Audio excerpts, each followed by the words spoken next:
Her Dream Cowboy. Unforgettable Cowboys Book 2. Written by Danae, Little.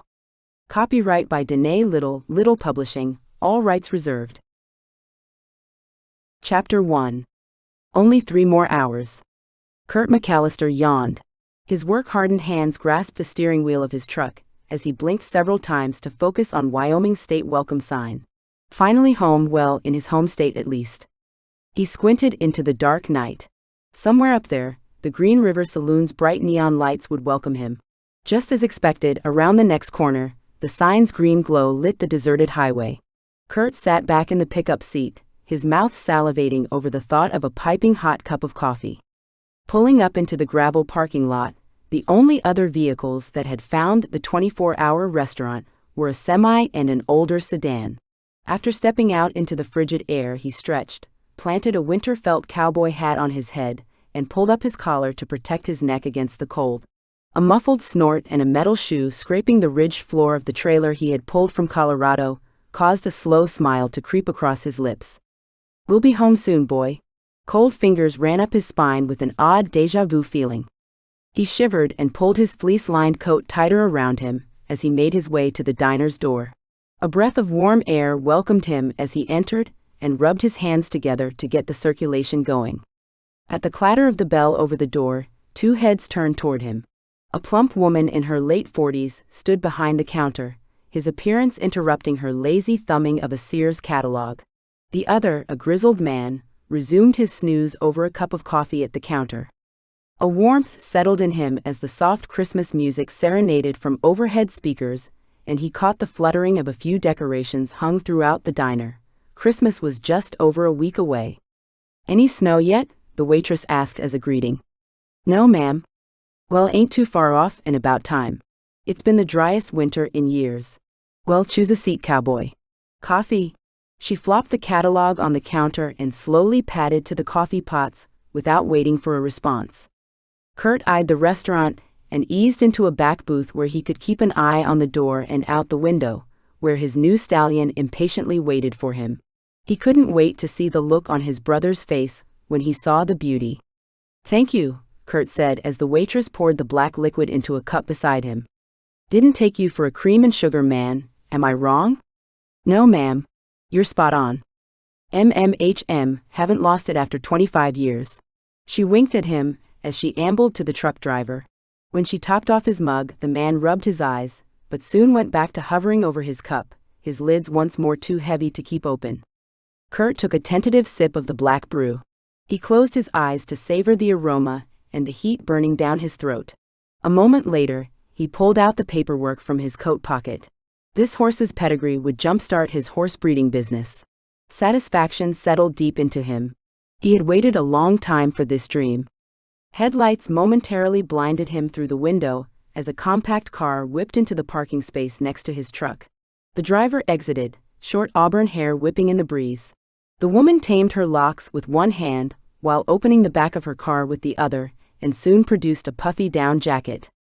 A tingle shot down his spine as his gaze followed her rushing into the diner. The bell clanged above the door, sounding like fate calling him, but did nothing to wake him from his stupor.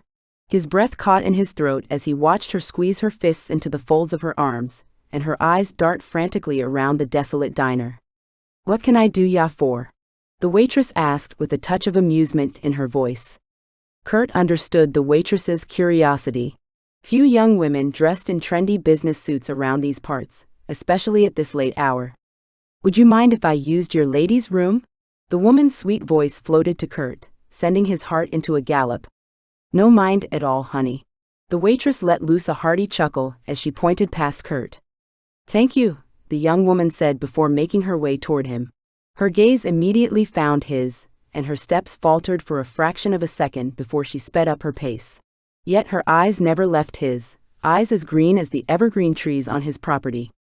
She left the scent of honeysuckle trailing behind her, and a vision that haunted Curt to his core. Those eyes. Even though it had only been a few minutes, it seemed an eternity had passed before she hesitantly exited the bathroom. Once again, she scanned the restaurant and out the windows to the parking lot, before she floated to the counter with much more confidence. She had smoothed her wild curls and didn't hug herself as tightly. He wondered if her fair skin always looked like porcelain, or if the late hours had caused her to pale.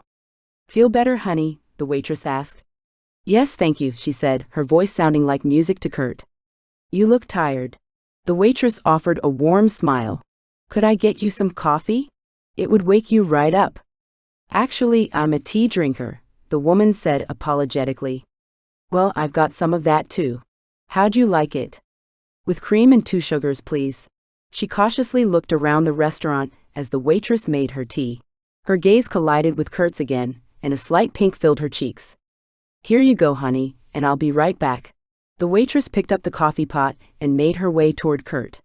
Breaking his eyes away from those startling green ones, he turned his attention to the waitress. "Thank you. You know, I'd make a move if I were you." "Don't look like she plans on staying long," the waitress whispered with a wink. "I appreciate the advice, ma'am, and the much-needed coffee." She sang a few lines of a Christmas love song as she retreated to the counter. "What a sweet lad. Why, if I was 20 years younger." The waitress's words were quiet, yet they still reached him. He lowered his head to cover his embarrassment, but he kept his shielded gaze on the women. "Anyway, what's a young city girl like you doing out here in the middle of nowhere in the dead of night?" Curt almost choked on his coffee at the forwardness of the seasoned waitress. The woman laughed, a musical note full of bells, but she swallowed the sound quickly as if it had surprised her and fervently looked around once more.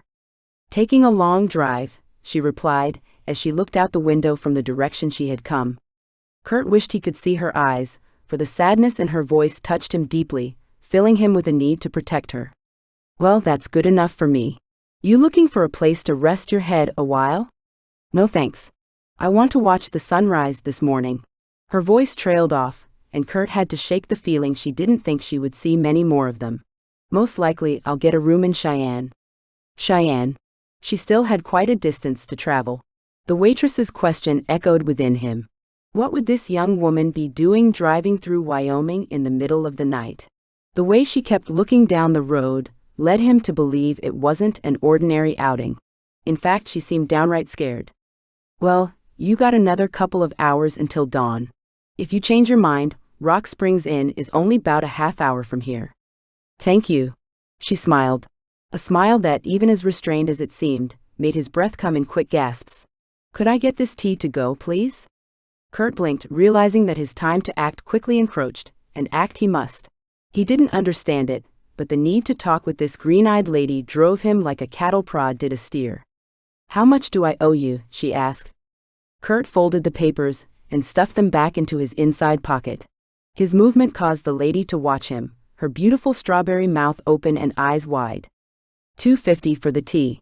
Would you like something to eat on the road?" No thank you." She handed the waitress a $5 bill. "I'll go get your change." "No need to do that," the lady said, but her gaze never left Curt. "Thanks, honey. Now you drive careful. It's real icy tonight and snow's coming." The lady tore her gaze away from his as he made his way toward them. She gave the waitress a cursory nod before heading out the door. He had no idea what he would do or what he would say to the woman who had just escaped into the frozen night, but he had to try.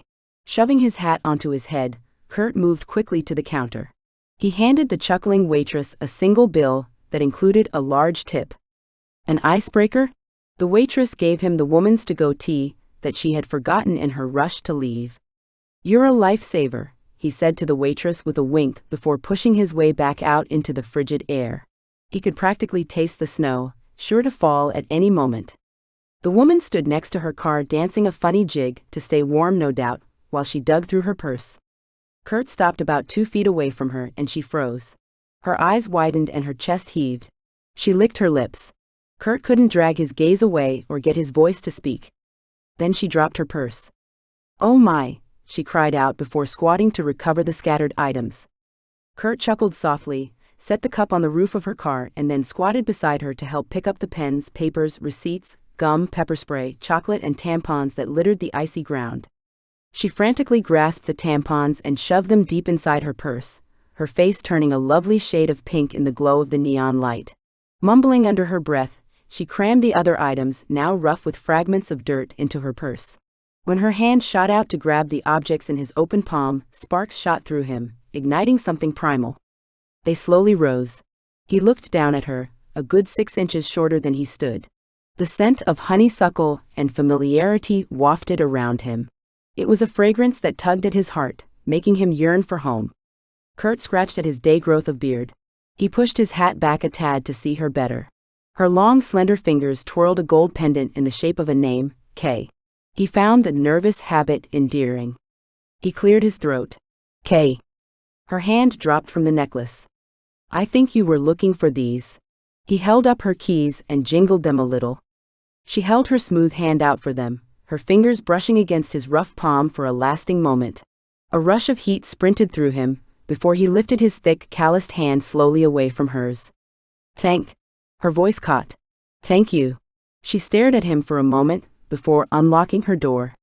You know that's unnecessary around these parts. Her city ways pulled at something within him, making him want to shelter her from the coming storm, and whatever made her expression turn to fright at any sound or movement. Oh, she replied simply. Curt stood there, chastising himself for being unaccustomed to talking with attractive women. The lady eased herself into her car, and he expertly closed her door like they had been dating for years. As she started the car, his heart started pounding at seeing his chance about to disappear into the frosty night. His glance caught the styrofoam cup, which he took off the roof of her car and tapped lightly on the window. You forgot this inside, he said after she rolled down the window, unable to stop the silly grin that tugged his lips. Oh, thank you again. She smiled, a jaw-dropping, world-spinning smile that made his heart race and his mind turn into a puddle. I guess I am more tired than I thought. Curt managed a nod, unable to do much else. Realization settled on him as she put her car in gear. She would drive away. He looked up into the blackness blanketing them, feeling the air crystallizing. Snow's coming. Drive slow and watchful. Think about finding a motel soon, his low voice commanded, and he choked on his audacity to tell this stranger what to do. He couldn't shake the feeling that she shouldn't go. A tingle ran up his spine again, sending goosebumps along his flesh. With every ounce of him fighting the movement, he backed away from the car. I will, thank you, she said, a hint of regret in her voice. She glanced around her, fear once again settling in her eyes. He tipped his hat and watched her back up. The gravel popped as she drove from the parking lot with one last lingering glance.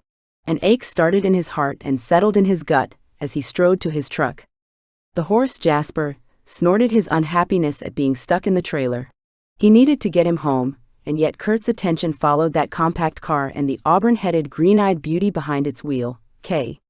Hoisting himself into the driver's seat of his truck, he had barely started the engine before shifting into reverse and following the car down the road. He had no idea what he would do, but for now they traveled in the same direction. He might as well keep an eye on her. Another shiver ran through his body. He couldn't shake the feeling of impending doom. The snow started to fall just as he pulled onto the highway. Thick, sticky flakes clung to his windshield and reflected the glow of his headlights.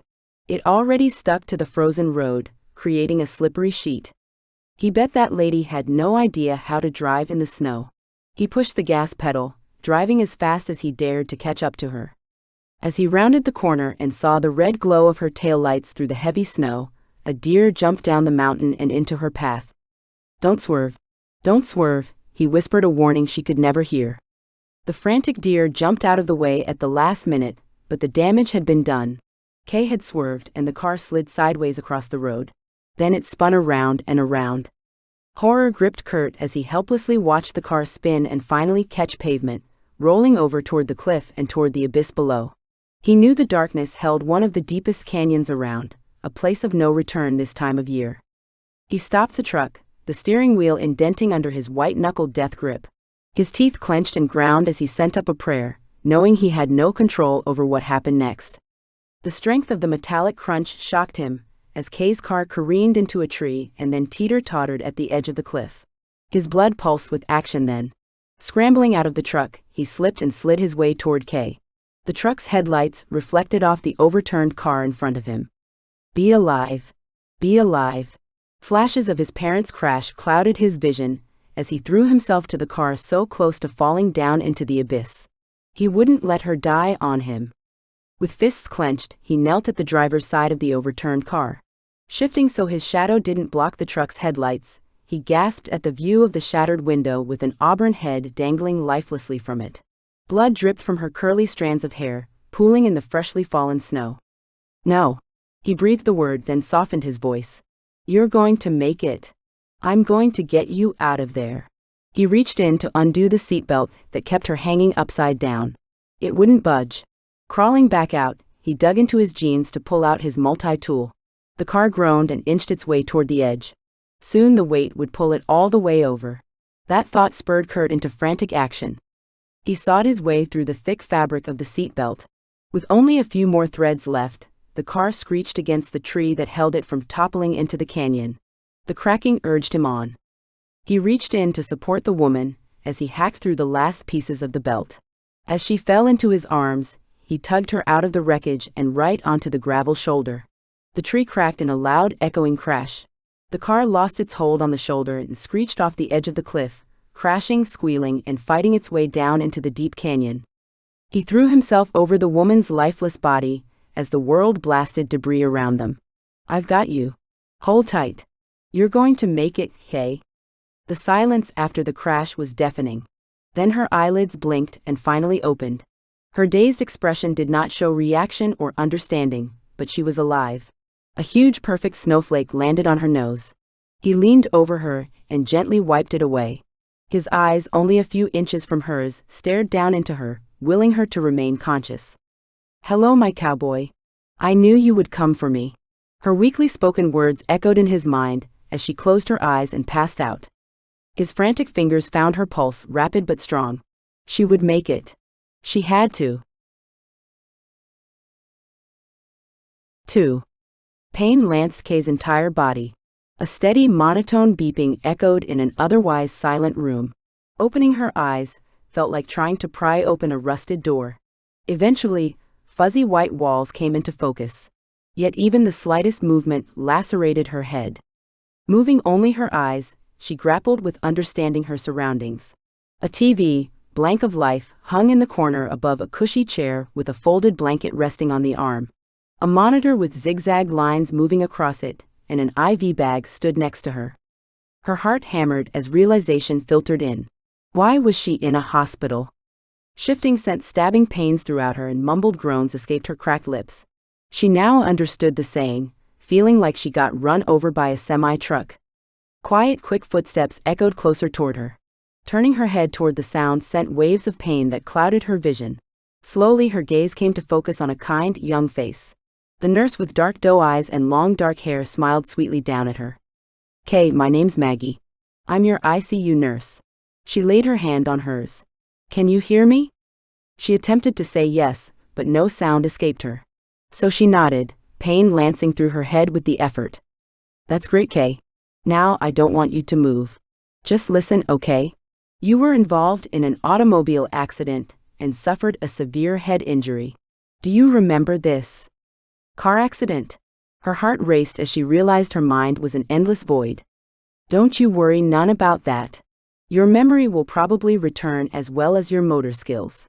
Give yourself time," the nurse said as if she could read her mind. Panic steadily increased within her, as if the liquid dripping into her veins fed it. A thought just out of reach kept trying to remind her of something important, something she needed to remember. The intensity caused her eyes to squeeze shut and darkness to call to her. "Rest, Kay. You are on your way. You have passed the biggest obstacle already." A gentle hand squeezed hers before the nurse's shoes squeaked on the floor as she moved around the room. She fell back into the black abyss of sleep. The time that had passed felt clouded. It could have been a minute, an hour, or a day for all she knew. Her consciousness slowly woke, but she kept her eyes shut. Confusion filtered into her as her body gratefully stayed numb. Shuffling footsteps announced the arrival of someone, but not the squeaky shoes of the nurse. The chair next to her creaked with weight, and a hand rough with calluses gently took hers, encompassing it with warmth. "I'm back, darlin'. The food here is terrible. I can't wait to get back to the ranch and have Cherry cook us a proper meal." The masculine, deep voice resonated with a twinge of familiarity, but she still couldn't place the country drawl. "The doctor tells me to keep talking to you, that you can hear me." I just don't know where to start. There is so much to tell you, so much to ask. She kept her eyes shut, hoping that something, a name, a face, a memory would work its way into her fuddled mind before she had to converse with this person. Nurse Maggie said that you're making progress. When you wake up, you and me, darling, have a lot to talk about. I need to know how to protect you. Protect her? She wondered what he felt he needed to protect her from, and yet with the thought, a wild fear stirred within. He squeezed her hand, and with that reassuring touch, a sense of safety and comfort washed over her. Even without being able to put a face to the voice, the comfort she felt from his touch spoke more than words. Searching her mind only left her more despondent. Her mind was blank, a void that held only a depth of anxious blackness. The man continued talking. She focused on his words once again, something about a ranch and horses, especially a specific horse named Jasper. With the mention of the magnificent animal, she longed to be astride one. The longing held no tangible memory, but it was the first personal thing she felt. Darling, I wish I knew you could hear me. I would tell you the more important things, the things you need to know. The things I need to know. Like who she was, who he was, why she felt this sense of urgency flooding her. She focused until she felt her hand squeeze the rough one on top of hers. The man drew in a sharp breath. Kay, was that a reflex, or can you hear me? His excitement made her heart yearn. How long had he been sitting here waiting for her to wake up? With less effort this time, she squeezed his hand again. The man stood in a rush, still holding her hand. He kissed her on the forehead.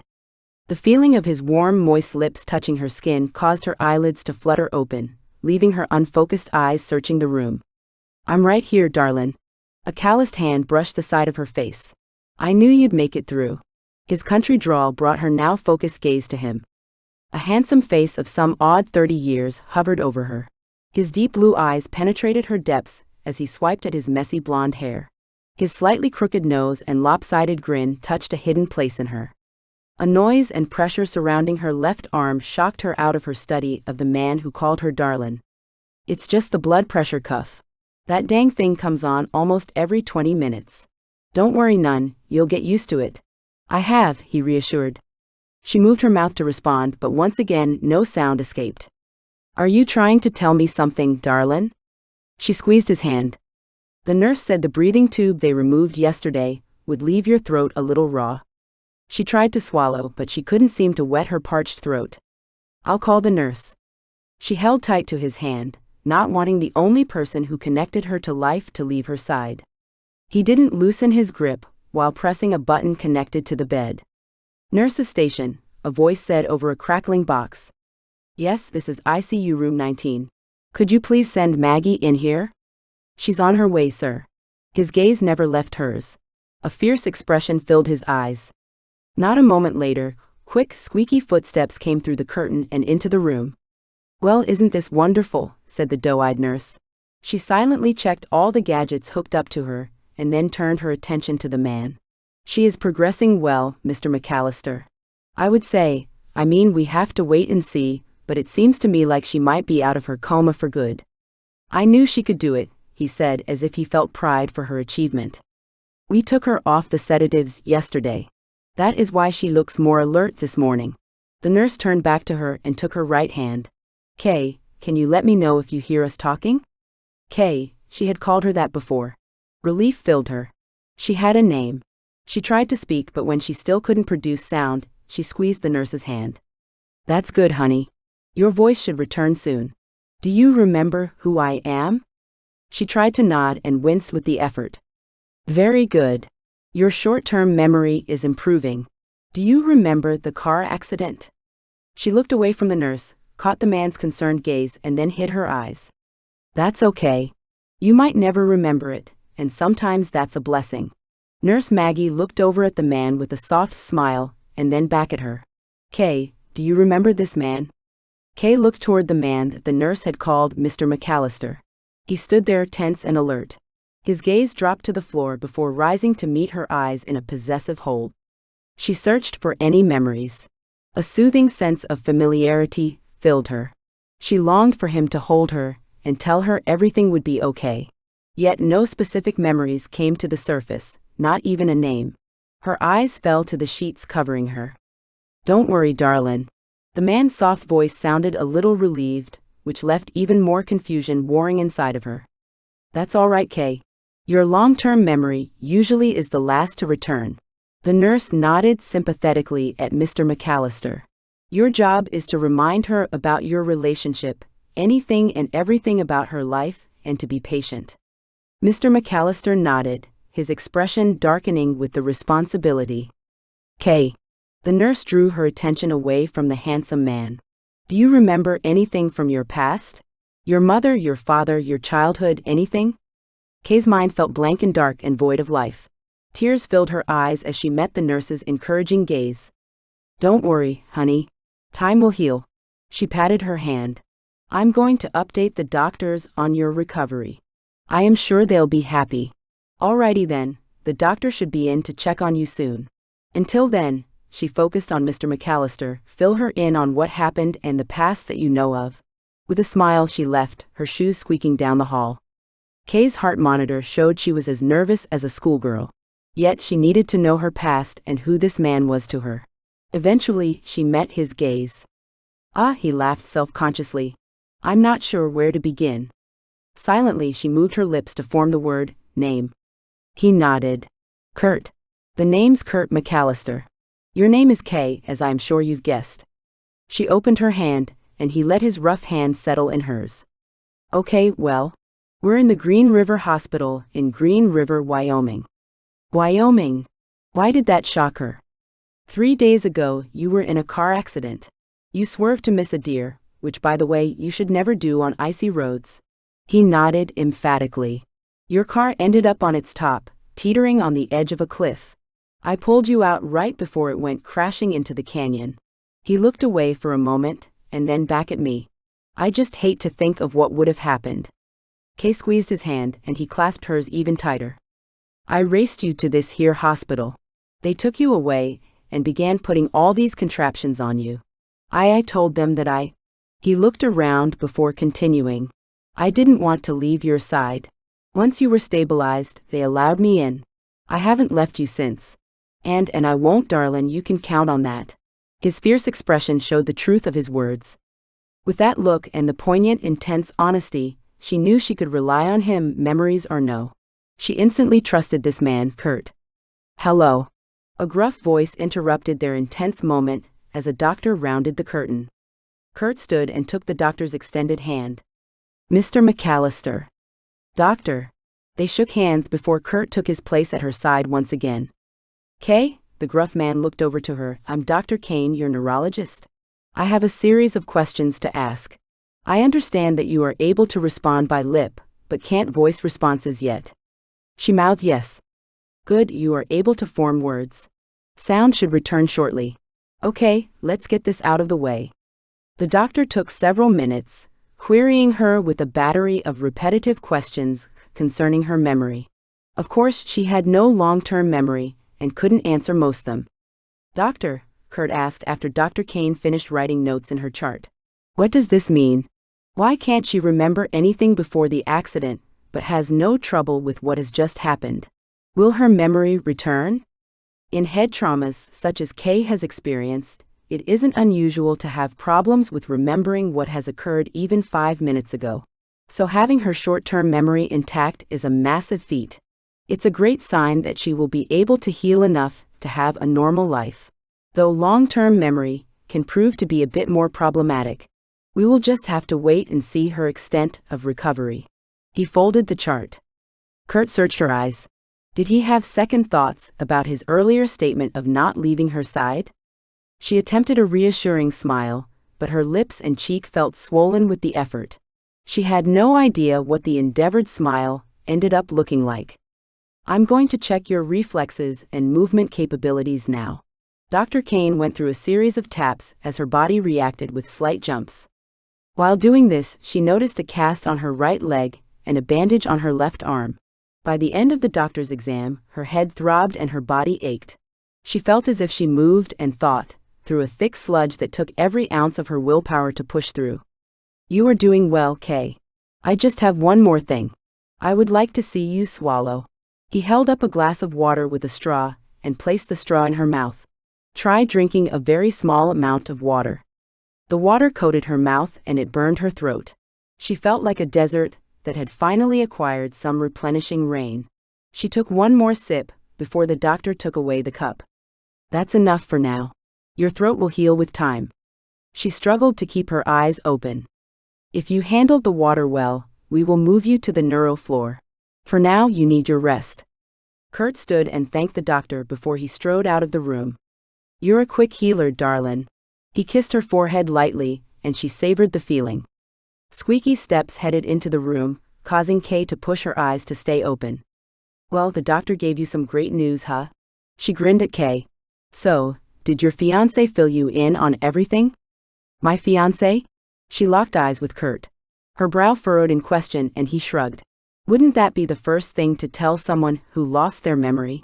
My name is Curt, and by the way we are to be married. The thought made her blush. If he was her fiancé, then she had kissed those lips. He had held her. Had they done more? Heat filled her cheeks, and she noticed that his cheeks were as red as hers felt. Maggie's movements brought her attention back to the nurse. Maggie looked to the heart monitor, which beat erratically, and back to her. You okay? Yes. The sound of her crackled and scratchy voice caused surprise throughout the room, including her. Did you hear that? Curt almost shouted, his voice full of pride. I sure did. Maggie patted her arm. Let's try a few more sips of water to get your throat feeling better. Kay nodded carefully and sipped the water the nurse held for her. She sputtered a little and then coughed. Try not to cough, sweetie. The swelling in your brain is still there. Swelling in her brain? What did that mean? Kay gingerly and very slowly touched her head, feeling bandages instead of hair. She looked from Maggie to Curt, needing to know more. That's right. Remember the doctor telling you about your head injury? Curt took her hand. The good news is that the swelling has stopped and seems to be decreasing. You don't worry. The nurse patted her arm before checking machines. Exhaustion overwhelmed Kay as her head spun with all the information. Or was it from her head injury, or the powerful medication the nurse just pumped into her IV? She closed her eyes. Sleep called her and right now she welcomed it. Just rest, Kay. You're doing amazing. I'll be right here when you wake up, Curt whispered so close to her that she felt his breath tickle her ear. The thought comforted her, and she eagerly faded away from the sound of Curt talking with the nurse and the buzz of the machines. Even the blood pressure cuff slipped away, leaving her in blackness. 3. Curt watched Kay while she slept. She had woken up. She had made it through the coma. Relief filled him at the same time as anxiety pounded away inside his chest. He had the chance to tell her the truth, not that he had lied. Shaking his head as he stood up, he knew omitting the truth was the same as lying. His dad taught him that long ago. Dad, what he wouldn't give to have his parents there to ask for advice, just as he had wished for the last 15 years. He swiped at his face and paced the room, until he finally stopped at the window overlooking the parking lot. Only patches of snow from where the snowplow had piled it while clearing the road were left. The rest had melted a day or two ago. He should be settling Jasper at the ranch, instead of boarding him down the road while sitting here watching this captivating woman, a stranger, recover from an accident. He turned as she moaned in her sleep. Once his eyes landed on her, he couldn't pull away. Leaving her was not an option. It was more than his sense of obligation. There was something about her that had pulled at him the second he saw her auburn hair whip in the wind. He hadn't expected her to wake up with no memory. Of course he had hoped she would understand why he had said he was her fiancé. He already had that speech planned out, but now that she had no memory, no ID, nothing, now he really couldn't leave her. He strode quickly back to her side as she tossed her head and talked in her sleep. He took the damp cloth he had been using to help her fever and set it back on her forehead. Shush. It's all right now, darlin'. It's only a dream. Her astonishing eyes opened, full of fear, until they settled on him. He wiped away a single tear that trailed down the corner of her eye. Hello, she said simply in a crackled whisper. It was enough to make him smile. Hello, he returned. Her eyes tore away to focus on the TV. Is this bothering you? He turned toward the TV, seeing the news playing the same story of the plane wreck that occurred several days ago. Using the remote, he switched it off. She didn't need any depressing news right now. Her eyes stayed fixed on the now blank screen, as if she saw a show within her own mind. From the expression on her face, it wasn't a pleasant one. He wondered if she had dreamt about whatever she had been running from. "You okay, darlin'? You're having some pretty awful nightmares there." She opened her mouth as if she would share, when Maggie squeaked into the room. "Good news, Kay. You're going up to the neuro floor." A short and stout nurse walked in behind Maggie. "This is Pam, she's going to be your nurse there." Kay looked toward Curt, worry lining her eyes. "Don't worry, Kay. Pam is sweet and very efficient. You'll be just fine under her care." Maggie patted her hand, but Curt still read the unsureness in Kay's expression. The nurses wasted no time in preparing Kay for the move. He quickly slung his duffel bag and coat over his shoulder and grabbed his hat. He returned to Kay's side as the nurses started to strap her in. The panic in her eyes clutched at his heart. He weaved around the nurses until he could reach her hand. "It's going to be okay, darlin'. I'm right here." He squeezed her hand. Her frantic eyes went from the straps around her to him. "I believe strapping you down while moving you is protocol." "Yep." Maggie stood near Kay's head. "It's mandated to strap you in when we move you on your bed. Don't worry. We'll release them once you're settled in your new room." Kay gripped his hand as if it were her only lifeline. He weaved and twisted to keep the contact with her as they pushed her down the halls. Seeing other patients still hooked to all the tubes keeping them alive, and the haunted looks in the eyes of their family filled him with gratitude. He saw Kay's eyes following them as well. "Makes us feel blessed, doesn't it?" Her eyes misted as she nodded. Then she closed them as they entered the elevator. They finally made it to her new room. This one actually had a door and even a bathroom, though she would share this room. A curtain divided the room, despite the lack of movement on the other side. Kay opened her eyes as the bed stilled, and the nurses went to work hooking her back up to the machines. She searched the room, her gaze finding the solitary pastel picture opposite of her bed. He hadn't let go of her hand, and the feeling of her squeezing it was almost as good as her eyes meeting his. Her expression relaxed as the straps were released from her. Slowly her eyelids fluttered closed, and then her hand in his relaxed in sleep. No, there was no leaving her. He had no idea how he would tell her the truth, or find her family, but he wasn't going to leave her side. The pull of protection was too strong. Kay dreamed. She knew this as she stood in the middle of a road that went straight into the far distance. She turned in circles as she realized more and more roads opened up to her. She stood in an intersection of countless avenues. One was maintained, one curvy, one dark and despondent, and another overgrown to nothing more than a trail within the woods. The words "and I took the one less traveled by," sounded in her mind.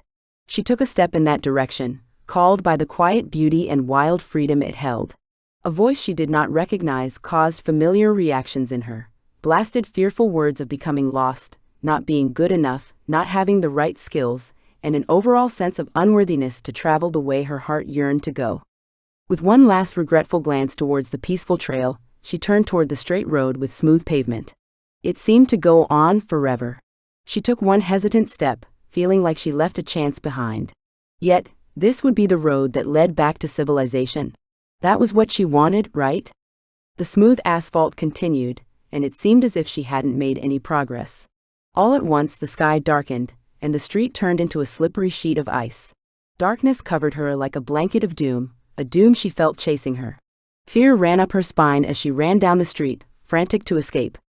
Pain lanced through her leg and she glanced down to see her foot now casted, as well as her arm, and her head throbbed in agony.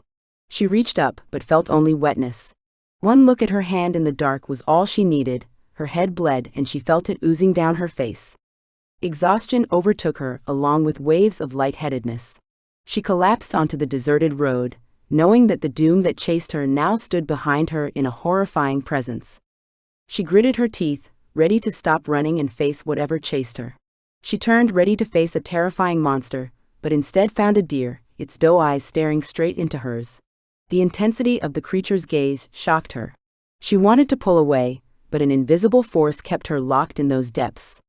"Why did you come this way?" The deer's voice pounded inside her mind. "It was the safest way." That is not a good answer. Shame filled Kay, though she knew not why. She sobbed and curled on the ground until she heard a deep, gentle voice. It was a voice she knew, had known her whole life, a voice that enveloped her in safety. She opened her eyes to see her cowboy standing above her, holding his hand down to help her up and into his arms. Her head rested on his collarbone, and she felt at home, at peace. "Darlin', shush, it's just a dream. Come now, wake up." Calloused yet gentle hands caressed her forehead. Slowly, she left the comfort of the arms in her dream, to be met by wondrous blue eyes. "There, darlin'. See, it's all right, just a dream. You're safe here with me." As he wiped the tears rolling down her face, a realization that she did feel safe here with him filled her. She closed her eyes again, trying to find the face of the man in her dream. The voices matched, but did the face? A few moments later, she heard a shuffling from someone else in the room. Curt held her hand, but she felt the presence of another near the door. "Listen," Curt said, and Kay knew he didn't speak to her, for his voice sounded full of exhaustion and anxiety. "There's a lot going on. Can we talk about this later?" "Later, Mr. McAllister?" The voice was female, harsh, and without feeling. "And until then, who do you expect to pay these medical bills?"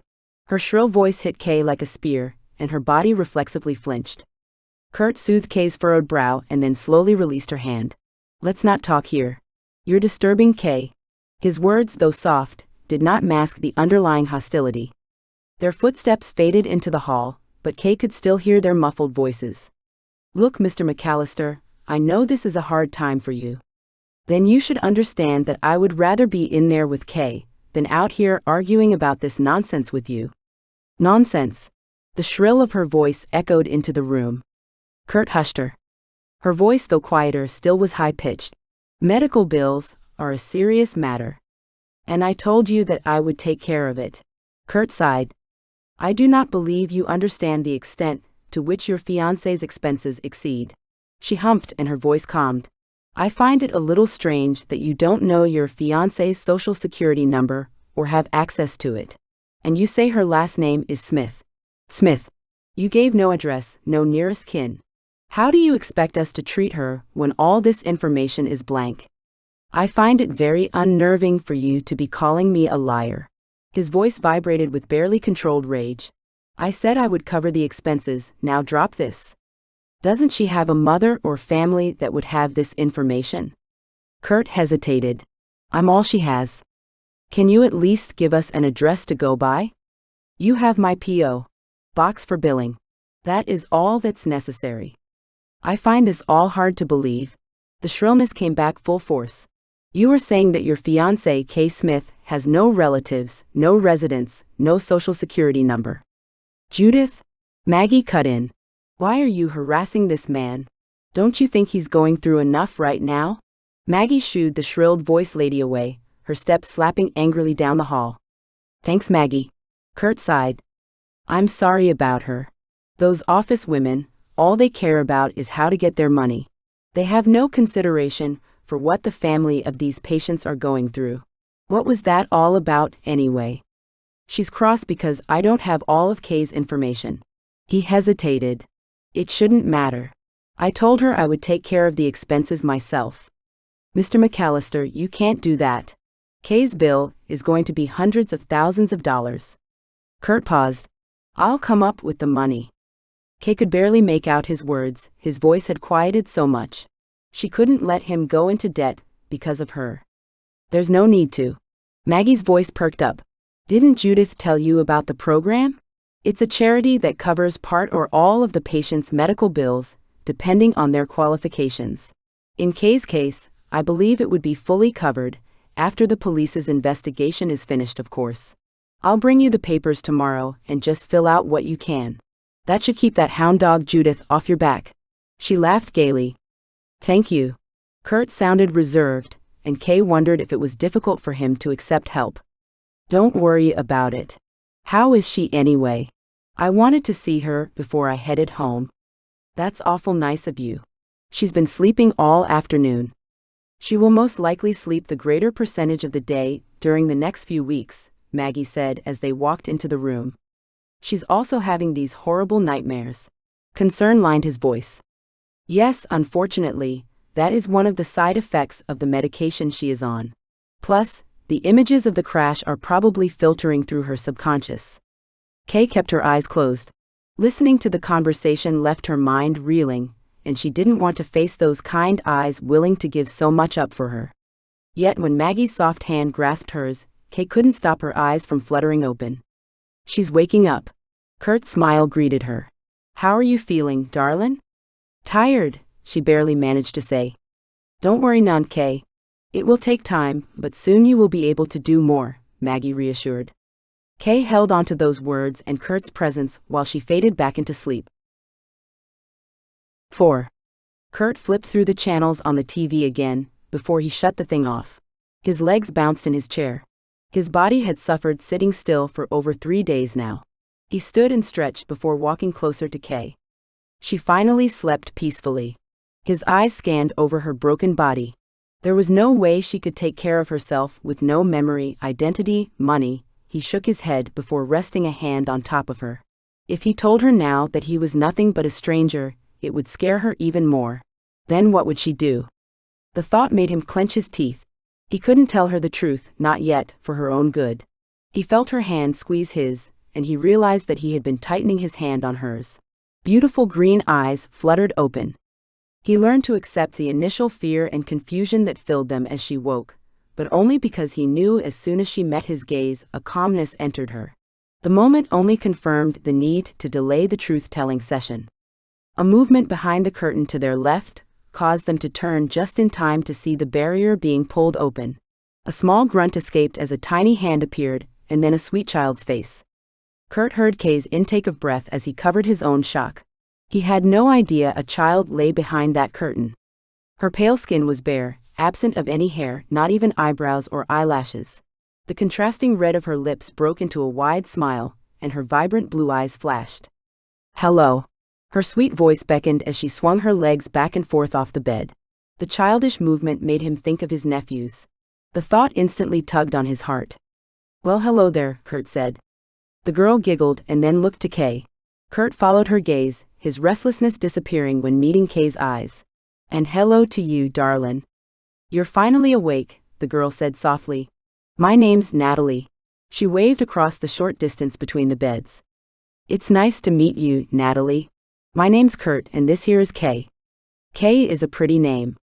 Kay smiled, albeit still lopsided from all the swelling, but it still left his heart racing when he saw it. "Thank you," Kay whispered. Curt smoothed her hair. "Oh, you're welcome. If I ever have a daughter, I think I'll name her Kay." "So, what happened to you? Why do you have bandages all over your head?" Kay looked to Curt, and he nodded. Kay was in a real bad car accident. She hit her head really hard, he told her, a flash of the horrendous vision almost enough to spin his head. "Oh no. That must have been scary. I'm glad she's okay." "Me too," he said, wondering at the girl. "I have a brain tumor," Natalie stated matter-of-factly. "They found it when I was 5. It's been almost 4 years ago and I have had 4 surgeries, and now I'm on chemo.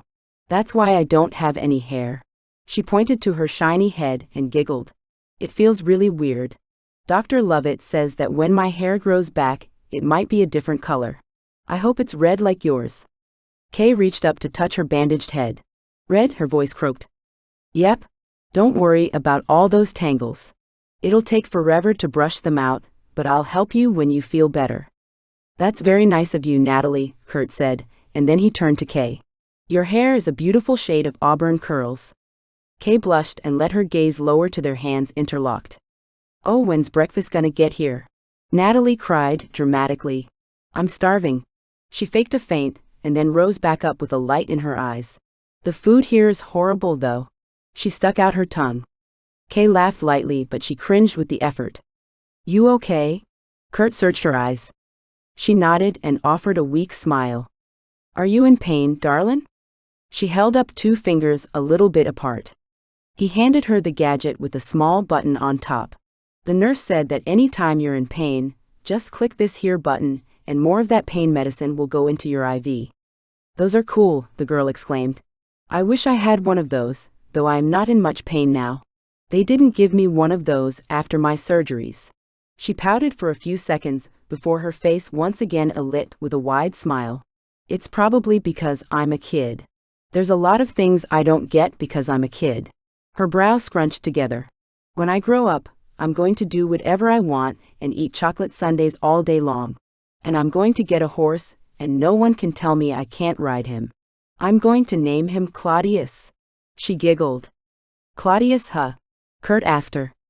I read his name in a book about people in Rome a long time ago. He was funny and rode elephants to England.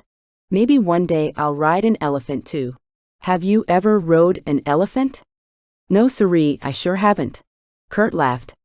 Natalie looked toward Kay. Don't know, she whispered. You can't remember if you ever rode an elephant? I wouldn't think that would be something someone could forget. If I ever get to ride an elephant, no way would I forget it. Natalie, Kay lost her memory in the accident, Curt said slowly. How can you lose a memory in an AC? Oh, you have amnesia. Natalie's face turned scarlet and she hid behind her thin hands. I'm so sorry. I wasn't thinking. No worries, Kay whispered. The girl still hid her face behind her hands, making Curt want to take her embarrassment away. You couldn't have known. Curt urged Natalie from out of hiding. So, how do you know about a big word like amnesia?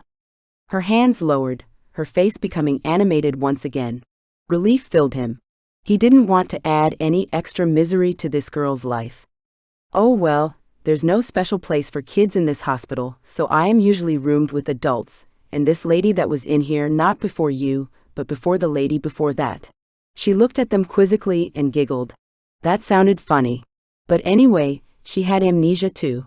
She would ask me every day, like 5 times a day, what my name was and who I was. She was really confused. She would also get very mad, and would scream at the nurse and her daughter that came in to see her. She was not a very happy person. Auntie said that it wasn't her fault. She says that many people who lose their memory, and are in a coma, wake up mad at the world. Are you mad too, Kay? No. Kay shook her head slowly and then met his eyes. He couldn't help but smile at her. What a tough, resilient lady. Well, that's good. You're very nice, and I like talking to you. Will I have to remind you every day what my name is? We'll just have to wait and see, Curt mimicked the doctors. Kay laughed lightly again, and didn't wince near as much as she had before. Their conversation was interrupted by a woman bringing in trays of food. The aroma of eggs filled the room. Kay's brows knitted, and he wondered if the smell made her nauseous. It definitely didn't smell like his sister-in-law, Cherry's, good home cooking. The doctor ordered that you have this instead of the usual, Miss Smith. The nurse looked at Curt. Try to have her eat just a little at a time. We don't want her getting sick and putting stress on her head. She is on a medication that will help with nausea, but no reason to push it. She left a tray with a single covered bowl for Kay, and moved over to Natalie with the aroma of cooked eggs. What kind of pig food did you bring me today, Bertha? Natalie giggled and the nurse rolled her eyes. You're so hard to please, youngster. She clucked her tongue as she put the food tray on a table and moved it over to Natalie.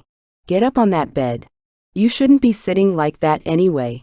She softly reprimanded the giggling girl, and then settled her in before placing the table over her lap. You better eat all of it this time, and no trying to hide it in the garbage can neither. Oh man. What gave it away? The nurse turned back toward Kay to hide her smile. Now take it easy, take small bites with lots of time in between. If you start to feel nauseous, stop eating. She shook her finger at Kay. Oh, don't be hard on Kay. She's nice. Natalie giggled again, before taking off the cover of her food tray.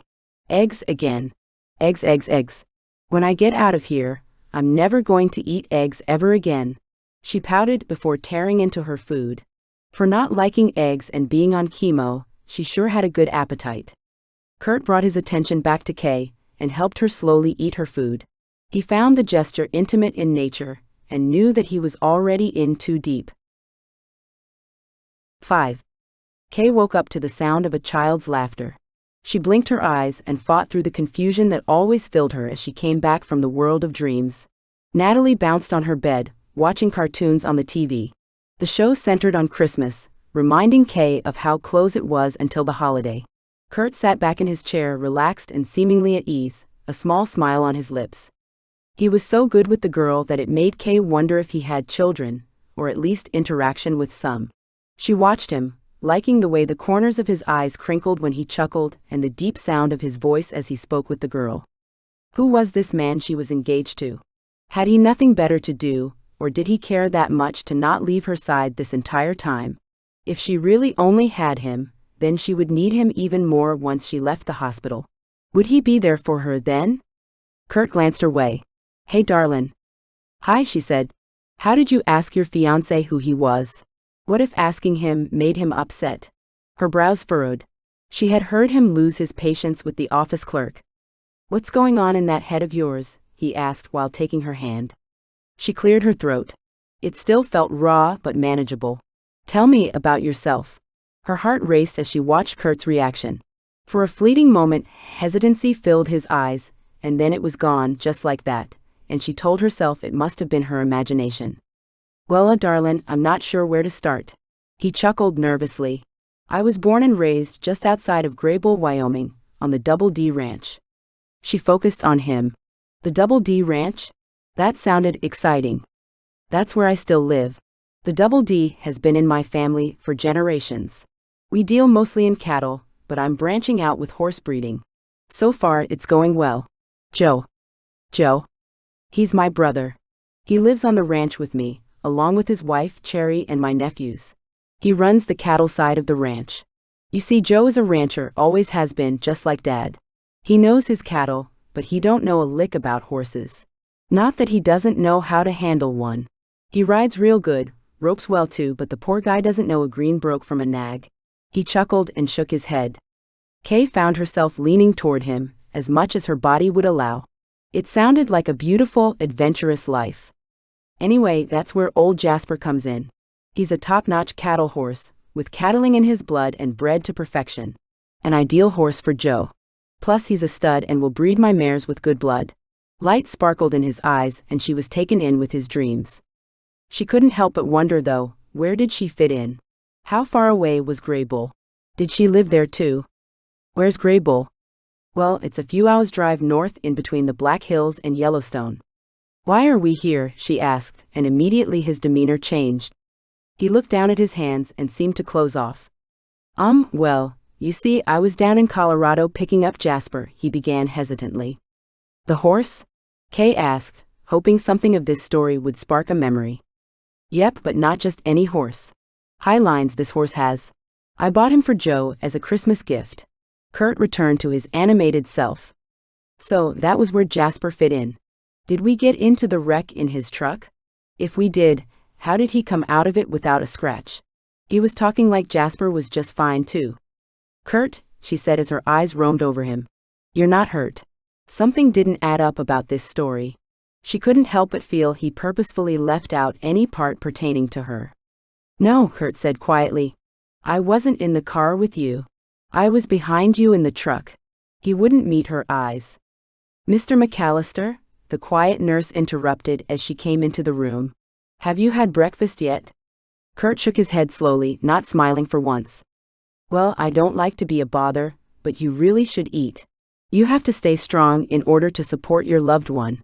She looked at Kay for emphasis. After the nurse checked on Natalie, she left the room as silently as before. Kay watched him, a dread filling her. What had changed his demeanor? Curt stared at the floor. She squeezed his hand, and his soulful blue eyes finally met her. "What is it?" She searched his eyes. "There's just so much to tell you." He shook his head sadly and looked away again. His stomach growled, and the sound gave a reprieve to somber mood, even eliciting a small grin on his unshaven face. "You should eat," she said quietly. He met her gaze and then nodded his head. "Yes, gather I should. I'll be back in a bit." Watching him walk away, Kay couldn't shake the feeling that something terribly wrong had happened. So many different scenarios floated through her mind. Was there someone else killed in the crash? Did she do something wrong to cause it? Was Curt and her relationship in turmoil when this all happened? There was something that he was not telling her, or at least hadn't yet. "He sure is cute." Natalie giggled. "But he's been gone now for almost 5 minutes. Are you going to watch the door until he gets back?" Kay looked at her in surprise and shook her head.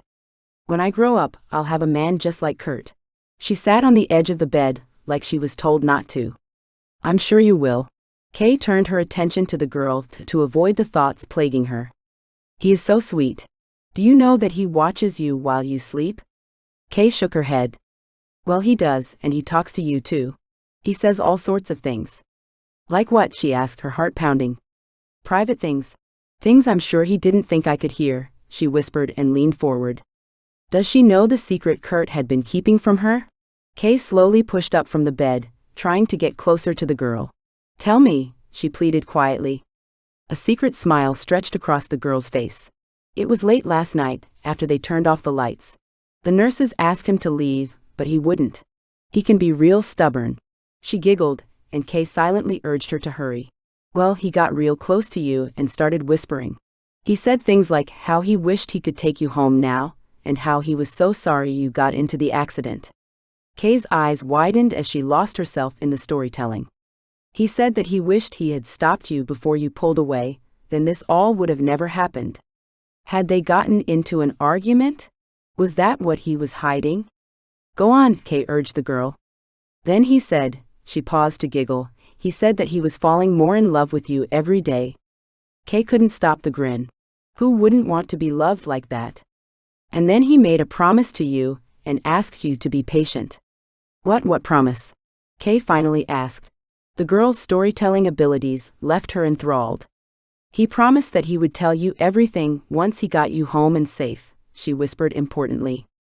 Kay felt like she was a fictional character in a book. Yet when the girl said safe, a wash of fear flooded through her. Real fear. Fear that made her look around the room and feel like someone was coming for her. Could that be faked? Is that all? She asked the girl who couldn't sit still. This is the best part. He said that he is sorry he had to lie about. Curt's boots scuffled at the door, and then he walked into the room. Natalie's face turned so red that it led Kay to blush as well. Curt looked from Kay to the girl and grinned. Oh, sorry, he said with a chuckle. Did I interrupt some girl talk? Kay breathed easier, realizing that he hadn't heard their conversation. Natalie sighed from across the room. Should I leave and let you two girls finish? He asked Natalie. Oh no, it was nothing. She shrugged. Just boy talk. She smiled sweetly at him, and when he turned she winked at Kay. The rest of the day, Curt and Kay did not get a moment to discuss the topic of her past any further. Between Kay's napping and all the different doctors and nurses' visits, the opportunity to have an important conversation never happened. Maybe she should just be happy she had a man that loved her and wanted to keep her safe. Curt knew the girls had been up to something, and he couldn't help thinking it was about him. He would have to be more careful about what he said aloud. He watched Kay sleep and thought about the phone call he had made after eating at the hospital cafeteria. He had a buddy from school that he talked to once a year when he came back to their small town for Christmas. He went into the FBI, but quickly tired of the politics, so he quit to become a private investigator. As soon as he realized Kay woke to no memory, he called Eli for help in recovering her identity. After their last conversation, Curt needed answers. He needed something to help her to trust him enough to come home with him, where she would be safe and cared for. Did you find anything, Eli? Not a buddy. No missing persons with her characteristics. I would have more to go on if you had more than just a nickname for me. Even a license plate number? Curt had racked his mind trying to visualize the license plate he followed 4 days ago, but he couldn't come up with anything. Her car is down in the canyon. I doubt it's retrievable. What are you going to do with her? What else? Take her home. Curt didn't see any other option. You sure, man? You have no idea what might be chasing her, his buddy warned. No way could I just put her out on the streets either. Curt felt the telltale heat of defensiveness. You got it bad, don't you? Eli teased. Just call me if anything comes up on your radar. Will do. Keep me updated as you get more info. When Curt had ended the call, he hung his head. What he really wanted to do was punch the wall. Those days were behind him. Besides, the last thing he needed right now was a broken hand. Kay moaned in her sleep. He needed to know who she was, and what, if anything, she ran from. Her actions at the diner could have been just nervous behavior from being in a strange place and driving so late at night, but a heaviness in his gut told him it wasn't. The more nightmares she had, the more he believed it to be true. Kay was running from something, and he would make sure it didn't find her. 6. In the middle of another dream, Kay ran again. Something came after her. It sparked her subconscious, telling her something that was just out of reach, something terrifying. She fought off the nightmares, finding herself on a cloud overlooking rolling hills and a single cottonwood tree rising near a little creek meandering through the beautiful scene. Next to her, Natalie sat, hanging her legs off the cloud and kicking them back and forth. "This is a beautiful place you brought me," Kay told the girl. "Do you recognize it?" "Should I?" Kay asked, scanning the landscape closer. Something about the tree did call to her. "You've always come here in your dreams. It is your place of peace." "It is peaceful." Kay felt herself relax in the peace of the place. "I'm glad I met you, Kayleen," Natalie said as her body flickered and faded until she disappeared. "Natalie." Kay woke herself up, calling Natalie's name. "Shush, it's all right now. It was just another dream." The dream felt so real, she couldn't pull herself from it. "Natalie," she blubbered. Natalie is right there, drawing. "See?" Seeing Natalie smiling and singing a simple Christmas song while she colored mollified Kay. She lay back in bed and closed her eyes again, letting the sleep fade away. Something nagged at her though. There was something about her dreams she needed to remember. The memory faded into elusive smoke except one thing, Kayleen. Her name. She looked over at Natalie again, who met her eyes with a wink before going back to her drawing. "See, darlin', it was just a dream." Curt smoothed her hair and wiped the salty residue from her cheeks. "It felt so real," she murmured. "Do you want to tell me about it?" Curt asked. Natalie said my name. Kay. Kayleen. "That's pretty. Did it spark any other memories?" His leg bounced up and down, and again she wondered where that nervousness came from. She shook her head. The name felt right, but nothing else came with it. Later, when Curt left to get some dinner, Kay found herself watching Natalie. She had been in this room with the girl for over 24 hours now. No one had come to visit Natalie. Kay's heart ached thinking of not staying with her child while she fought for her life. Where were her parents? Natalie stopped her shifting through her artwork and looked up at her. "Hi." "Hello, Natalie. Do you need something?" "I could use the nurse's button, though they told me to only push it for emergencies." "No," Kay hesitated. "I was just wondering, you haven't had any visitors." "Oh." The young girl's face fell for a moment, and Kay immediately regretted mentioning anything. "I'm an orphan." Then that sweet smile brightened her up once more. "But I have an aunt that comes and visits me every Sunday. She is a very busy lady, but after church she comes over and brings me treats like cookies, cakes, and chocolate. Aunt Betty is her name.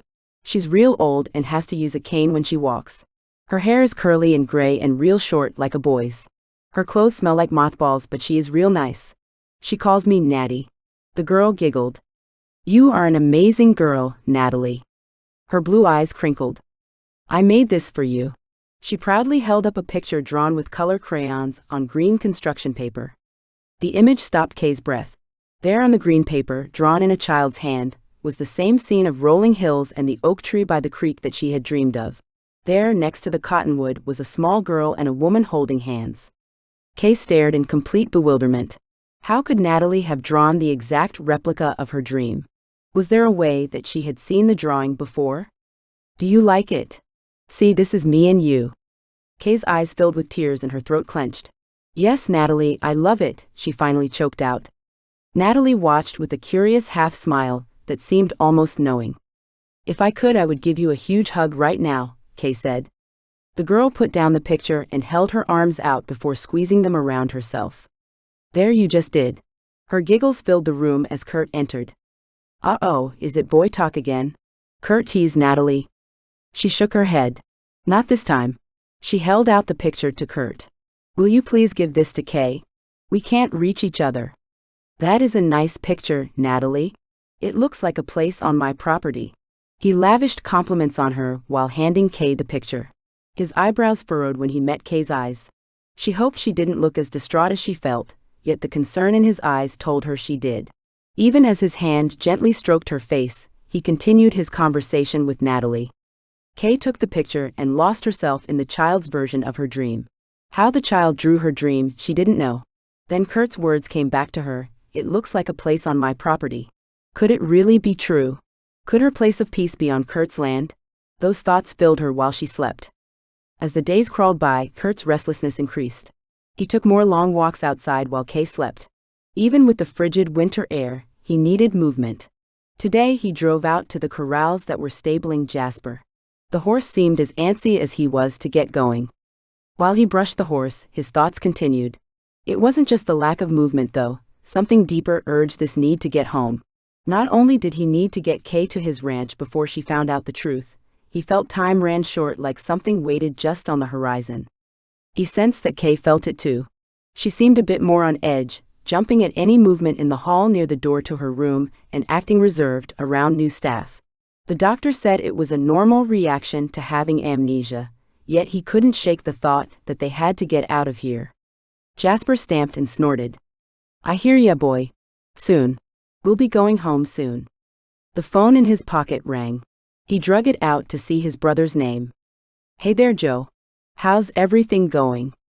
"Getting by. Missing my right-hand man though." Joe chuckled. "Yeah, I'm missing the work too." "I bet. Hey, Cherry said I needed to make sure you would be back in time for Christmas morning." "I'm hoping to. I need to talk to the doctor about that." Curt quickly did the math and realized that Christmas was only 2 days away. He had never been away from his brother on a holiday. He didn't want to start now. Kay was ready. She seemed eager to leave as well, constantly asking him about his property and his family. "We expecting our mystery girl to be here too?" "That's my plan." "You and Cherry discuss it?" Curt paced next to the horse. He could always set up the bunkhouse for them, but that would take a couple days. "What's there to discuss? This place is yours as much as ours." "Thanks, brother." Curt sighed in relief. "Just get your bum home in time for Christmas. My boys would be mighty disappointed without their Uncle Curt." "Will do. Love ya, bro." "Love ya too, you big softy." Joe ended the call. Curt looked down at the screen of his phone for a moment more, a small smile playing on his lips. He loved that kid and would do anything for him. A flash of that horrible night 15 years ago played in his mind. His life had changed the night his parents died in that car accident. As much as he wished his parents were still alive, he would never change the responsibility he took on that day. He pushed back the memory and focused on the task at hand. As he walked Jasper back to his corral, Curt's heart pounded with the thought of bringing Kay home. She could hobble around a little with one crutch, and otherwise she had stabilized. She needed a home and good home-cooked meals to heal further, something the hospital didn't have to offer. On the drive back to the hospital, Curt thought of the right words to convince the doctor to release her. Yet as he pulled up to the parking lot, he figured he should talk to Kay about it first. When he arrived in her room, she practically burst with her news before he could even get a word in. "They are going to release me tomorrow." Her excitement, as well as the news, took a heavy burden off Curt. He felt his back straighten and hope pushed the foreboding feelings away. That is amazing news. 7.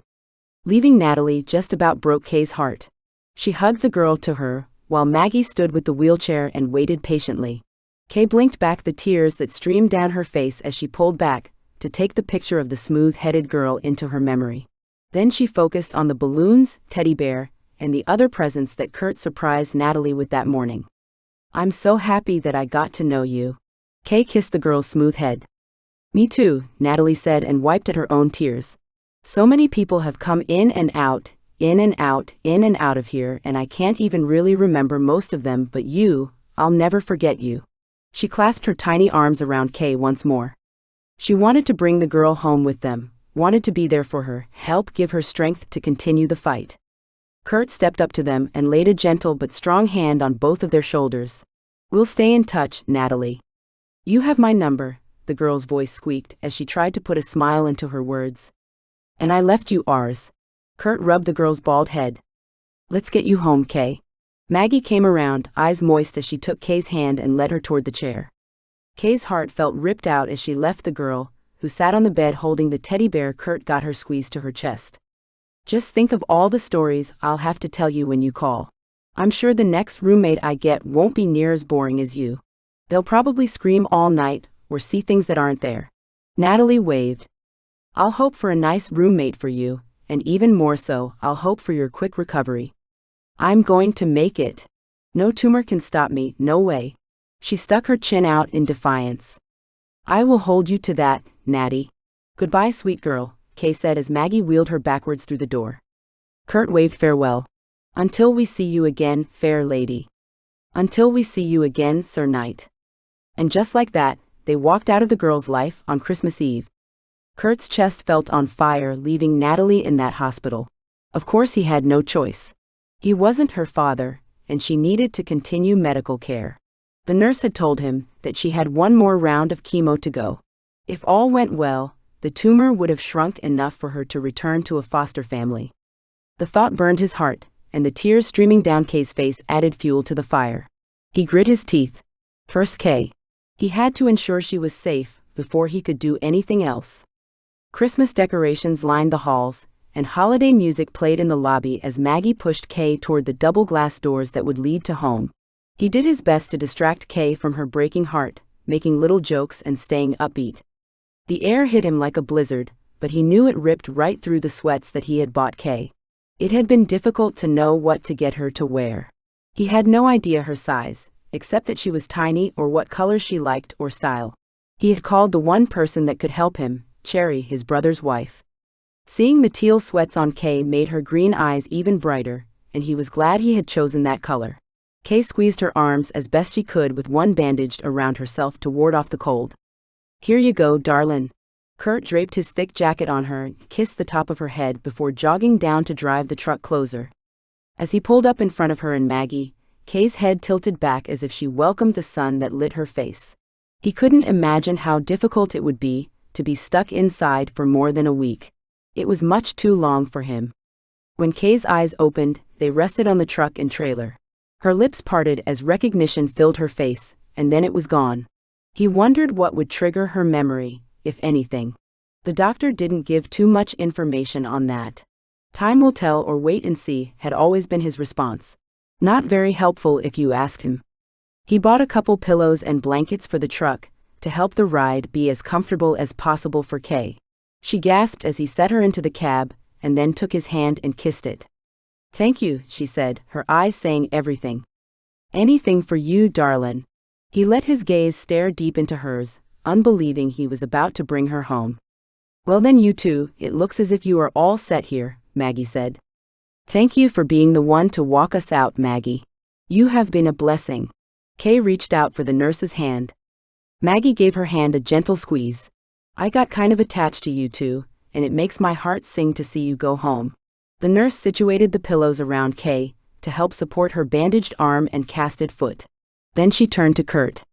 Here's Kay's paperwork to give to your local doctor. These here are her pain pills. Now we did just give her a couple, so she should be fine for a few hours. You take good care of her. She turned back to Kay. Don't you worry none. You'll be up and riding them horses again in no time. Maggie patted her hand one last time, before softly shutting the heavy door. Curt watched Kay's expression turn into one of confusion. He wished he could ease that for her now, but he would soon. Very soon. Maggie brought his attention back to her. Don't forget that the swelling in her brain, though it has subsided, can easily return and quickly too. Be sure to keep an eye on her temp, and keep her from falling or stressing her head in any way. I will. Thank you for all your care. My pleasure. Now get back to that ranch before the next storm hits. She waved at him, then she sped the empty wheelchair back into the warmth of the hospital. He turned and climbed into the warmth of the truck as well. You all set, darlin'? He asked while pushing a blanket tighter around her. I think so. It's not like I could leave anything behind. She fingered her newly cleaned necklace just to make sure. Curt had it cleaned for her yesterday and placed it back around her neck where it belonged. With one long glance to the hospital window where he felt little eyes watching, he put the truck in gear and pulled out of the parking lot. We've got to pick up Jasper. He's at the local stable, only a minute or two out of town. Poor boy, he hasn't been able to run around for a while. I bet he can't wait to get to the Double D. I know I can't. The Double D Ranch, she repeated. Do I live there too? Yeah. Well, you need someone to take care of you right now, and? He clenched the steering wheel in his hands as he turned onto the gravel road leading to the stables. Kay, there's something we need to talk about. He glanced at her. She stared straight ahead, her eyes wide and mouth open as if she couldn't get enough air. What was she thinking right now? She looked scared to death. He pulled up to the stables, parked, and then turned toward her. It would be better if she heard this now, right? He took a deep breath. You see, when you were in that accident, his voice caught. Now, before I tell you, I need you to know that it doesn't change anything. I will take care of you, you never have to worry about that. You see, I was so scared for you, Kay, and I didn't want to leave you alone. And then, well, I had to say something so they would let me stay. So I told them that. Oh, Curt, he's gorgeous, she cut him off. The shock of being interrupted, while he tried to accomplish what he had feared for the last week, took him a moment to come back from. He finally followed her gaze to see the stable manager, Henry, leading Jasper toward them. He had to agree with her. Jasper's sleek coat shone an almost iridescent shade of copper brown. His whole demeanor commandeered nobleness and awe, which was the reason he chose him. Yeah, Curt said, allowing his attention to fall away from the potentially dangerous conversation. Yeah, he sure is. I guess Henry recognized this here truck and is saving me the hassle of getting him myself. I'll be right back. He opened his door and stopped halfway out. And Kay, I'll finish what I was trying to say once back on the road, okay? Okay, she said distractedly, keeping her gaze intently on the horse. Once Curt had Jasper settled in the trailer, he eased himself in the truck. One look and he knew Kay was fast asleep. His gut unclenched. The fateful conversation was procrastinated once again. 8. Kay woke from the truck bouncing on a dirt road. The sun had set, leaving only the light of dusk to see by. The sound of the tires sloshing through the mud left her feeling as if she were on a great adventure. A snort traveled from the trailer behind them, and then Jasper whinnied.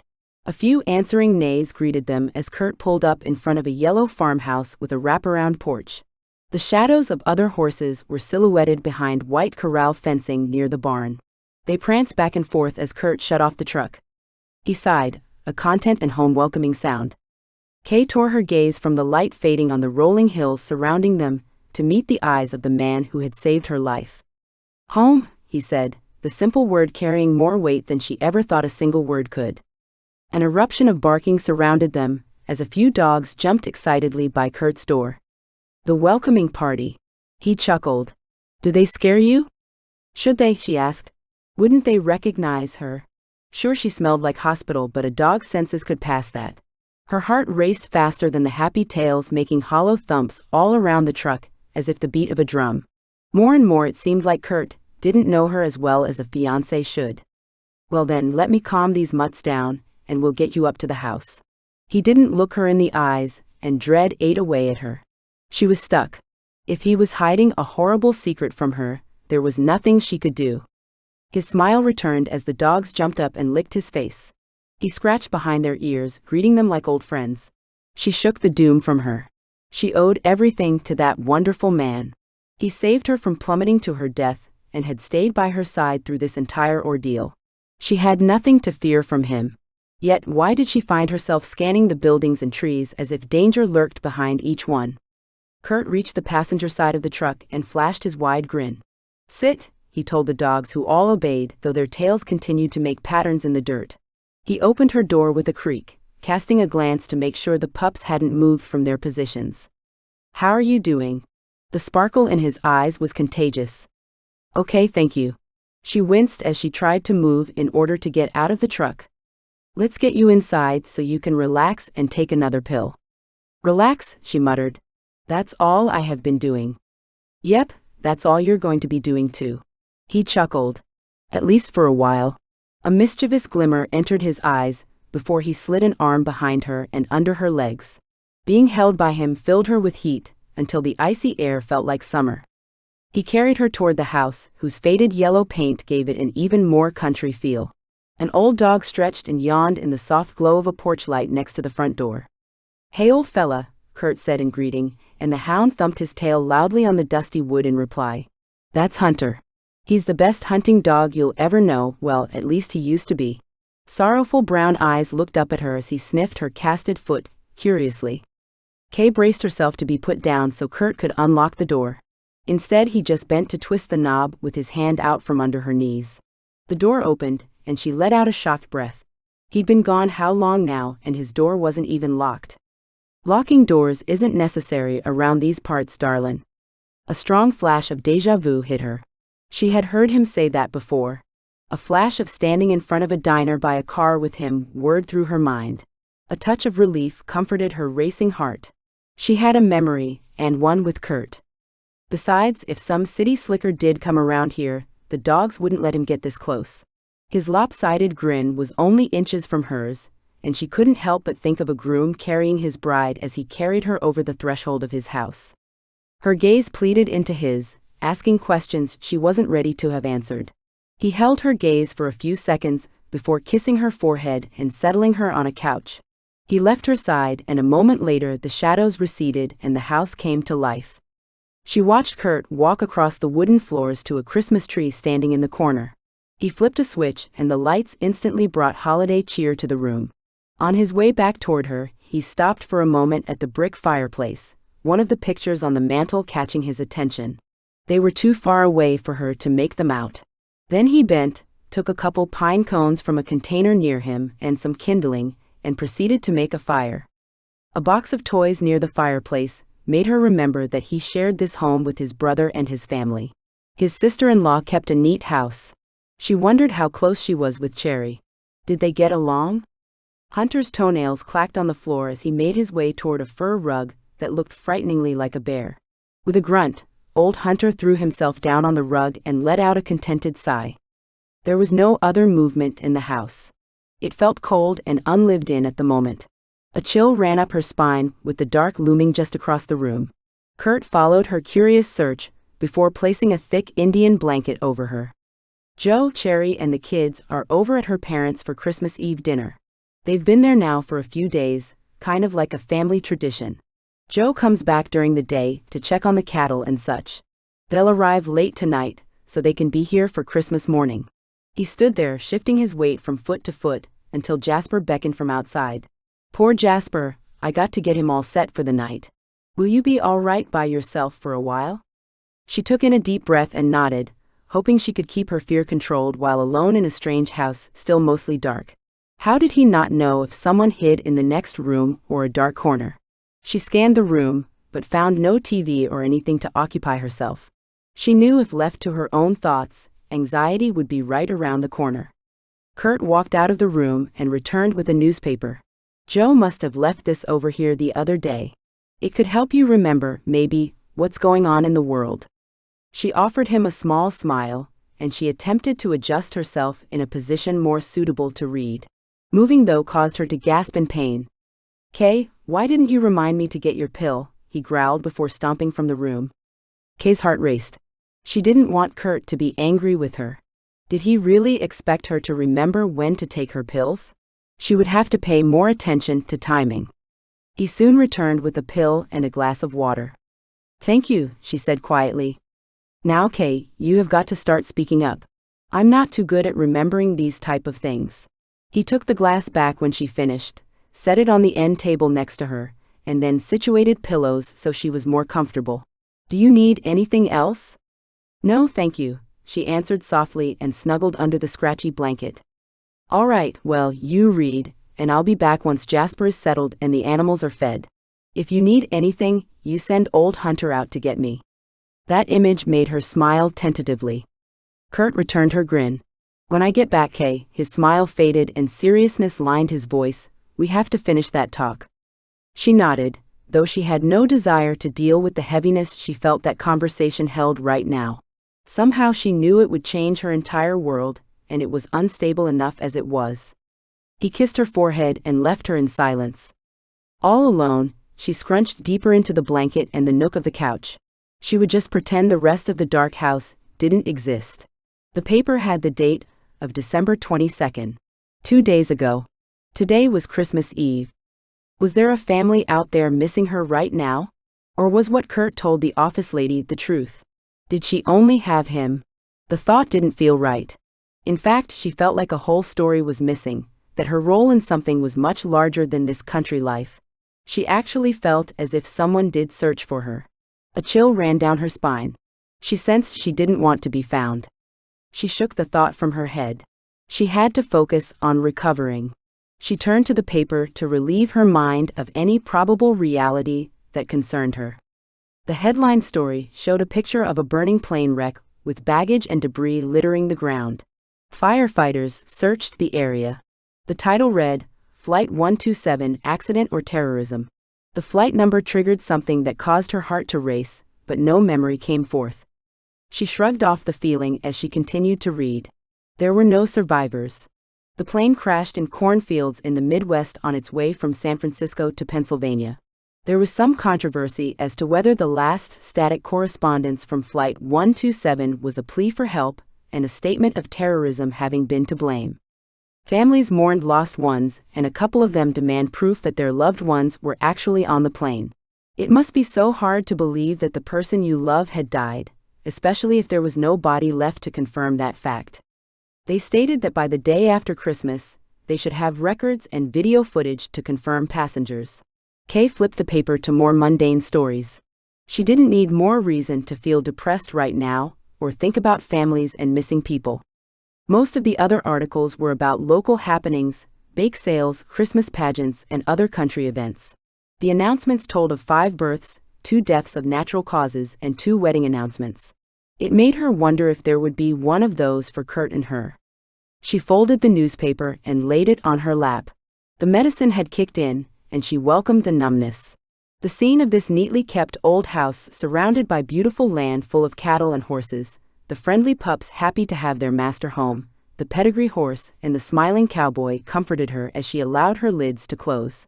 Could this really be her reality? Somehow it all felt too good to be true, more like a dream that she had often.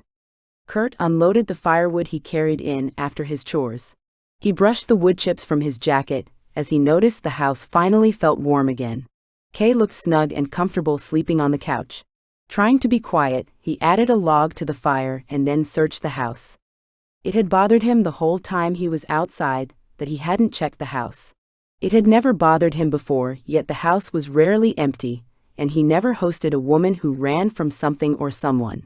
He wanted to pass off the feeling as paranoid, but he couldn't. It felt too right, too intense. Of course no one could know that he would have brought her here. Now more than ever he was glad he had only given his P.O. box. He pushed the thoughts down as he finished the investigation of the large house. It took him several minutes to inspect all 3 bedrooms, the office and 2 bathrooms, but the house of course was clear. He stood and watched Kay sleep on his couch. Somehow it felt like she belonged here. She should sleep in a bed though. He left her side long enough to prepare his own bed. They could figure out a more long-term situation tomorrow. Curt lifted Kay into his arms.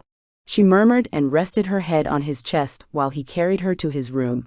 Setting her down in his bed felt natural. He smoothed the hair from her face and covered her with the blankets. He didn't want to leave her side. He had slept in the same room with her for the last week.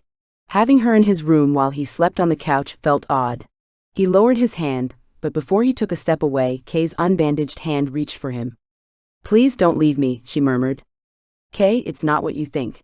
We have to talk." He clenched his teeth, wishing he could just keep the charade going. He wanted to be her fiancé. He wanted to hold her all through the night. "Please, Curt, please don't leave me," she whispered her pleas even as her voice faded into sleep. The tears streaming down her face solidified his decision. "Kay, I won't leave you. I promise." He kissed her forehead gently and wiped away her tears. His heart pounding, he pulled off his boots and climbed on top of the covers next to her. He took the extra blanket he kept folded at the bottom of the bed and covered himself with it. The bed felt divine compared to the chair at the hospital. He scooted closer to Kay, close enough to hear her now even breathing. It became the siren that called him into much-needed sleep. Kay woke him from the deepest sleep he had had since the accident. She thrashed and moaned before erupting into sobs. He leaned over her, brushed her hair back, and kissed her head. "Kay," Curt murmured. "It's all right, darlin'." Her eyes fluttered open and finally settled on him. "My cowboy." The memory of the night he saved her settled in his mind. She had called him that then as well. Shish, you were dreaming again. You're safe. Do you want some more medicine? She shook her head adamantly, then closed her eyes, leaning into his hand still on the side of her head. Soon her breathing evened out once again. A presence stood in the open doorway to his bedroom. He looked over to see his sister-in-law in her robe, clenching her hands in front of her. Is she okay? Cherry asked. She's been having horrible nightmares. I can only imagine what's haunting her. Curt heard the exhaustion in his voice. He looked toward the window, seeing the dim light of dawn waking the land. There's no way we can know, Curt. Waking up with no memory, no past. Do you know where her family is? No, there is no way to know. All we can hope is that someone reports her missing, or her memory returns. He stretched, picked up his boots, and met Cherry at the door. It was wonderful of you to take her on. He looked back at the woman lying in his bed. A wash of rightness flooded him. This is where she belongs. 9. A missing person. The word repeated over and over in Kay's head as she slowly woke. Is that what she was? Had she really heard Curt say that? It wasn't what he told the lady at the hospital. She searched her memory. I am all she has. Those were his words. Maybe they could be taken several different ways. Maybe his earlier words were only a dream. A horrible dream. Childish laughter as light as birds echoed through the house. The pleasant sound had her opening her eyes. The winter sun, muted by the thin white curtains, filtered into the room. In the middle, the curtains opened a crack to reveal a strip of blue sky. A few rays of sun streamed into the room. She reached up to touch them. Seeing the bandage on her arm brought reality back to her. She reached up to touch her bandaged head, feeling her aching body. The last few days rushed in, the accident, the hospital, Natalie, and of course Curt. The laughter filled the house once more. Children. Curt's brother and family must be home. She reached out to feel the bed around her and then breathed in the wonderful scent of warmth, safety, and Curt. Carefully, she turned to see if there was a clock on the nightstand. There was. It read 8 o'clock and sat next to a lamp and a picture of two boys with their arms around each other buddy style. The picture was faded, showing its age. She wondered if it was Curt and his brother. Curt's heavy coat hung on the wooden bedpost, and his hat sat on the dresser across the bed. She tried to push herself up into a sitting position. Grimacing in pain, she did it. Sitting on the edge of the bed, she closed her eyes and caught her breath. Her head spun, and she reached up to still it, feeling the rough bandages under her fingertips. Feeling eyes on her, she opened hers to find two pairs of young, wide eyes staring back at her. The tow-headed boys looked to be about 4 and 7, and just as stunned to see her as she was to see them. The little one smiled and then dashed from the doorway. Mama, she's awake. She's awake. His enthusiasm caused her to suppress a bubble of laughter. The older boy still stared at her in wide-eyed wonderment. She didn't blame him. She must look a spectacle with her hair standing in every direction and a bandage around her head. Hello there, she said. Unbelievably, his blue eyes widened even further and his cheeks flushed a bright shade of red. He opened his mouth and shut it, before running in the same direction as his brother. She held in a chuckle, enjoying the feeling of the children. With the way they acted, though, she didn't feel they knew her, which left her heart pounding and her stomach nauseous. Footsteps sounded in the hallway, and soon a freckle-faced woman stood there wiping her hands on an apron, staring at Kay with almost the same expression as her boys. Strawberry blonde hair framed a childlike face, and her eyes a lighter blue than her boys who now stood beside her, peeking from behind her legs. Merry Christmas. The woman dropped her apron to hang in place and came toward her with the two boys still hiding behind her. She sat on the edge of the bed next to Kay and placed a hand on hers. I hope the boys didn't wake you. Kay felt warmth from the woman and instantly liked her. It was a wonderful way to wake up. Kay peered at the two boys, now standing at the end of the bed. Cherry narrowed her eyes at the boys, and then shooed them out the door. They left with the patter of stocking feet and peals of laughter. It really is no problem at all, Kay said, hoping the boys wouldn't get in trouble. Cherry looked at her, concern lining her eyes as she took her state in. Kay touched her head and tried to tame her wild locks. I must look pretty, interesting. It will be the new trend in town. You'll see, give it a week. She giggled like her boys, her laughter instantly putting Kay at ease. Don't worry, we'll take care of it. Thank you. Cherry, right? Asking her name made Kay's heart race. What if she was wrong? Cherry bobbed her head. Yep, that's me. She rose from the bed. I'll be back in just 1 second. She scurried out of the room, not much differently than her boys, and returned just as quickly with a mirror, brush, and a hair tie. Have you looked in a mirror since the crash? Cherry's bluntness surprised Kay, but oddly she found it comforting. No, I haven't. She glanced at the mirror with uneasiness. If she looked in the mirror, she might find that she looked a lot more horrible than she thought and would want to hide. Yet, how would she find out about her past if she stayed hidden? Well, Cherry said, there's still some bruising and the bandages are put on in a most awkward way, but we could probably take those off. Do you want to look? Cherry handed her the mirror. Slowly, with her chest pounding, Kay took hold of the mirror. She didn't even have an idea of what she looked like. Taking in a deep breath, she turned the mirror toward her and let it out in a gasp as her face came into view. The left side of her still swollen face was tinted a yellow-purple. Under her eyes was the same color, and her lip had a small cut. Cherry was right, they hadn't put her bandages on with sense of style. It was wrapped around her head, making her frizzy auburn hair come out at all angles. Kay tried to look past the damage, to see what she would look like without them. Her green eyes peered back at her. She had high cheekbones, and a slender nose covered with the spattering freckles, though nearly not as many as Cherry. Tears unleashed from her eyes, and she wasn't quite sure if it was from shock, seeing the damage, or finally knowing what she looked like. Oh honey, it's not that bad. Cherry took the mirror from her and placed her hand upon Kay's. Come now, let's see what we can do. You know, you really are a pretty girl. I know Curt thinks that. Her eyes held a mischievous glow. Kay had a flash of a scene from what she guessed was high school, girls talking about boys while putting on makeup. It faded as quickly as it came. Now let's take off this hideously wrapped bandage. I don't know what they were thinking. She started to take off the bandages slowly as not to hurt Kay. When it was off, she sighed. You sure did a number on yourself, hun. Let's cover the stitches with band-aids instead of this burdensome thing.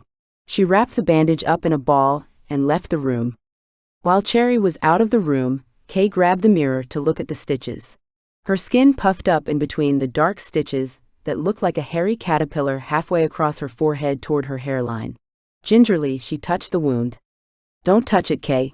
Cherry rushed to her side. You have to keep it clean. Curt says he will take you to Dr. Green's tomorrow. Until then, we have to be careful. When you get back tomorrow, I will help you wash your hair since the stitches will be removed. I can't wash it today. They wouldn't let her take a shower at the hospital either. The sponge baths she was able to take were insufficient. Not today. We'll have to set up a bath for you tomorrow, so you can rest your cast on the side and not get it wet. I could bring you a washcloth if you want.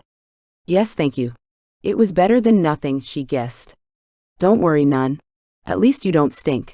She laughed. Well, let's put these band-aids on and then I'll get you a nice warm washcloth. I hope you don't mind. The only ones I could find have dinosaurs on them. Well, dinosaurs are sure better than what I did have.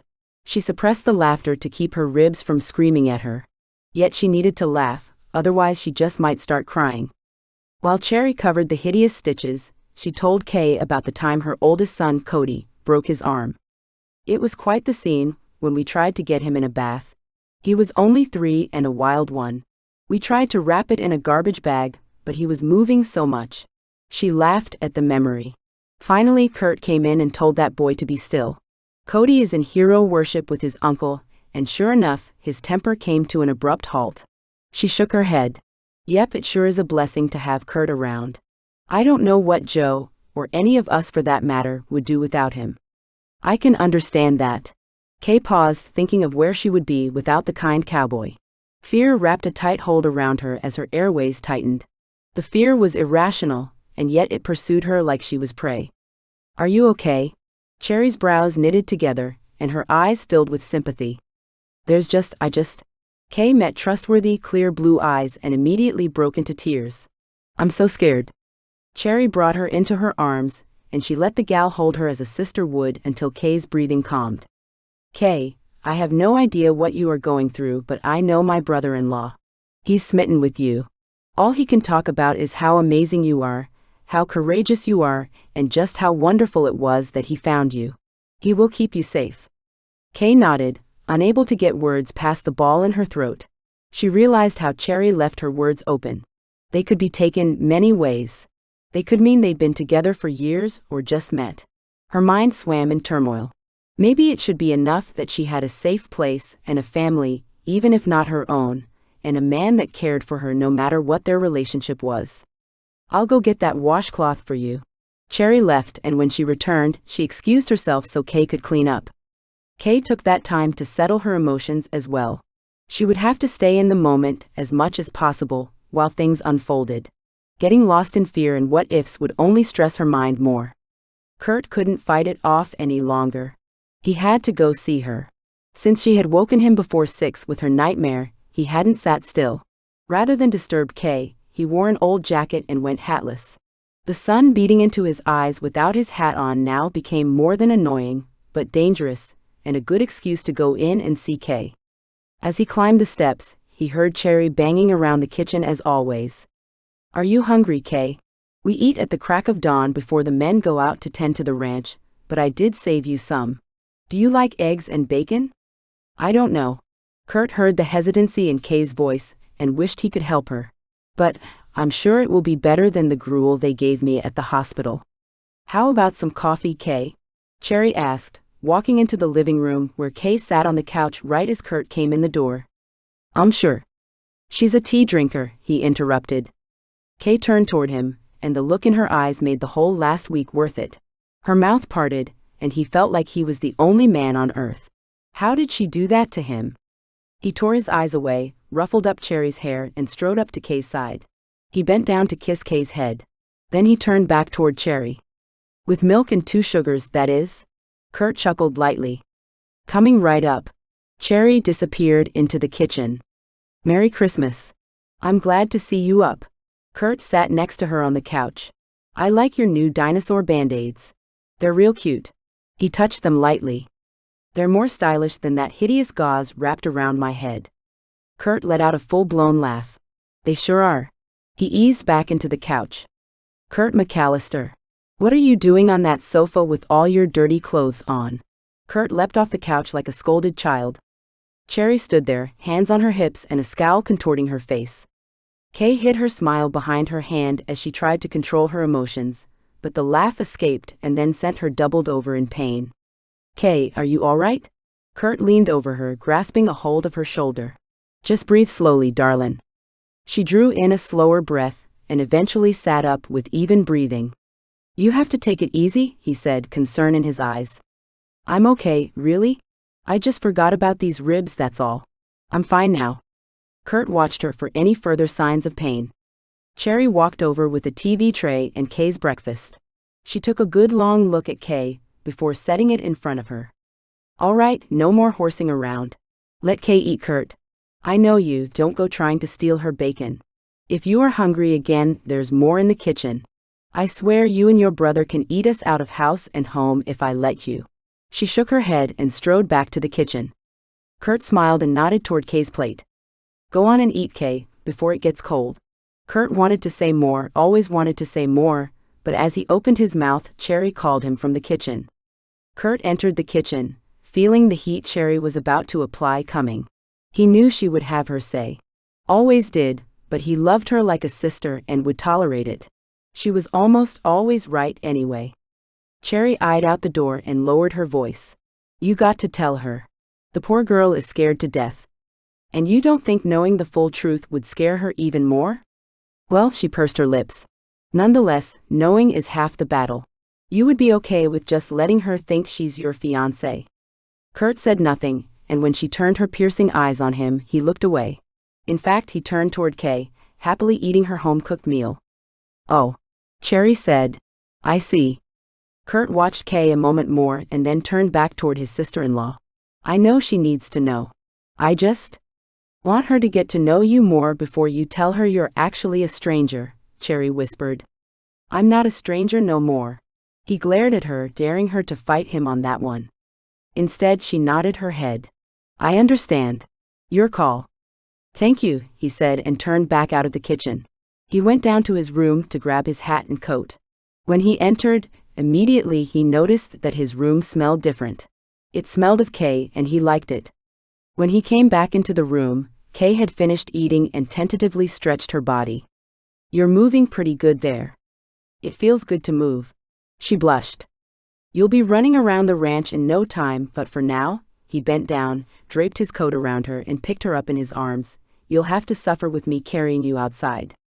Kay wrapped her arm around his neck, not seeming to suffer at all. Her lightweight frame didn't hamper him. "Where are we going?" Kay asked. "Well, to see the horses, of course. I saw how much you like Jasper. I wanted to show you him at work." He turned toward the kitchen. "Joe's running Jasper right now, and then he's going to test him out.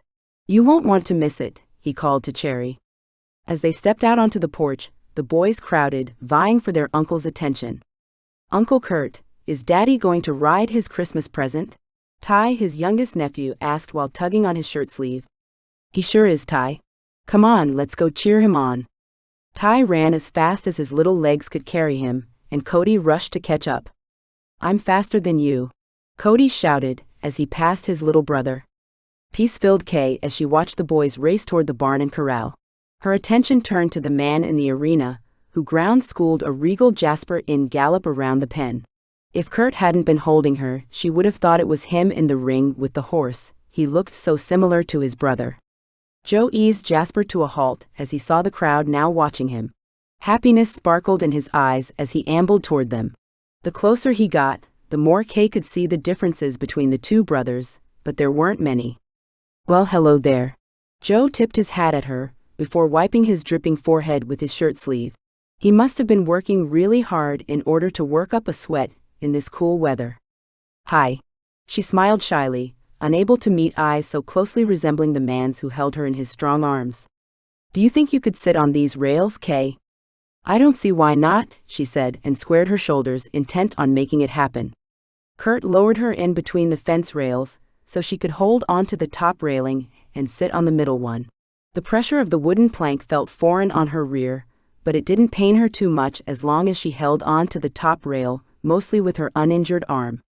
The younger boys climbed the railings to sit on either side of her, their legs swinging in excitement, just like Natalie's. Her heart ached thinking of the girl alone in the hospital on Christmas. She would ask Curt if they could call her. "You two better not be bothering Miss Kay again," Cherry warned as she joined them. "We're not bothering you, Miss Kay, are we?" Ty asked in his sweet high voice. "No, of course not, sweetie. I'm enjoying your company." She was rewarded with two grins. "Well, Joe, you ready to try him out?" Curt slapped his brother playfully on the back. Jasper snorted his own answer. Joe looked over at the magnificent animal and sighed. "Sure am, brother. He's a beaut, but we'll see right now if you got him really for me or used me as an excuse to buy the striking stud for your mares, who by the way have been advancing on him already." He chuckled and winked at Cherry. "Let's get her done then." Curt climbed over the fence and walked slowly toward Jasper, who pranced in expectation. Kay watched Curt stroke the horse's silky coat.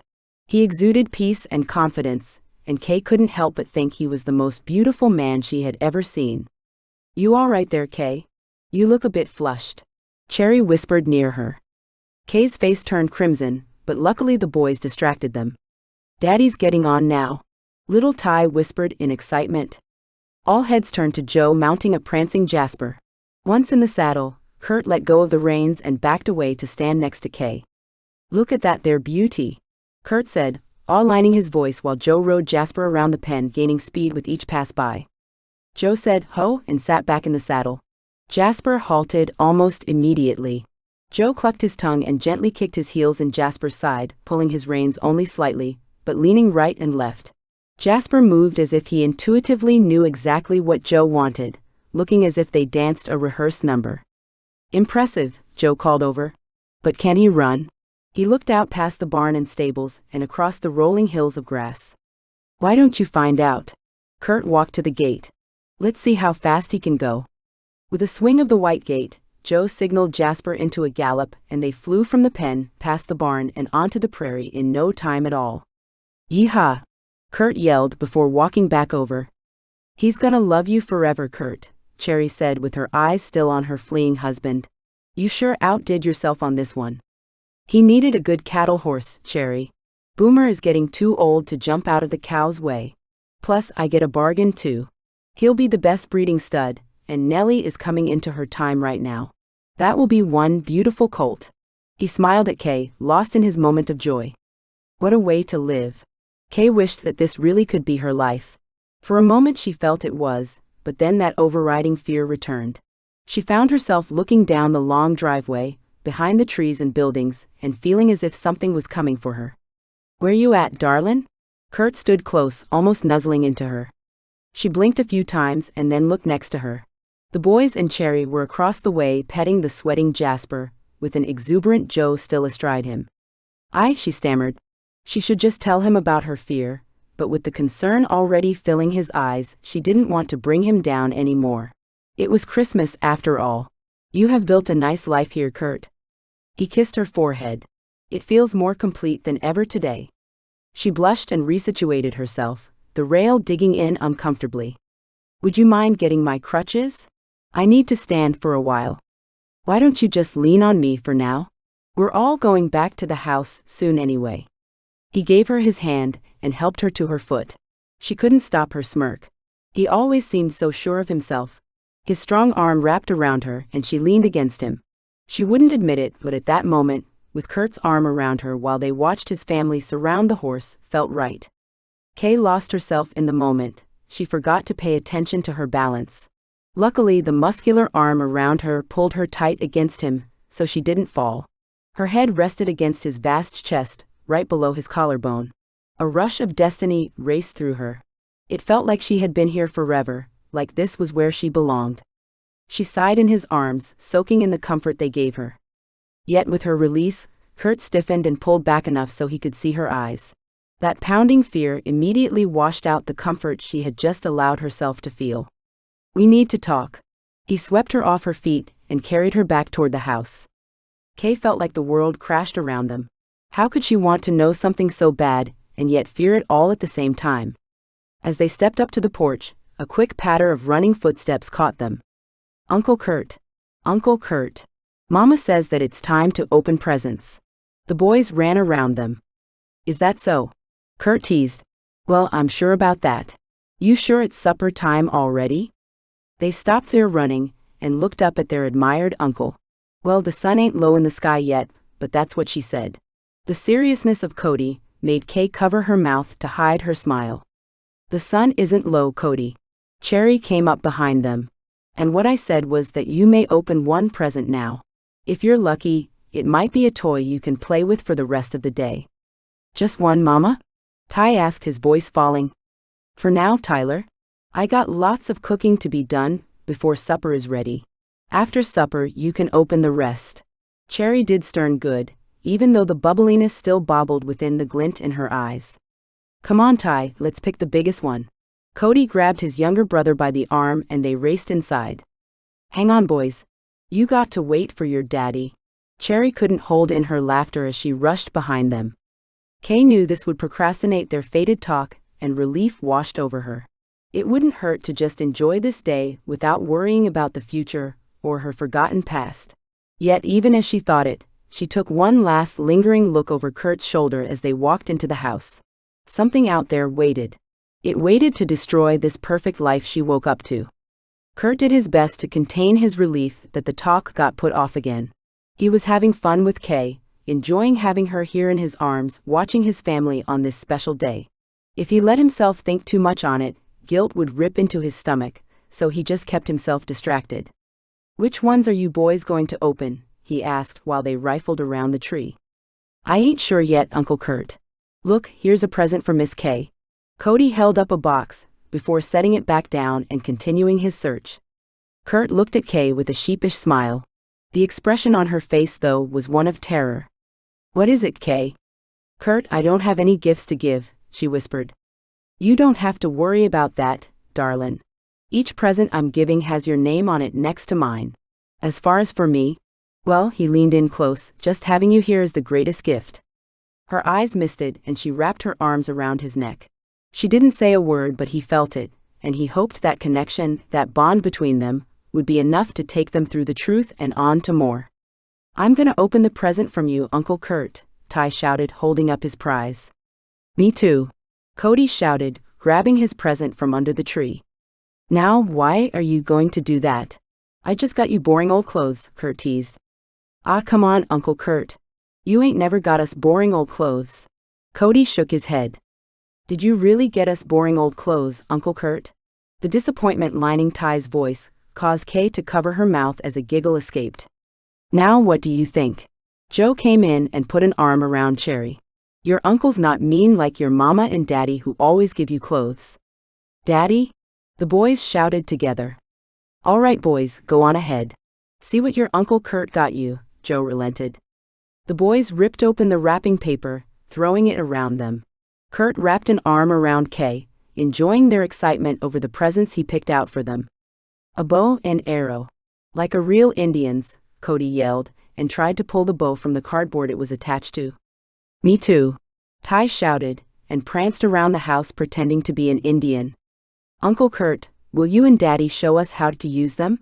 Cody ran around after his brother, holding the bow still attached to the cardboard. "Yes, please do. Take those crazy Indians outside so I can clean up this mess and start supper." Cherry shooed the boys outside, laughing all the while. She turned to Curt. "I'll take care of Kay. You go on out there with the boys." Curt looked at Kay, who shrugged and gave him a smile. "Come on, Uncle Curt," Cody yelled from off the porch. "I'll come check on you soon." Curt kissed her forehead and ran after his nephews. "Come on, Joe. You know that's not how it goes." He didn't like leaving Kay, but she was in good hands with Cherry. Besides, she couldn't keep up with those boys yet, and how could he resist showing them one of his and their daddy's favorite survival games as children? With one last long look at the house, he focused on teaching the boys. 10.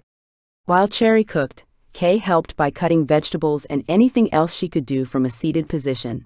She couldn't let it go that she didn't have anything for anyone to open. Curt had been kind, but shouldn't she have a special touch to add to the gifts he had bought for them? They had opened up their house to her after all. One thing she knew for sure, she hadn't lived here before.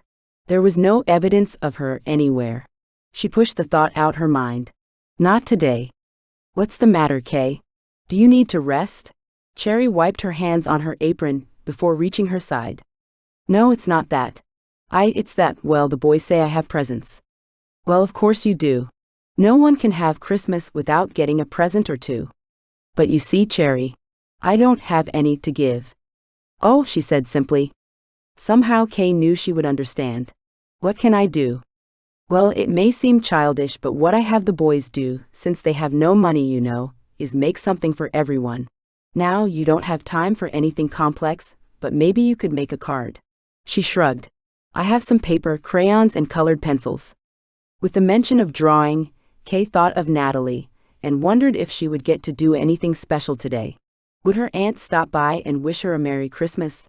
That girl deserved more than that. Instead of getting lost in the sadness, she remembered the girl's optimistic attitude. She always made the best of everything. The thought of the girl inspired Kay. Maybe she would draw a card to go with everyone's present. Even if it was horrible, it would still be something. "All right, let me give it a try." "You're right, at least it will be something and I won't feel as bad." Cherry set her up with some construction paper and colored pencils at the kitchen table. Kay thought of what might be most important to each person. "Cherry, what is Ty's favorite thing?" "Well, that boy is always climbing trees and jumping in the river. He loves being outdoors doing whatever." Cherry shrugged and turned back to her ham. "Thanks, I think I have an idea. An oak tree right next to a river with a boy jumping from the tree to the water should be just right." She picked up a brown pencil, not really knowing where to start, but beginning just the same. After a few strokes of color, a trunk emerged on the green construction paper. The sight of the trunk excited her. It actually looked like a tree. She was so enthused that she picked up a green crayon, then a yellow, and then a blue, and before she knew it the picture was almost done and it looked halfway decent. She grabbed a pencil and sketched a mini tie hanging from the tree right above the river.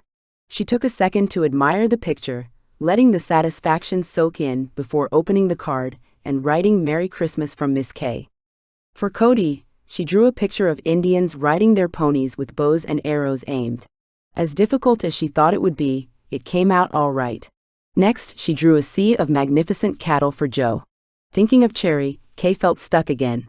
She watched her humming away, while she finished preparations for their big dinner. Everything that gal did seemed to be centered on others. There had to be something she wanted just for her. Cherry. Yeah, Kay. Can I get you something? She turned to meet her eyes. I was just wondering, you seem so happy here. You have a great husband, cute little boys and a big house. Yep, I am happy. I have almost everything that could be desired. Almost. Here it was. Well, you see, Kay, I grew up just a hop, skip, and a jump from here. Kay nodded, encouraging her to share the dream. My whole life I have been in small towns, which is nice, don't get me wrong. There's not a better place to live. It's just that I have always dreamed of visiting a great, big city. The dream sparkled in her eyes, and her hand that had been stirring dropped to her apron. She glided into the seat across from Kay. You know, like New York City or Los Angeles where all the movie stars are, or even Las Vegas with all the lights and everything. I would love to visit a place like that and dress up all fancy in a sparkly dress. Kay let her dream for a moment in silence while ideas filled her mind. She knew exactly what she would draw for her. That sounds like a wonderful dream, Cherry. I'm sure that one day Joe will take you there. Cherry giggled as she came back down from the clouds. Then she sighed. Can you imagine a guy like Joe in a big city like that? Life is here. Our home is here. Our children, our families are here. This is where I belong. She stood up and stretched her back before leaning closer to Kay. That doesn't mean I have to stop daydreaming though, does it? Not at all. You go on dreaming and maybe one day you will be on those lighted streets. Kay went right to work on her City of Lights card. She wanted Cherry to have her dream, in one form or another. After she put Cherry's finished card aside, a knot in her stomach tightened. Now for Curt's card. A million thoughts, fears, dreams, and disbeliefs raced through her. She took in a deep breath to clear her mind, grabbed a pencil, and just started drawing, letting her intuition guide her hand. Holding the pencil and varying the weight and angle of it felt natural. A soothing sense of knowing filled. She may not have memories of drawing, but the action felt familiar and pleasant. When she finished, she stared at the picture for several moments. There on Jasper was Curt looking off to the distance over his land, from beside an old oak tree sitting at the edge of a creek. On the horizon the sun set in pinks, purples, and oranges.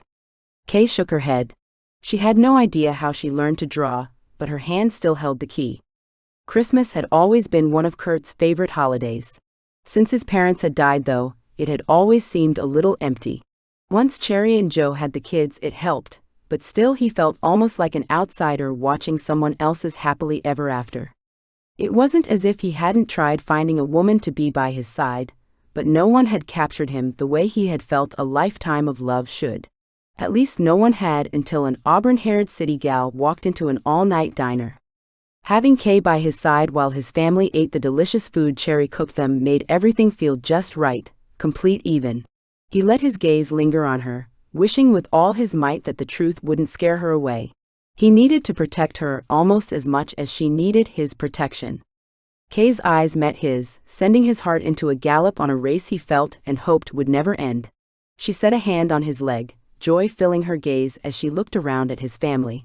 A humming that faded everything else filled his entire being, until he vibrated with it. The candles in the middle of the table flickered, a fork clattered to an empty pie plate, the boys' laughter filled the room, and yet he couldn't stop staring at Kay. A small hand waved in front of him, cutting the earnest gaze. "Uncle Curt, it's time for presents," Ty shouted. "Hold on there, buccos. No presents till the table is cleared." Cherry stopped them in their tracks, and the anticipated groaning ensued. "Now my strawberry shortcake, it's Christmas. Let's leave them dishes and table till the morrow," Joe reasoned. "You leave those dishes out till morning, and you might as well get an ice pick to clean them." Cherry stood, hands on her hips and a dare in her eyes. "Now come on. It ain't that bad. Please, let's open them presents." "Oh yeah. If it isn't so bad, then you clean the kitchen." "Yeah, Joe. You clean the kitchen." Curt doubled with laughter, and the boys jumped up and down again. "Yeah, Dad," they chimed in. "What? Y'all don't think I can do it? Well, I'll show you then. Cherry's mouth opened in surprise. You really will, Joe? Really? Sure, honey. He reached out to hold her. Anything for my strawberry shortcake. The kiss lasted long enough for Cody to get disgusted, and Ty to get eager. After presents, though. A cry erupted in the house, as the boys pulled their parents into the living room. Curt shook his head with a deep laugh, and without a second thought picked Kay up and carried her to the front room. The lights on the tree were the only lights on in the room. Curt felt a warmth spread through him as he sat Kay on the couch and sat next to her. He pulled her casted foot up on his lap to elevate it, and then leaned in close enough to smell her heavenly scent of honeysuckle, still lingering even after a week with no shower. Merry Christmas, darlin'. Merry Christmas, she whispered back. Without thought, he leaned in for a kiss, and not on her forehead this time. He needed to feel her lips on his. For more than a week he had been falling for Kay, feeling more bonded and protective of her with each passing day. It was so easy to fall into the fake role he had set up, too easy. Her breath warmed his lips as he closed the gap between them. Uncle Curt. Instantly he pulled back. Heat filled his cheeks and Kay looked flushed as well. It had felt so natural, so. Look, here's a present for you. Tyler rushed over with a wrapped package for his uncle. The Christmas presents were passed around, until wrapping paper littered the entire floor. Cherry had given up on trying to contain the mess, and made a big deal of throwing hers on the floor with everyone else. It all felt so right and complete with Kay there next to him. Presently she sat with tears in her eyes while she held Cody and Ty's presents they made for her. Open it, Miss Kay. We made them just for you. Tyler pushed. Just for me, huh? She teased. Just for you, Miss Kay, Cody said quietly. Curt winked at the boy, seeing the awe he held for Kay. He remembered those days. Kay opened the presents to reveal 2 stick horses with pine needle tails. Tears spilled from her eyes as she clutched them to her. Don't you like them, Miss Kay? Ty asked. I love them, boys. I really do. She took the boys into her arms even with her injured arm, and Curt's heart soared and then raced in apprehension. He had to make her understand.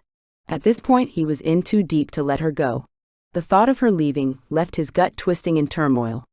It continued to grow as Kay opened the presents from him. Her gratitude shone in her eyes with the gifts of clothing. She had brought the fuzzy sweaters to her in a hug, and he was actually jealous of a sweater. Now she sat, lost in watching his family. It's quite the picture, isn't it? Curt wrapped an arm around her. Sure is, she said as she leaned further into him. He could feel her breath, and an ache in him awoke. A deep need to protect this woman and keep her close consumed him. Kay closed her eyes and he touched her smooth cheek with his calloused hand. She opened her eyes to meet his as he implored her depths. Nothing else mattered, and he leaned in, his heart racing with need and want. He needed her to know how he felt. He needed to know how her lips tasted. His gaze dropped to them, plump and now parted. Every fiber of his body thrummed with the need to show her how he felt. He leaned in. His lips touched hers, yielding a charge bigger than any electric shock he had ever felt. The electricity infiltrated his entire body. Mama, Tyler took my new truck. Reality snapped back in. Curt leaned back, eyes wide as he searched Kay's. All he saw was happiness, and maybe was that love? Cherry cleared her throat, and as soon as he met her gaze his stomach tied into knots. But I want his truck. It's bigger, Ty pouted, squeezing the truck to his chest as Cody tried to wrench it free. Now Ty, you know that it's Cody's truck. You don't take things that aren't yours. She shot a narrow-eyed glance to Curt, before turning back to the boy. Give it back. He roughly put the truck in his brother's outstretched hands. Hey now, buddy. Curt slid down next to the little tyke, doing his best to ignore his wrenching gut. You know, you need to be thankful for all that you got this day. Lots of people don't get anything, and some don't even get to spend it with their families. He thought of Kay and little Natalie. Would they find Kay's family? Would Natalie get a chance to have one like she deserved? He felt Kay stiffen behind him. Clenching his jaw, he made her a silent promise. He would find her family if she had one, and he would stop whatever left her full of fear and scanning all the dark places when she thought no one else was looking. Cherry sighed as she squatted to pick up all the paper covering the floor. Wait, the mess can't be cleaned until all the gifts are opened. Kay's face had turned red, but she pointed to the cards still under the Christmas tree. I mean, well, it's not much or anything, but. Darling, you didn't have to do that. Curt sat up next to her again. Could she get any more perfect? You have all been so nice and giving. Your presents are more than generous. I feel better at least giving something. Even if it is just silly homemade cards. Curt nodded while Cherry passed out the cards. Kay's hands shook, and he took her good one in his. Mama, look. It's me jumping in a river. Ty shouted as he ran to show his parents. Oh my, it really is you. Cherry stared at Kay, leaving Curt wondering what the card looked like. I got real Indians. Cody yelled before running around the room, shooting a pretend bow. Curt watched as Joe opened his, and nudged Cherry before she had a chance to look at her own. They whispered together, and Curt's curiosity couldn't handle it anymore. He opened his card. Darlin', Curt said, though he couldn't take his eyes off the picture he held in his hands. Jasper appeared so lifelike with Curt astride him. It looked almost like a photograph. You drew this picture? She smiled shyly and nodded. Cherry gasped from the other side of the room. Her hand was over her mouth and tears filled her eyes. She handed the card to Joe, and then ran over to give Kay a hug. Curt couldn't help himself. He took a tour around the room to see each picture she drew special for every member of his family. Each drawing impressed him more and more. Kay, Joe said as he looked at her, bringing Curt's attention back to the girl he wanted by his side. Where did you learn to draw like this? I don't know, Joe. Kay looked to the ground. Her eyebrows furrowed in the cutest frown he had ever seen. It doesn't matter where you learned it, darling. Curt gently lifted her face to his. All that matters is you're an amazing artist. He gave her a peck on the cheek. Really? I bet you could sell these, Joe said, looking his over once again. Joe, you don't sell something someone gave you. Cherry told him sternly. Miss Kay, Cody said shyly. I ain't gonna sell my picture. I'm gonna put it right over my bed and look at it all the time. You're a sweet boy, Cody, Kay told him before he ran off to his room. It's something to think about, you know? Joe watched her, and then caught Curt's eye with that gleam he gets when talking about business opportunities. Excuse me? Kay asked him, and Curt leaned in to listen as well. You know, selling some of your drawings. I mean, you should get some real artist paper and pencils, but you ought to think about it. Joe acted casual, but Curt saw the underlining scheming going on in his head. Don't be exploiting my FK. Curt caught himself, realizing right then the pickle he had got himself into. He really had no right to stand in her defense, or in her way. His eyes met hers so trusting. He hated that after he told her the truth, she might not ever look at him that way again. While everyone cleaned up and got the boys ready for bed, Kay lay on the couch, allowing the day to filter in. Could she really sell her art? It didn't seem familiar to her, but then again, what did? Her heart raced. One thing felt familiar and right from the very beginning, Curt. Familiarity didn't just happen without something causing it. Even with losing her memory, you couldn't fake familiarity with someone or something you hadn't seen before, right? She watched the lights blink on and off on the tree, allowing them to hypnotize her as the questions kept piling in her mind. The effect of the flickering fire, candles, and lights created an atmosphere of peace and warmth. The boys' laughter traveled from the back of the house to her, and she decided, just for now, to let those questions go and focus only on the moment. It was the best Christmas gift she could give herself. She wanted to capture this moment and keep it with her forever, so no matter how lost she became in her own struggle, she could remember this time and the feeling of peace and comfort that lived in it. Mama, my teeth are all brushed, little Tyler yelled. Come and show me, Cherry called back from the kitchen.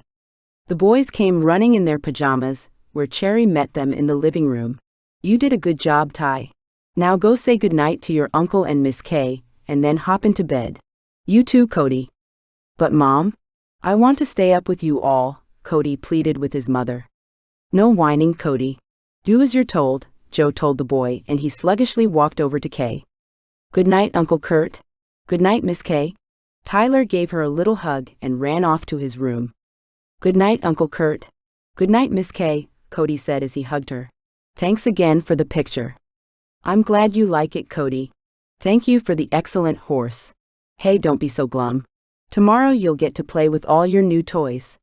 He smiled for her before heading down the hall to join his brother, and Cherry followed to tuck them in. A few minutes later, Kay heard Joe's deep voice, so much like Curt's, reading them a story. The image of the family warmed Kay. She found Curt's eyes and couldn't help but wonder if they had talked about having children. A wonderful, spicy aroma began to waft into the room from the kitchen. That smells delicious. Kay closed her eyes and inhaled deeper. I'll get you some. Curt left the room and followed Cherry into the kitchen. A moment later, Kay overheard Cherry's stern tone. She kept her voice low so Kay couldn't make out the words, but it sure sounded as if Curt was getting an earful. She wondered what he had done to upset his bubbly sister-in-law. She couldn't imagine anything. What's going on in there? Joe asked her as he walked into the living room. I am not sure. I hope I didn't do anything to upset Cherry. Kay watched the kitchen door with wide eyes. I highly doubt you could, Kay.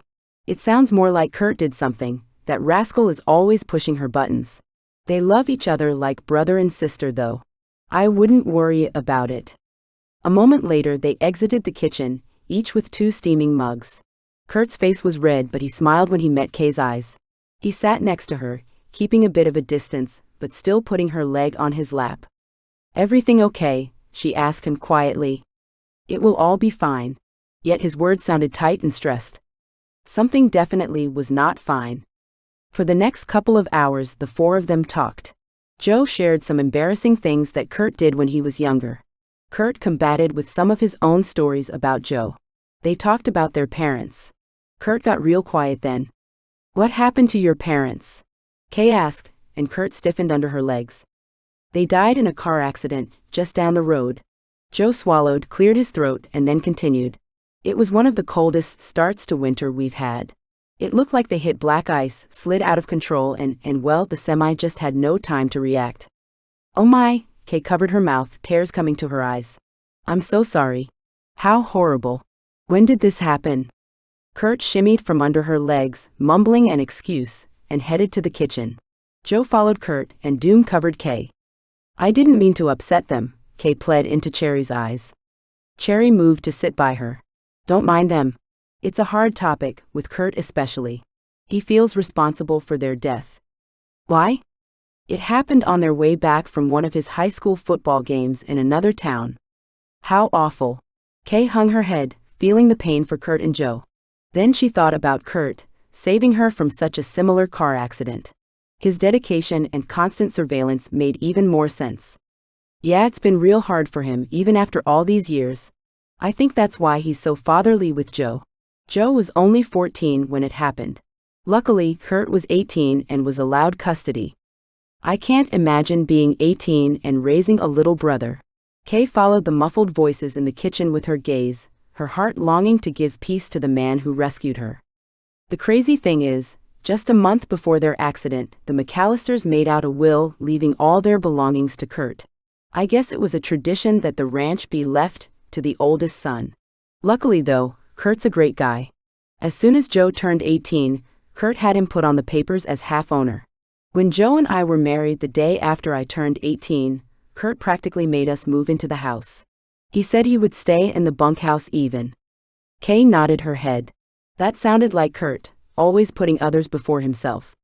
Some nights right after our wedding, I think Curt wished he had moved into that old bunkhouse. Cherry giggled, which left heat filling Kay's cheeks. But obviously he never did, Kay said. No, we wouldn't let him. This is his house. I would never feel right kicking him out. Besides, that bunkhouse, she shook her head in exasperation, would need a lot of work to be livable. It hasn't been used in over 30 years. Wow, how old is this ranch? Kay found herself enthralled with all of this information about Curt and his family. She wanted to know everything about him, even the topic that left him full of nervous energy every time he tried to tell her. Whatever happened between them, fight or not, that couldn't matter anymore. It couldn't be that important, could it? I really don't know that. It's been in the McAllister family for many generations though. There's even an old sod house that is pretty tore up, but it's still standing way out on the range.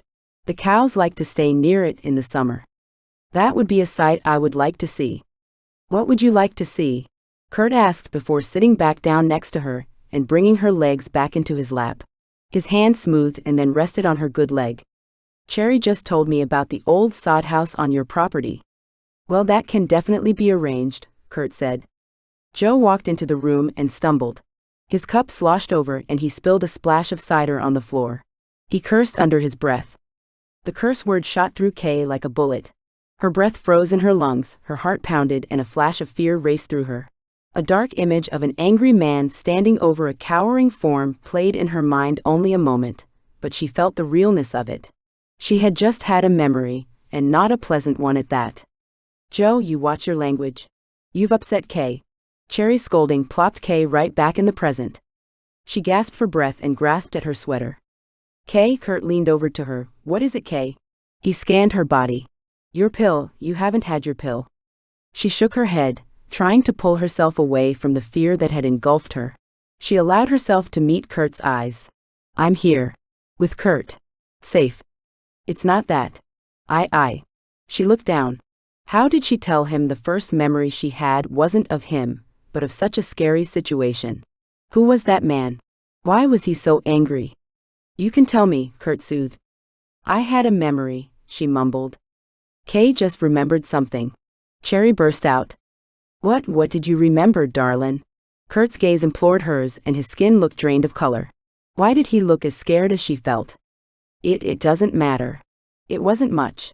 Kay just wanted to drop it and pretend she never had it. Maybe if you talk about it you would remember more? Joe asked. She didn't want to remember more. She let her eyes meet Curt's, finding strength in him. She'll share when she's ready. We won't pressure you. He lifted a hand to brush back her hair, his eyes searching hers like he wanted to read her mind. Thank you, Kay said and leaned into him. More than anything, she wanted the safety of his arms. She knew that angry man couldn't touch her there. Let's toast to Kay's memory, Joe announced.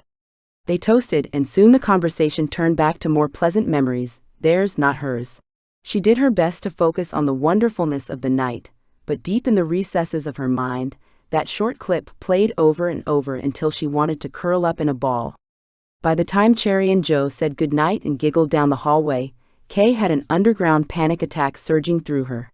When Curt swooped her up, she pressed her head into his chest, willing the image to go back to where it came from. You okay, darlin'? You've been awful quiet since you had your memory. He lay her down in bed before sitting next to her. Do you want to talk now? She shook her head. She didn't want to relive it right before sleeping. Now she knew where those nightmares stemmed from, or at least she had a fraction of an idea. Curt had given her the medication a little earlier, and she felt the drowsiness pulling at her. She knew she didn't have long until this world faded. I'll be here when you are ready. You can tell me anything. He pulled the blanket over her and kissed her forehead. Merry Christmas, darlin'. Merry Christmas. Thank you. You have a beautiful family, and I'm hoping I will remember more of them soon. His mouth squeezed as if he bit his cheeks. He lowered his eyes and backed toward the door, flicked off the light switch, and turned to leave the room. Curt? Kay's eyes darted around the dark room lit only by the silver moon that shone in. Where are you going? He slowly met her eyes, the darkness making them seem even more distant. It wouldn't be right for me to sleep in the bed with you. Kay sat up in bed with a grunt. She didn't know what he meant by that. He had slept next to her last night. Maybe they were waiting until marriage, but that didn't mean he couldn't sleep next to her, did it? Her eyes scanned the room again, her fear pulsing with each rapid beat of her heart. Please, Curt. I don't want to be alone. Should she have told him why she was so scared? Maybe he would know where that memory came from. Maybe. Kay, there's nothing more I would like, but there was that hesitancy again, that underlying knowing that he hadn't told her everything. Please, she whispered, her eyes filling with tears. I feel safer when you're near me. Curt opened his mouth, shuffled his feet, but finally he took the step back inside the door. He looked at her with an unreadable expression for a moment more, before he took off his outer shirt. Standing there in only a t-shirt and pants, with the moonlight reflecting off his strong biceps and hardened torso under the white shirt, he looked the epitome of a cowboy. Her cowboy. Thank you, she said as he crawled onto the other side of the bed, on top of the covers, pulling the extra blanket on again. Anything for you, Kay. I would do anything for you. She let those words play over and over in her head, as she fell into sleep. 11. Curt should be up and doing morning chores before he had to take Kay into town to see Dr. Green, but he couldn't stop watching her sleep. She had a few nightmares, but this last one calmed, and now it seemed as if she dreamed a happy dream. She smiled and made soft, comforting sounds. He sensed the moment she woke up, as her breathing changed and she shifted painfully in her sleep. She rolled over to her side, now facing him, and he lay back down on his elbow so his face was right in front of hers. Her eyes fluttered open. He watched the same sequence he had seen since the first moment she opened her eyes after the coma, confusion, to recognition, to a peaceful trust. His heart clenched in his chest. How he hoped she would still look at him like that after he told her what he had to today. "Morning, darlin'," he said. "Morning, my cowboy." Just like it always did when she said that, his mind flashed to the night he rescued her and she first called him that, like she knew him, like she had waited for him all her life. "You've been dreaming for a while?" The last one seemed like a good one. "Do you always watch me sleep?" He shrugged. She stretched as best she could, and snuggled back down into the bed and a little closer to him. It was a good dream, a familiar one. "You mean you've had before?" he asked, resisting the urge to kiss her. "Yes, like I've had it all my life. Almost like it was timeless." Her gaze glazed, and he wondered if she relived the dream right that moment, as a small content smile creased her lips. "It might be the beginning of your memory coming back. Maybe sharing it might help more memories?" He hoped she would open up. Her memory last night obviously disturbed her. She had looked downright terrified by it. He had to admit at first he was afraid she realized the truth about them, but as the night progressed and she still leaned on him, he knew it was something more. He wondered if she might have remembered the thing that made her run that night at the diner. She watched his eyes for several moments before taking a deep breath. "The land looked like the rolling hills around here, but there's a single oak tree alongside a creek. The land is empty and beautiful and peaceful." Curt sat up but never took his eyes off her. The land she described sounded just like his favorite spot on the property, the same as she had drawn on his Christmas card, the location where he wanted to build his own house, a house for him and his wife and children. He looked down at Kay and a new thrumming sounded within him, a house for him and Kay. "There's a man standing under the oak tree," Kay continued. "When I saw him, I felt safe and at peace. I ran into his arms, and the feeling of him holding me was beyond something fictional. It was real and, like I said, timeless. It used to end right then, but this time I looked up into his face." "And?" Curt couldn't help asking, feeling drawn into her dream and hoping and fearing her answer. "It was you, of course it was you." She reached out and touched his cheek. The relief and satisfaction that filled him only lasted a moment. He closed his eyes. It couldn't be a memory, not one from a long time ago. "What's the matter?" Kay asked him, her eyes widening in an expression of fear. "It sounds like a wonderful dream, Kay." "But..." She pulled back from him and his heart ached. It couldn't be from before the accident. Kay grunted as she rolled over and sat up, her breath coming faster. "I don't understand, what do you mean? Why not?" The tremble in her voice felt like daggers in his gut. He had never meant to hurt her. Curt scooched to the end of the bed and held his head in his hands. "There is so much to tell you, so much you need to know, and I don't know how to tell you. Curt, you need to figure that out because you're all I have. I have no past. No life. No family, it seems. No memories except one that leaves me cowering in fear, and one you say is false." She reached for the crutches next to the bed and hoisted herself to a standing position. "So anything that you're keeping from me could mean my life or death." She spun to leave the room, slipping slightly. Curt, heartbreaking, was quickly by her side, steadying her. She yanked her arm out of his grasp. "I need to learn to rely on myself." Shocked, he took a step back and let her hobble out to the hallway bathroom. He fought the urge to go after her, hastily shoving his feet into his boots and grabbing his hat and coat before storming out into the freezing, barely dawn morning, without coffee. Kay allowed the tears to stream down her face while she silently sobbed. She hadn't allowed herself this reprieve since she awoke in the hospital, and she desperately needed the release. She cried until she didn't even know why she cried, until every tear she could possibly have cried, until exhaustion kept her from crying anymore. Then, methodically, she cleaned herself the best she could. She avoided her reflection as much as possible. Staring into her eyes she didn't know, unnerved her. Who was she anyway?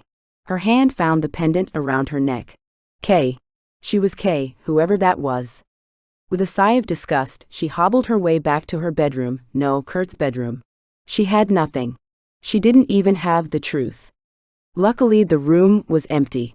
She sat on the bed, not wanting to go out to the rest of the house and see other people, and not wanting to fall back asleep and have another nightmare, or the false dream. The dream infiltrated her mind once again. She wanted to write it down, somehow prove that it was real, that she had been having it her whole life. Feeling a bit foolish, she opened the drawer in Curt's nightstand, and sure enough there was paper and a pencil. She hastily took it out and began drawing. Before long, the place of her dream covered the paper.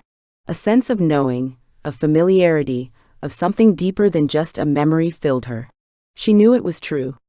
Feeling sure of herself, she set the paper down on the table and followed the sounds of Cherry starting breakfast. She had no idea what Curt's comment meant, what he wasn't telling her, but she wasn't going to back down from it, or from the family that had welcomed her into their home. "Morning, Kay," Cherry said brightly. "You might make a ranch girl yet, up this early." "Morning," she said, unsure of how to reply to her comment. Who knew what she had been, but she had to focus on now, for that was all she had. "Oh, I found a pair of my old jeans that I had ripped on barbed wire last fall. Wouldn't you know it, it's the right leg. So I thought we could continue the rip, enough we could get it over your cast." She looked her up and down. "We seem about the same size." "Wow. Thank you, Cherry. I thought about my new jeans, but I didn't want to ruin them. I would feel better in something other than sweats to go into town." "I figured." Cherry winked and then turned back to chopping mushrooms. "If you bring those over here, I can cut them for you." Kay did her best to stay in the moment during the morning. When Curt came back in for breakfast, he acted as nervous as she had ever seen him. The distance that was created earlier still existed, and it felt like a canyon had grown between them. It hurt more than her body, more than not knowing the truth, and she wanted to bridge it. The jeans that Cherry had sacrificed worked great. Kay felt better being in jeans and one of the soft sweaters Curt had given her. She almost felt like a real person.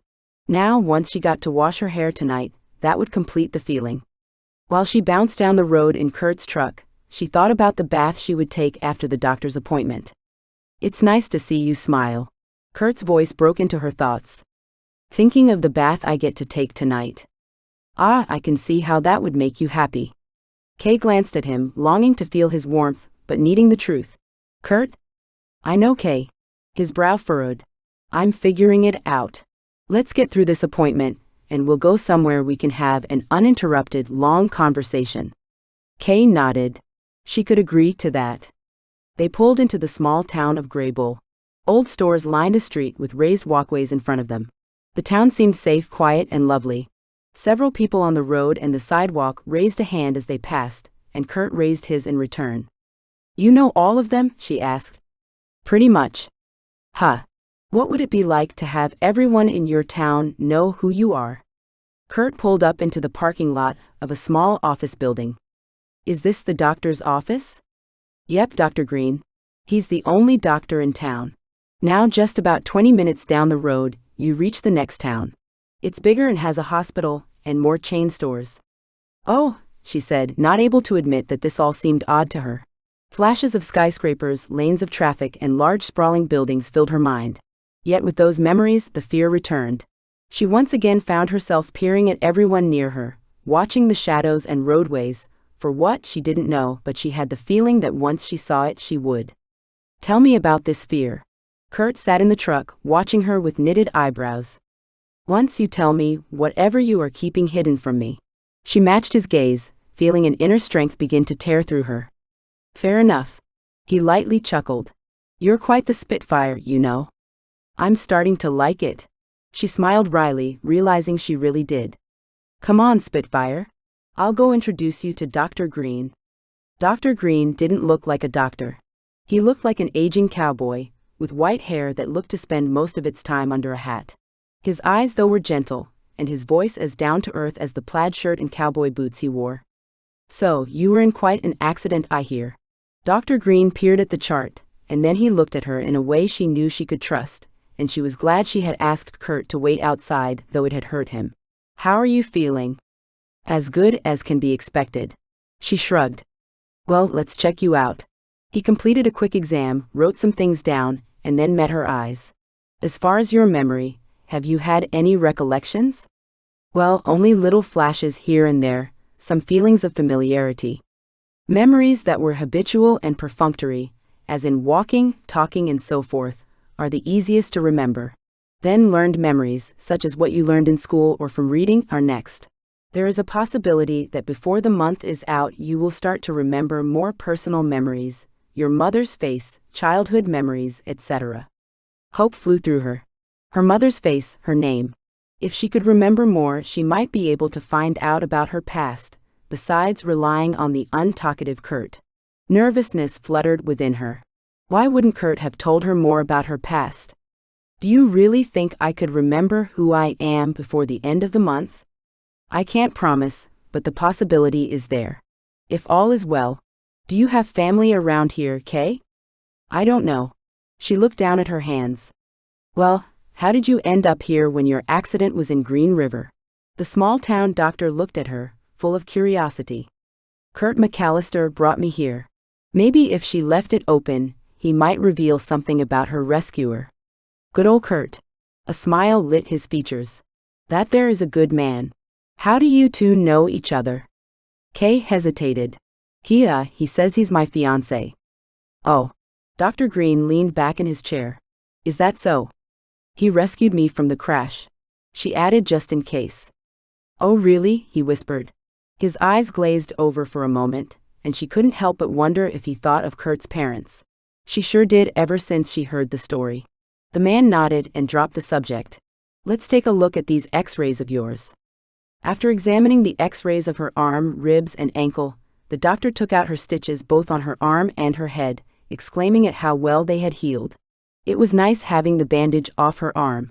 As he held up the mirror, she noticed that the bruising had faded even more, and the tiny scar was pink and puckered, but a lot better off than she had thought it would be. "It will be only a hairline scar before you know it. With a touch of makeup, it should be unseen for your wedding." "When is the big day?" "I haven't seen or heard an announcement." "I am not sure," she said, her heart thundering.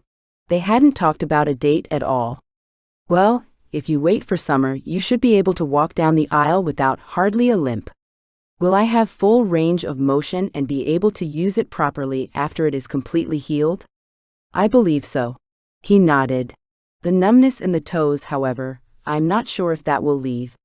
"That's not a big deal, as long as I can use them," she said, feeling better than she had all day. "You've got a positive attitude. I see why Curt fell for you, and about time too. That lad needs to have a family of his own. Now how about your pain level? Do you need more meds?" "No," she said immediately. "I think I can deal with the pain. I don't like the way they interfere with my thinking." "All right then. I guess that takes care of it. We'll see you in 2 weeks to get that walking cast put on. Until then, don't put any pressure on it. See the gal up front to make the appointment. In fact, I'll walk you out." "I wouldn't mind seeing Curt." He followed her out. As she made the appointment, Dr. Green called Curt over. Curt looked toward her with concern, but masked it well with a broad smile. "Doc?" He reached out to shake the other man's hand. "Sure is good to see you." "Sure is, son. I hear congratulations are in order?" The doctor looked at her and winked at Curt. "Oh yes," Curt chuckled, and she couldn't help but hear that nervous hesitancy in it. "I'm happy to hear you are finally settling down, Curt," the doctor whispered to Curt, but she heard him and stood rigid. "I don't blame you with this one. Kay's definitely special." Curt's serious voice made her feel warm all over. "Well, she's a fast healer. In 2 weeks she will be in a walking cast, and a month or so after that she'll be walking all over the place, just in time for that wedding." He patted her softly on the shoulder.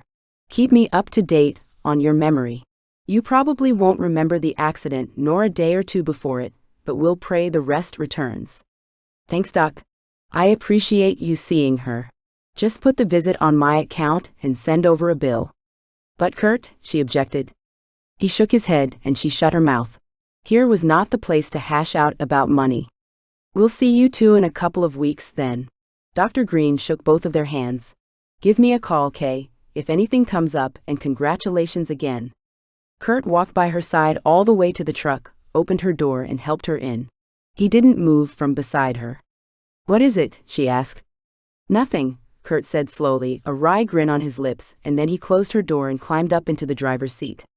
Kay continued to watch him as he drove further into the small town. They pulled up to a place called Homer's Feed, and he shut off the truck before turning toward her. I need to pick up a few things. Do you need anything? No. Thank you though. She almost felt like a total stranger, and she didn't like it. Listen, Curt. I don't know what to say. I know. I have a lot of answering to do. He sounded so defeated that she cringed. People walked slowly by on the sidewalk, watching them and whispering to each other. Would you like to come in with me? It wouldn't be as boring as watching people walk by staring at you. Knowing he wanted her with him helped bridge the gap a little. Yes, I would like to be with you. Curt stood taller with her words, and she felt like some of this morning's after effects had begun to fade. She kept by his side while he picked up a few things for the ranch, and then walked up to the counter where a grizzled man greeted them. Curt ordered some alfalfa and hay. Will that do ya, Curt? The man tallied it up. Sure will, Homer. Just put it on the tab. No problem, and who's the pretty lady? Homer drawled, looking Kay over curiously. Oh, sorry about that. Homer, this is Kay. Kay, this is Homer, the owner of this store. She balanced and reached a hand over the counter, which Homer took and kissed with his whiskered lips. It's nice to meet you, Homer. Always a pleasure to meet a beautiful woman. He looked a bit more at her, and then turned to Curt. Just Kay, huh? Just Kay, Homer. Curt shook his head and led her out the door. What was that all about? She asked once they were outside. The town gossip. They all want to know who, what, where, and when about everything and everyone. By the time we hit the highway, everyone will have their own story about you and me. He helped her up into the truck and handed the crutches in afterwards. Two teen boys loaded the hay and alfalfa into the back of the truck. When they left for another load, Curt still stood next to her. And just what is the story of you and me? She held her breath for what seemed like an eternity. The silence was killing her. Why won't he answer? The boys hauled up another load and left again before Curt spoke.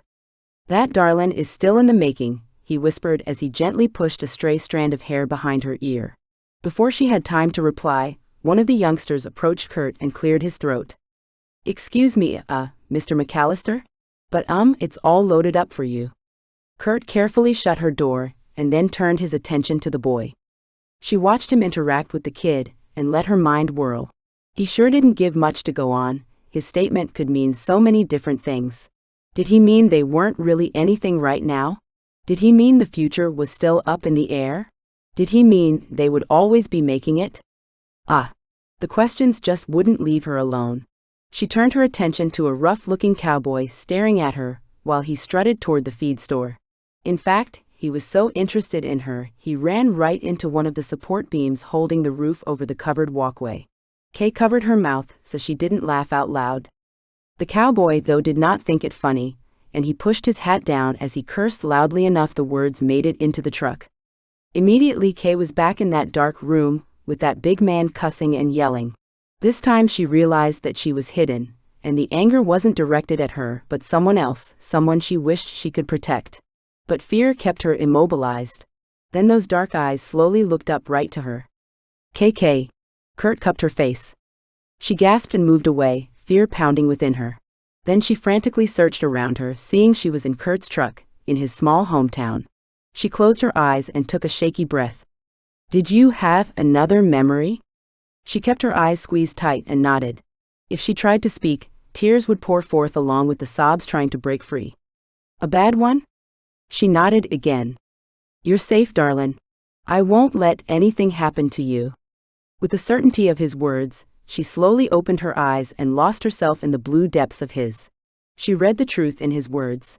Whatever he had been keeping from her, she trusted him, and she knew he would protect her, but who would protect him? 12. Curt drove back toward the ranch. Kay hadn't uttered a word since her last memory. What he wouldn't give to know the horrors that caused her to be as frightened as she looked. He clenched his hands around the steering wheel until his knuckles turned white. He needed to call Eli to see if he had found anything else. As he headed up his long driveway, Kay stirred as if she woke up, but her eyes had been open, wide open and staring into nowhere during the whole drive. She looked around and then at him, expectancy in her eyes. "Curt?" "Yes, Kay. I know. We're going somewhere we won't be interrupted this time." He looked back at her. "And Kay, after I tell you, I need you to tell me those memories that leave you looking scared for your life." He heard her swallow, but she gave a slight nod.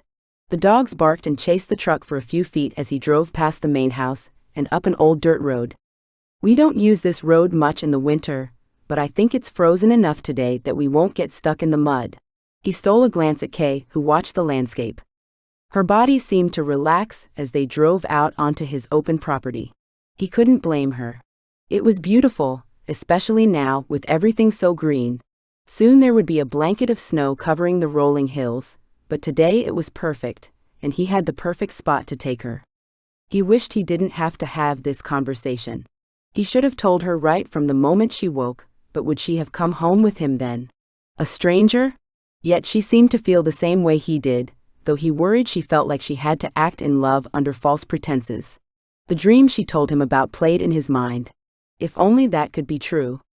"I have a place I want to show you." He had made the decision that morning while driving out to town. The place in her dream sounded so much like this spot of his that he felt an invisible force pushing him to take her there. The truck rumbled over a cattle guard. Kay sucked in a breath and looked around. What was that? Curt tried to stop his chuckle. "A cattle guard." At Kay's confused expression, he continued. "They are rails stuck in the ground to keep the cattle from crossing that area. It keeps us from having to get out and open gates all the time." "They won't cross them." "No, they know their hooves could get stuck and they could break a leg, which to a cow is death." "Thank goodness I'm not a cow," she muttered. Curt laughed harder than he had for a long time. Kay's ability to find the good in everything, even when she had gone through so much, amazed him. He loved her sense of humor, her innocence, and her big heart. Finally, when he calmed, he looked over at the woman next to him, the woman he wanted to spend the rest of his life with. Don't ask him how he knew that already, but he just couldn't stand the thought of her not by him. "I am certainly glad for that." Kay, though, had a perplexed expression. "There are so many things that I just know. Like how a faucet works, what towns should look like, even how to drive." She looked at him with such openness it made his gut twist.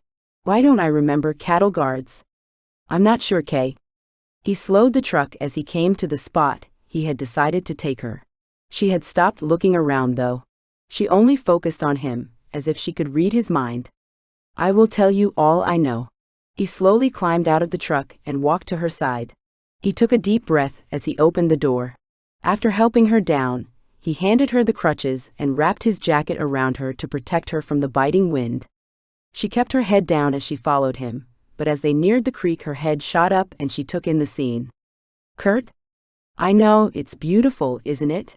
He stood next to her, longing to wrap his arm around her while taking in the rolling green hills, the rushing stream, and the beautiful solitary oak tree they stood under. "Yes, but it's the same place from my dream." Her eyes shone like all would be right in the world, and he hated, no, absolutely despised that he would ruin it for her. "This land here has always held a special place for me. Since I was a boy, I decided this right here would be where I built my ranch, my horse ranch.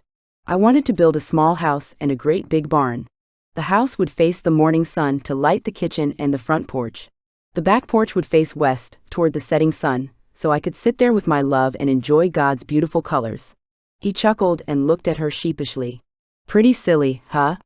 "Not at all. It would be a beautiful place to live."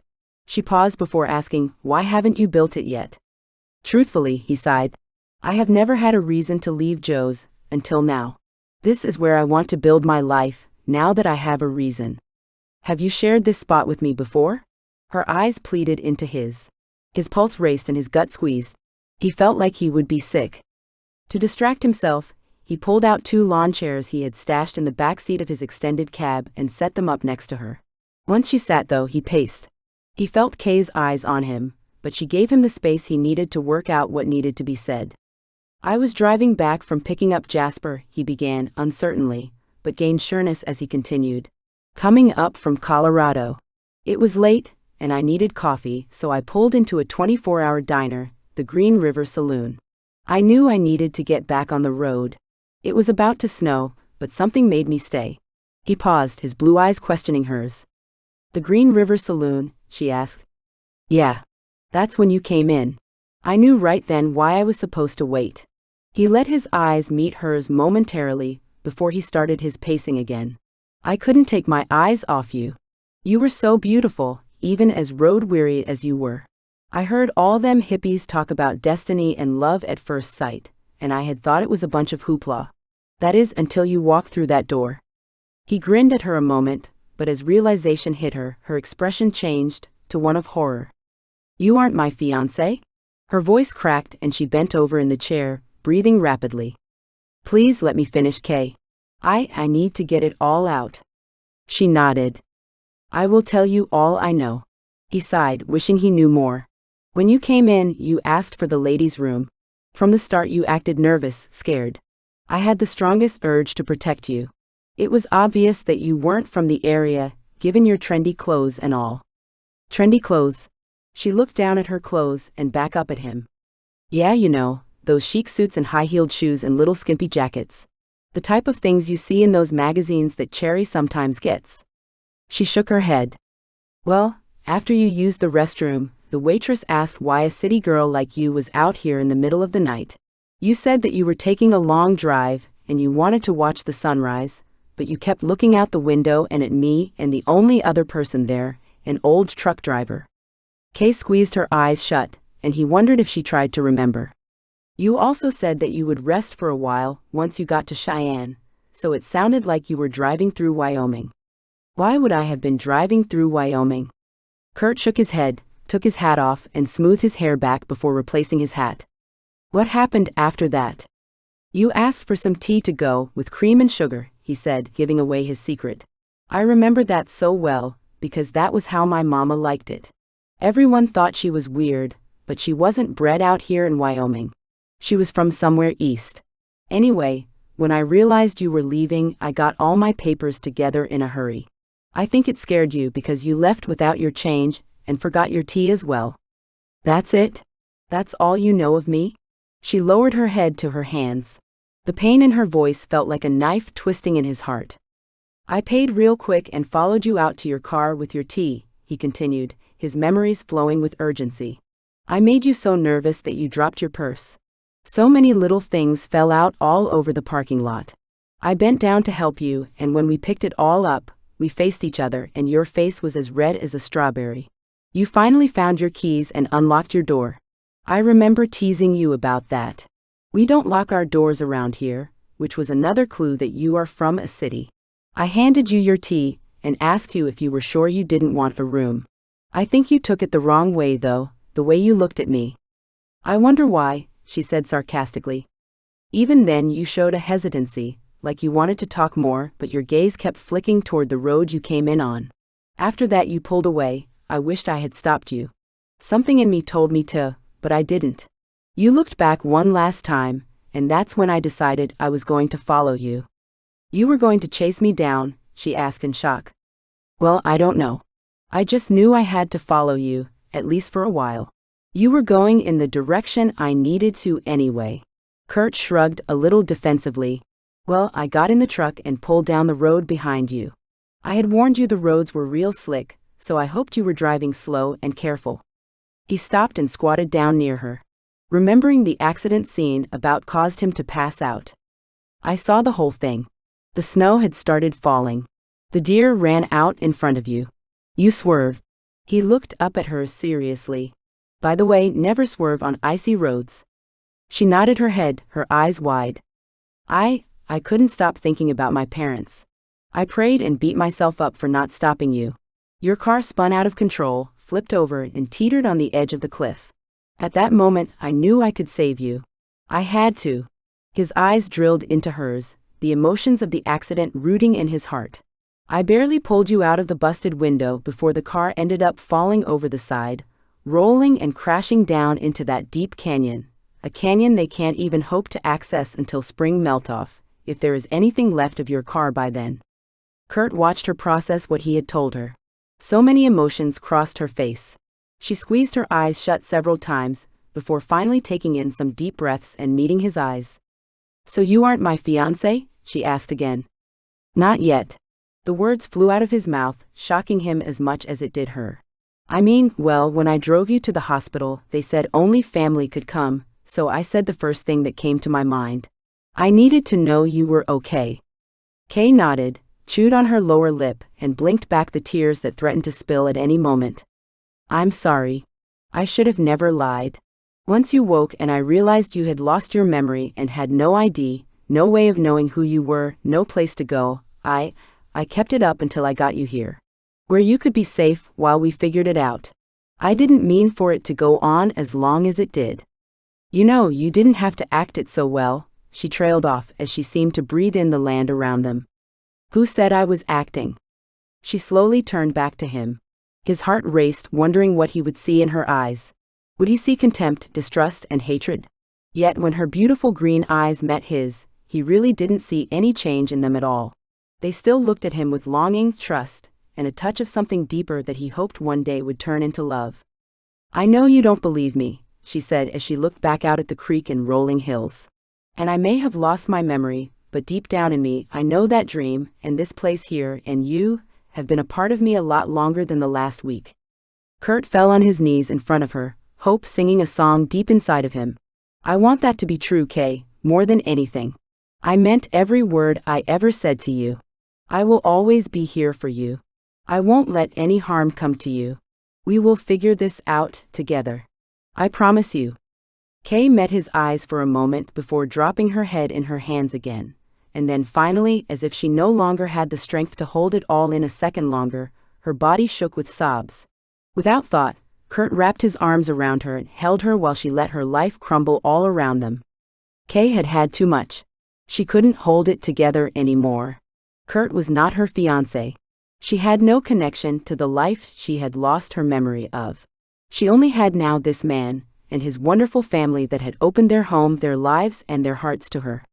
She sobbed this out to Curt in between gasps for air. She didn't know if he understood her, but he held her without judgment, without expectations, just held her as she finally broke. "You aren't alone, Kay." He wiped the last tears streaming down her face as she finally calmed. "You will always have me and my family." Kay's heart broke. "You don't understand. Your generosity might put you and your family in danger. Whatever I ran from, it will follow me. He'll find me eventually, and if I cause something to happen to you or Joe or Cherry or those precious nephews of yours." She broke down into sobs once again. She clung to Curt, even knowing now that he was not really her fiancé or even someone she had known. Yet Curt knew her better than anyone else right now, and even though he had lied, he had his reasons, and he had proven himself as someone she could rely on. Even though she shouldn't. Every moment she spent here might be one too many. She just knew that danger followed her. "You need to tell me what you see when you get so scared." Curt squatted in front of her, holding her eyes in a strong gaze, one that did not leave any room for denial. He took her hands in his. She let herself lose reality while staring into Curt's eyes, wishing she could stay there forever. For in his gaze, she felt safe. "It's not much." She swallowed, trying to wet her parched throat. "It's dark and there's a man yelling, cursing and slamming his fist into someone while they plead for him to stop. I'm watching from a hidden place, but then the attacker's eyes looked directly into mine." Curt's hands grasped hers tighter and tighter until she had to pull them away. "Sorry," he mumbled and then rose. He took a few steps away and looked out across the land. His shoulders lifted and dropped as he took deep breaths. "You see, I had to have been running from someone. It all makes sense." She stood up, needing to move or do something. Curt turned and came to her. "It does seem like it, Kay. Those memories must be terrifying. You're safe here, though. That man can't get to you here. No one knows you are here, or even who you are. In an odd way, your accident might have been one of the best things that could have happened." Kay looked up into his eyes. She had no idea why this man did as much as he did for her, a stranger. Nor why as a stranger he felt so familiar, so safe, so much like home. She let his words filter in and realized that he was right. How could anyone follow a ghost? For that was what she was. A woman with no past, no identity, nothing. Why, Curt? Tears misted in her eyes. Why are you risking yourself and your family for me? You don't even know me. He closed the gap between them, cupped her face with both of his hands and looked deep into her eyes. I may not know who you were, where you came from, or anything about your past, but I know you. Her breath caught at the intensity between them. He leaned in further, and for a second she thought he would kiss her like he did on Christmas, when he still pretended to be her fiancé, or wait, he said he hadn't been acting. Her heart raced, but as he closed in, he only rested his forehead against hers. As they breathed in the same air, somehow, someway, she felt like everything would be okay. Curt drove the truck back to the ranch house. A huge weight lifted off him, and his stomach had settled almost the second he realized that Kay understood why he had lied about being her fiancé. In fact, he glanced at her. The admission didn't seem to have changed how she acted toward him at all. He felt her watching him, so he slowed the truck to really look at her. What is it, darlin'? I thank you. Well, it was past time to tell you the whole story. No, I mean thank you for saving my life over and over again. Her eyes had filled and she reached for his hand. He eagerly held her slight hand. That pleasure was and always will be mine. He brought her hand to his lips and gave it a lingering kiss. She squeezed his fingers and then let her gaze return out the window. It really is beautiful here. Yes, it is, Curt said, having a difficult time keeping his eyes on the road. Very beautiful. I'm sorry I told Dr. Green you were my fiancé. Curt chuckled, heat traveling up his neck making his shirt collar feel a bit too tight. Yeah, that was a surprise I should have expected. What's done is done though, no going back. I'll clear it up at my follow-up in 2 weeks. Curt laughed even harder. I don't think you understand the ways of small towns, darlin'. By now half the town knows, and nothing you nor I say will change it. You might as well get used to being my fiancé, because that will be how everyone sees you. Oh, she said, her face delightfully pink. He would have kissed her right then, had he not been driving into the ranch.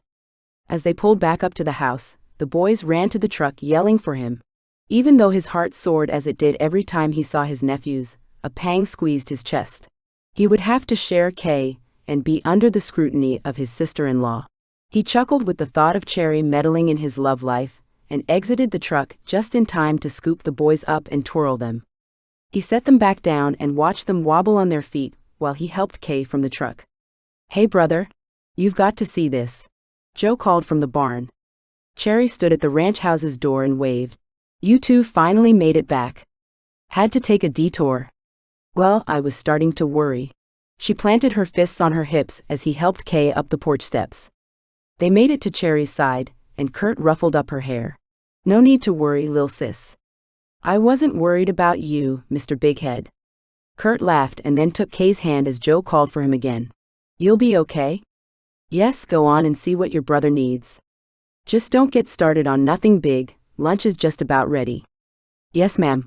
Curt tipped his hat and then strode over to his brother. While his brother showed him something about a new roping technique he had figured out, Curt found himself preoccupied. Where you at, brother? Sorry, Joe. He shook his head and tried to push Kay, and everything that came with her to the back of his mind. Show me that again? Nope, he said and tipped his hat up.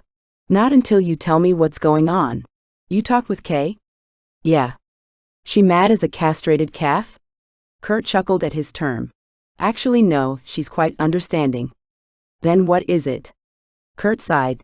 He might as well tell his brother. He would be involved too if she was ever found. Remember how I said she acted scared and nervous? And how she got all weird after she had that memory on Christmas? Sure do. He sat against the fence rail to keep his body still while he listened. Well, she's convinced someone is after her. She don't remember who or why, but has flashes of a horrifying scene. Whoa, Joe said, fiddling with the rope in his hand. Yeah. He looked at his brother. She wants to leave.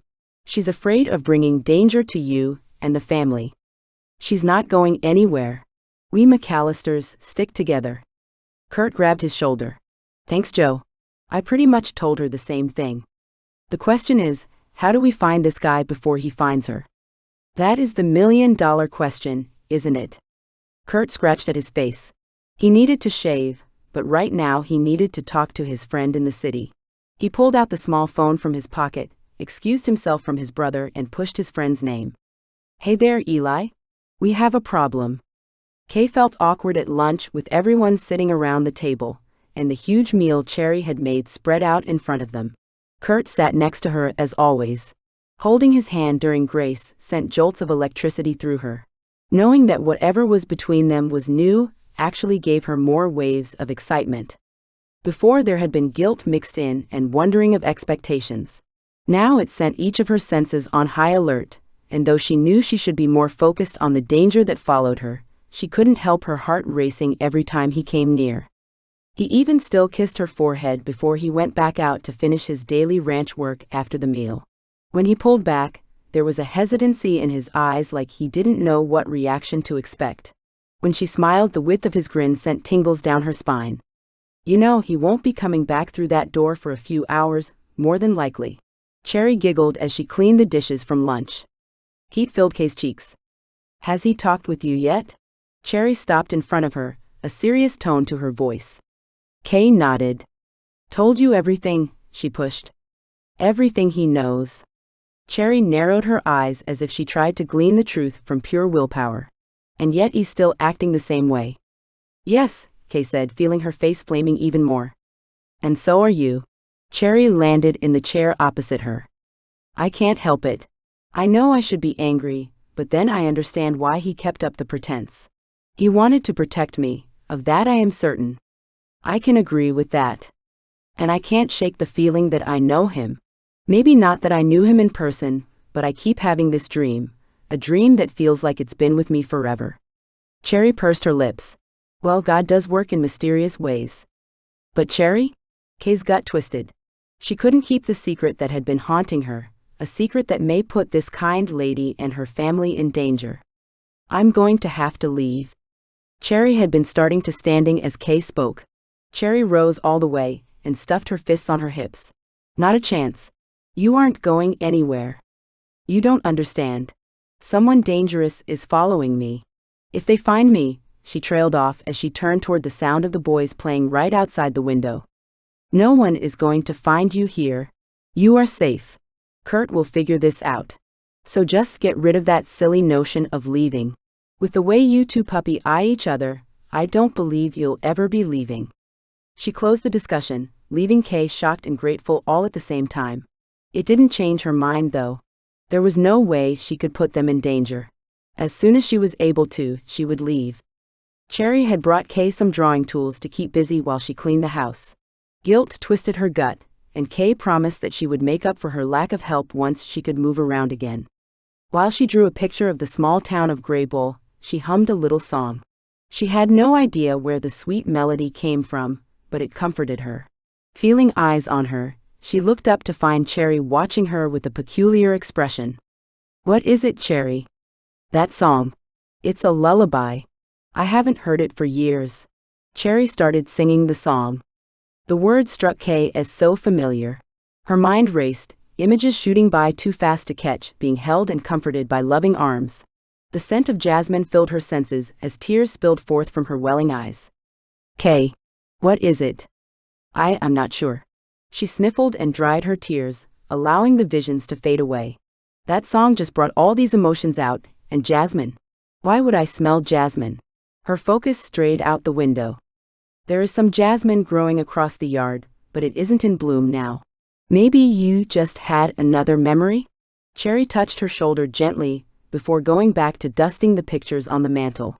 Maybe your mother wore jasmine? Maybe. I wish I knew where my mother was, or if she is still alive. Cherry turned sad eyes toward her. She set down her rag and came to sit next to her. Your memory will return. We've just got to dig harder. Kay nodded. Could you sing that song more? Maybe that will help. Absolutely. Cherry squeezed her hand, and once she was dusting again, she began the lullaby. The notes and words washed over Kay as she closed her eyes. Nothing came, so she picked up her pencil and began mindlessly drawing, paying more attention to the song and what emotions it pulled forth from her. When Cherry abruptly stopped singing, Kay realized she stood near her once again. Is that her? Is that your mother? Kay furrowed her brows at her meaning, but then followed Cherry's gaze to the drawing she had been working on. Sure enough, a woman with eyes so much like her own stared back at her. It wasn't Kay, but an older version of her with a slightly larger nose and more apple-like cheeks. The image stirred feelings inside of her. No clear memories surfaced, but a feeling of peace, of comfort only a mother could bring did. Maybe?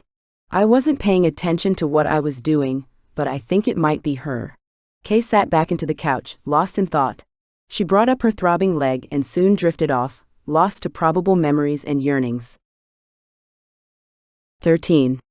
Curt pounded away at the computer.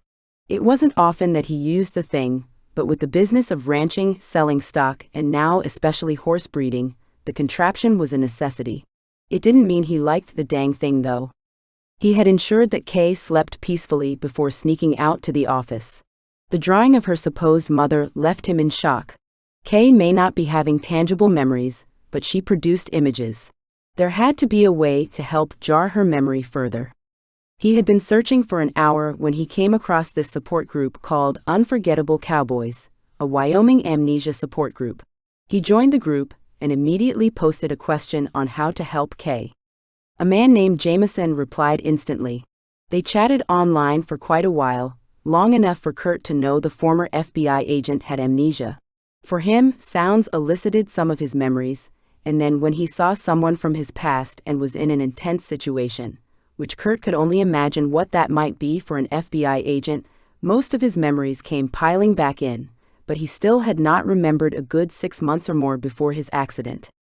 It was late when Curt finally signed off, but he had a spattering of advice and tricks to try. He stood in the doorway of his bedroom watching Kay. As much as he wanted to lay beside her, he knew it wasn't right, and he didn't want to put himself into temptation.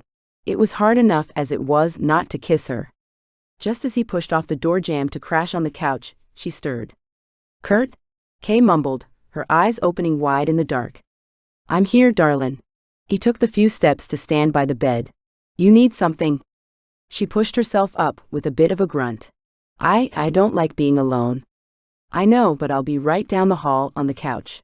He didn't think she understood what she asked of him every time she begged him to sleep on the bed next to her. We could both sleep on the couch. It's big enough. The quiver in her voice killed him though. How could he leave her when she asked like this, especially knowing what fears kept her awake at night? Darlin'. I see him in every dark corner, and every time I close my eyes. She trembled and Curt brought her into his arms. He leaned over and turned on the dim light by the bed. He can't get you here. There's no way for anyone to know where you are. Which was her saving grace as well as her downfall. But what if he did? What if he got into the house? No one is breaking into the house. He did his best to soothe her fears, but he knew it wasn't enough. You don't even lock the doors. We're out in the middle of nowhere. We hear cars a mile before they arrive at the house. The dogs alert us to anything, and I do mean anything, that moves. There can be no sneaking in, even if somehow they could find you. He brought her into his arms again, wishing that she could just stay there. To do that though, to make it right, more time needed to pass, and they had to find out who she was. You two okay? Cherry rubbed her eyes as she wrapped the robe tighter around herself. I didn't mean to wake you, Kay murmured, wiping her eyes. I'm a mom, just about anything wakes me. Had to make sure it wasn't my boys. She shrugged. Sorry, Cherry. Curt rubbed his hand up and down Kay's arms. Kay just doesn't want to be left alone. Cherry watched them a moment. Well, I can't say that I blame her. Curt's eyes shot to her. These women had no idea, did they? It's not appropriate for me to keep sleeping in the same bed. Cherry nodded. I've an idea. She disappeared down into the dark hall. A door squeaked open. She grunted for a moment before the door closed, and she stood by in the doorway with something large in her arms. A cot, she said triumphantly. Lil sis, you are a treasure, he said as he took the cot from her. Thanks. You'll be all right now, Kay? Yes, thank you so much, Cherry. You bet. Brr. I'm going to get back in bed. You know where the extra blankets are, Curt. She waved and then disappeared into the night. Once Curt had the cot prepared and set up right next to the side of the bed, he leaned down and kissed her forehead. The cot, though not as comfortable as his bed, felt good on his tired body. Exhaustion flooded him.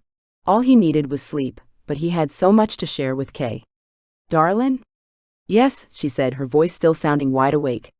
"I talked with this guy online about some things we can try to spur on your memory. Would you be willing to try?" He needed her to remember, and not only for her safety. "Of course. I need to know who I am, and what kind of danger I'm putting everyone in." And he needed to know the last name of the woman he wanted to spend the rest of his life with. Curt let his thought linger there while he fell into a hard sleep. The next 2 weeks flew by. Kay kept herself busy helping Cherry as much as she could from a sitting position. After today, she would be able to help a lot more. Excitement bubbled up in her until she felt like little Ty, wanting to bounce her way down the hall. Of course she couldn't, not yet at least. "All set, darlin'?" Curt asked as he saw her crutch her way toward him. "Can't wait." "I bet. Though you have gotten real good at those things." He tapped the crutches. "Maybe, but my body is ready for the break." The side of her ribs had been bruised and chapped. She couldn't wait to give them a rest from the crutches. "Well, let's go get that walking cast." He held the door open for her. "Best of luck, Kay," Cherry called from the kitchen. "Thank you," Kay said before the door shut behind her. The boys came running over asking questions about what would happen at the doctor and would she be able to walk, and so many others she couldn't keep track. "You boys will find out once we get back. Now go on and let Miss Kay get into the truck so we aren't late." Curt playfully shooed them away. They shouted goodbye as they ran back toward the barn where Joe lifted a hand. Kay couldn't help but think of Natalie almost every time she spent time with the boys. They would love her. When Kay spoke with her earlier that day, the girl asked about the boys, wondering out loud what it would be like to have brothers. Kay let herself imagine that dream as they pulled away from the ranch. The sun hung low as they bounced down the long drive. Kay sighed. The colors that started filling the sky spoke of peace. In fact, over the last 2 weeks her nightmares had lessened, her anxiety had eased, and every once in a while she could almost believe that this was her real life. The thought felt good, probably too good. "Excited?" Curt asked. "You bet. I can't wait to get around easier." "Before you know it, you'll be ready for riding lessons," Curt said, and the words echoed within her. Riding lessons. She became lost in a memory. "He's a nice guy, Kayleen. Look, he even got you riding lessons." It was her mother talking. Kay could feel herself holding in the excitement. She didn't want to like her mother's new husband, but he made it difficult not to. Her body rushed forward against the seatbelt as Curt braked suddenly, instantly throwing her from the memory. "Sorry. Dang dog shot right out of that bush. You okay?" "Yeah, I just had another memory." "Really? Tell me." Curt reached for her hand, something that they often allowed themselves to do. He hadn't tried to kiss her again, but small comforts like hand-holding and long hugs were normal for them. Riding lessons triggered it. They had been talking about triggers and doing things that might help jar her memory. She hadn't had too much luck, but every once in a while a short image like this would filter through. "It was when I was young, like 10 or so. My mom had just remarried, and her new husband kept doing things to get me to like him. Riding lessons was one of them." "Wow, you remembered all that?" "Yeah, it was like I felt all the emotions that I had at that time. I knew what she knew. The images are still blurry, but the thoughts and feelings, they are as clear as day. You're getting closer and closer every day." Kay watched the small town in the sunset light. Graybull actually seemed much more active at this late afternoon time than during the morning when they last came to see Dr. Green. People waved at Curt as he drove slowly down the 2-lane street. Many of them eagerly tried to get a glimpse of her as they drove past, and then they turned to talk with the people they were with. So Curt. She had wanted to ask this question for a long time, yet her heart hammered every time she thought of it. Now was the time, for they pulled into Dr. Green's parking lot. "What is it? How do you want me to go about the whole, fiancé thing?" He parked the truck, and then tilted up his hat to look at her better. "How do you want to go about it?" The intensity in his eyes made her want to lean forward and kiss him. Instead, she lowered her eyes to watch her hands twist in her lap. I don't want to be an embarrassment to you. I don't want your reputation to be marred. Curt threw his head back and laughed. Don't worry about my reputation, and there is no way you could be an embarrassment to me. He looked at her closer. It would be easier to explain you being here if we just left it as is. Let people think what they want. I think it would be safer too. His voice trailed off, like he didn't really want to think about it. The statement held reason, but it brought reality crashing down on Kay, reminding her of the danger she could bring to this perfect life. There's no way for anyone to know to look here anyway, so let's not worry about it. Unless you would rather not be known as my fiancé. Kay lifted her gaze then, getting lost in his eyes. If only he knew how much that daydream played in her mind all day long. I don't mind. Curt's smile widened. Settled then. But how do I answer his questions about dates and plans and... Kay remembered the last visit. Well, if you let me come back with you, I can take care of those. He winked. She watched him, trying to find a hidden reason why he wanted to come back during the visit. Yet she only found the same old faithful, attentive Curt. Sure. I don't see a reason you can't. You've been there through most of them anyway. All except the last one. He eyed her intentionally. Oh yeah, she said and pushed the door open to flee the conversation. Curt sidestepped all of Dr. Green's personal questions, letting him know that much would be kept on hold while Kay recovered from her accident. The doctor took that in stride. He took off her old cast and put on a walking cast. The process intrigued Kay, and yet she couldn't take her eyes off Curt. The look he gave her made her feel like the only woman in the world. Kay felt like she had won the prize as she carefully hobbled out of the doctor's office without her crutches and with Curt at her side. The presence of the cowboy next to her made everything feel like it would be all right. Maybe they never would find her. Maybe she could live a simple life of ranching and raising wild little cowboys and cowgirls. The thought caused her to smile in contentment. I love when you smile like that, Curt said, standing in front of her at the passenger door of the truck. He tucked a lock of her auburn hair behind her ear. How about we celebrate? Celebrate? Yeah, like eat dinner out in town alone? He scuffed his boot on the asphalt. Curt McAllister, are you asking me out on a date? She teased. Curt's eyes widened and then he leaned in a little closer, his body heat calling to her as the icy wind whirled around them. Yes, darling. I am. That sounds lovely. Her mouth parted to breathe in more oxygen.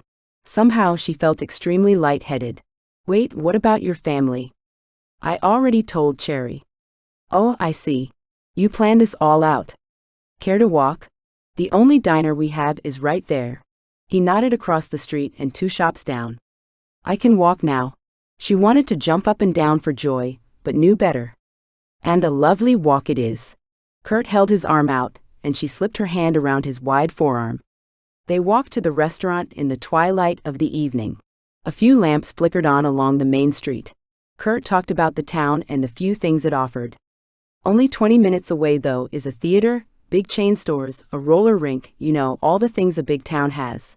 That's where we would take dates when we were younger. Did you do that often? She asked. Go to the big town?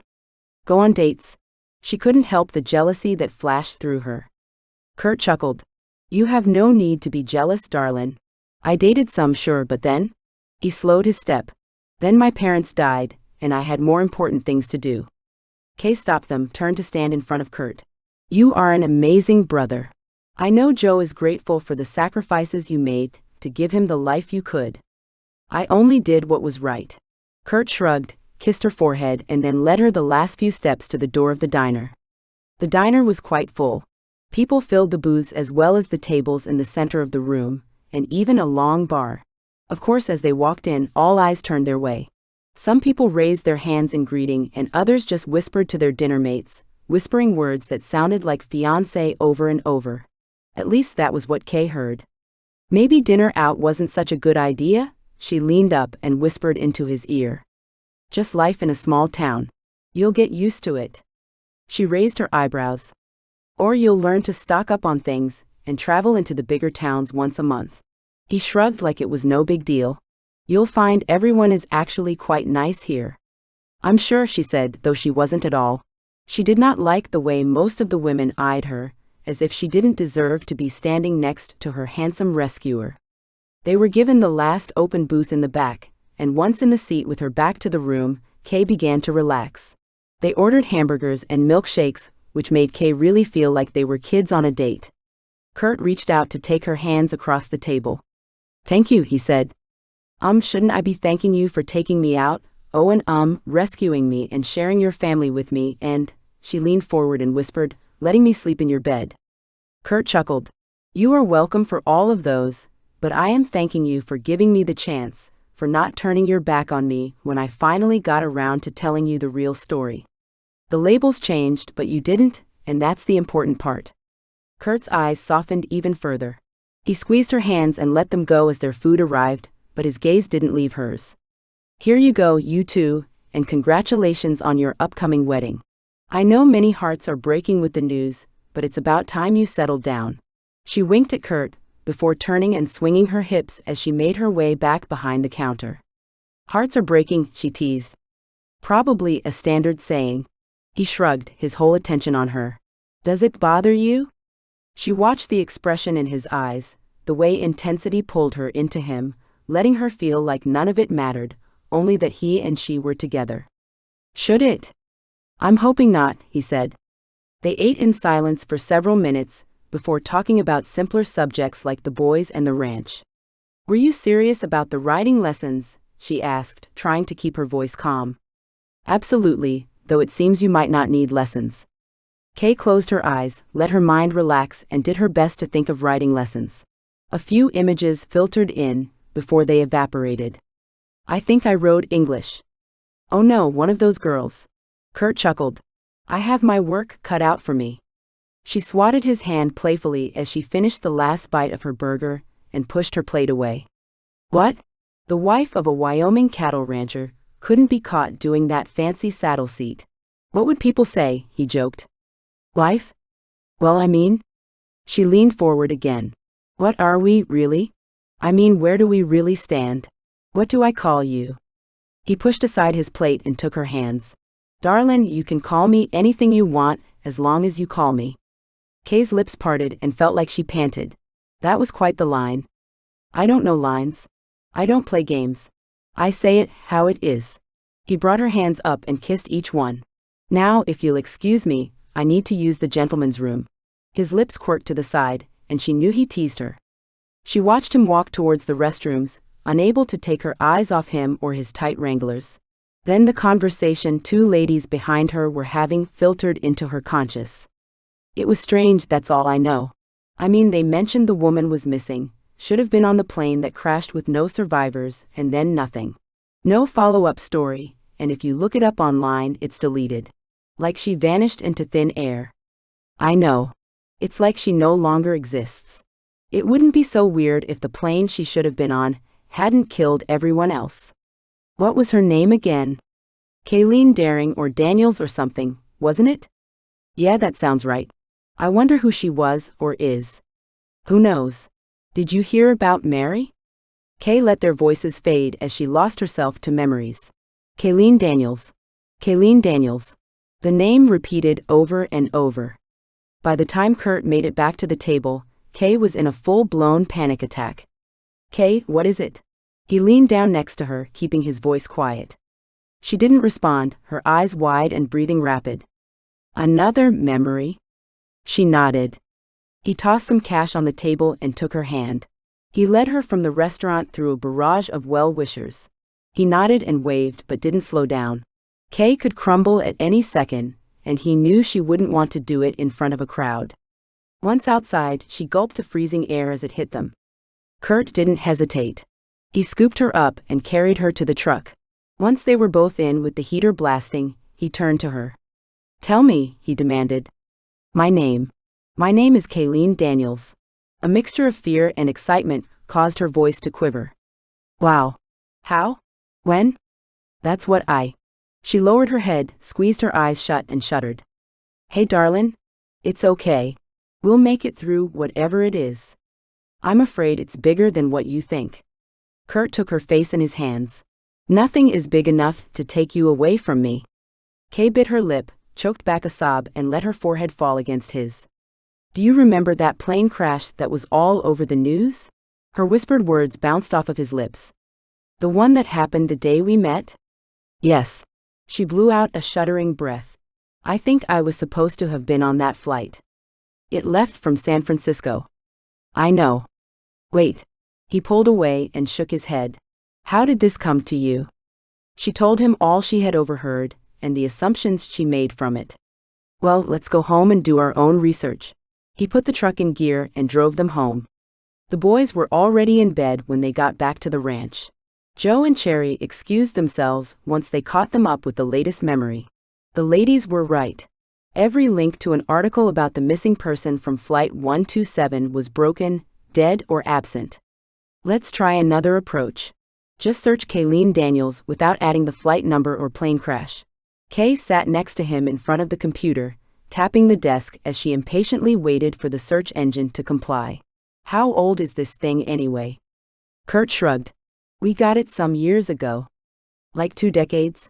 What processing system does it have? Processing what? Kay shook her head, and then peered at the screen as several results popped up. Curt began reading some. Kayleen Daniels deceased, aged 87, nope. Kayleen Daniels optometrist, he looked at her, nope. Here, let me. She eased the mouse from him, and clicked her way through several names until she saw one that made her heart thunder. This one. Kayleen Daniels, 26, next in line for editor of the Tribune, Curt read. Yeah, she said, her whole body vibrating as she clicked the link. It felt like an eternity watching the wheel spin, round and round. When it finally loaded up, her held breath rushed out.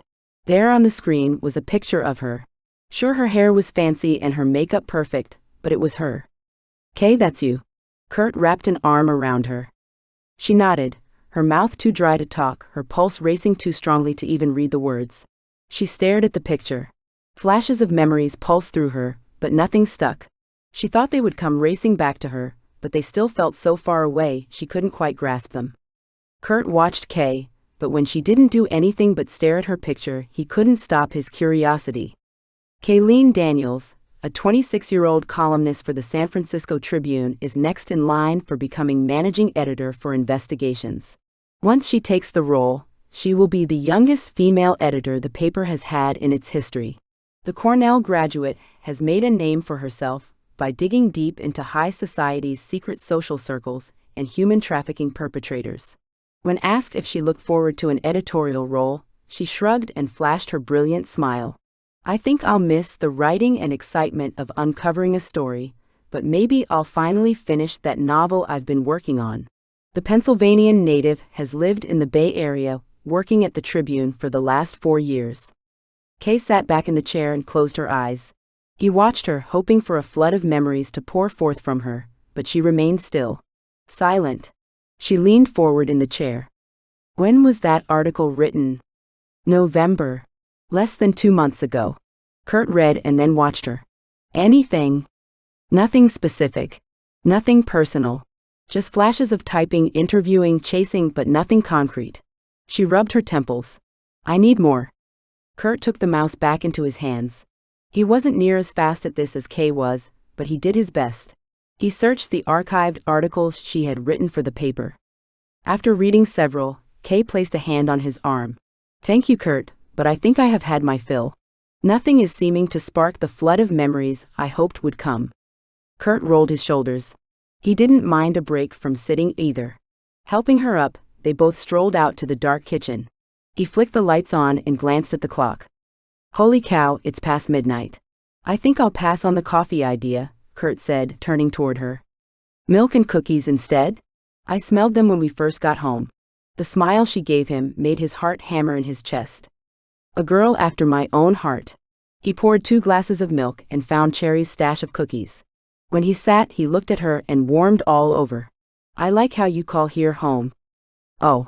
She swallowed, her blush slightly washing out her freckles that he couldn't see in any of the pictures online. It feels like it. As it should. I wish it were that simple.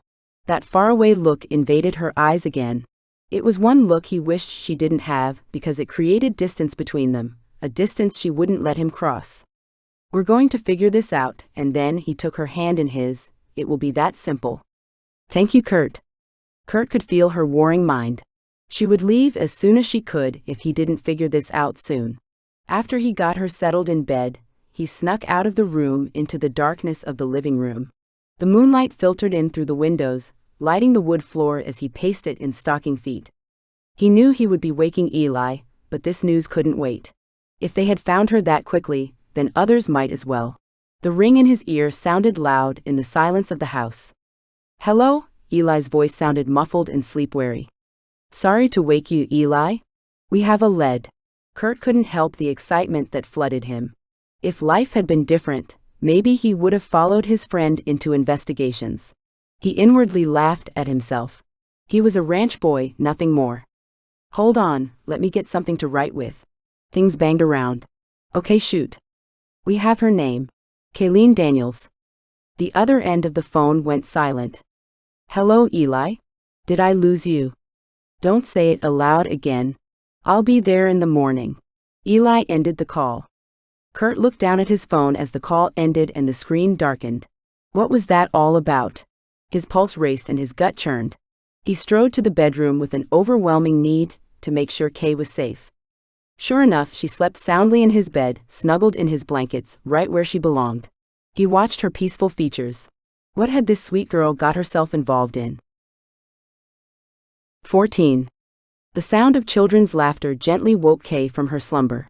She had slept fitfully until the early morning hours, just as the sky lightened, and Curt had smoothed her hair. Then she slept hard.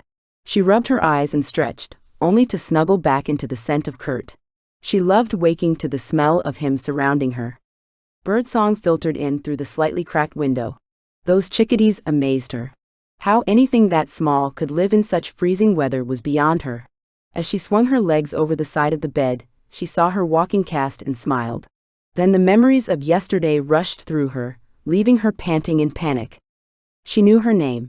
Kayleen Daniels. She was a reporter who lived in San Francisco of all places. Looking out the window, beautiful green rolling hills with tall pines scattered throughout greeted her. She sighed. How could she have ever lived in the noisy hustle-bustle of the city? The rest of her memory of the day before came crashing in. The flight she should have been on where everyone had died, and the strange erasing of her records concerning that flight. It all seemed ominous, more like an espionage movie than real life. As she hobbled her way toward the kitchen, she heard harsh whispers. It sounded like Curt and Cherry were at it again. "I don't see why that means I should keep Cody out of show." Cherry stopped short as Kay came into the room. Curt and Cherry both watched her, a haunted look in their eyes. "What's going on?" "I'm not sure yet." Curt rubbed a hand down his face. "I'm probably just being overprotective." Cherry narrowed her eyes and then sighed. "If you really feel it's a good idea, then fine. It's not like he'll mind skipping." She wiped her hands on her apron and left the room, calling for her sons. "Curt?" Kay walked up to him to get a better look at his eyes. He looked tired and nervous. "It'll be all right, darlin'. Tell me." She crossed her arms. "Remember that friend I told you about? The one searching for information on me?" "Yeah, well, I called him last night with the news." He sighed. "He'll be here soon." Kay eyed him warily. "All of it?" "That's it. I told him. He said he'd see me in the morning, and hung up."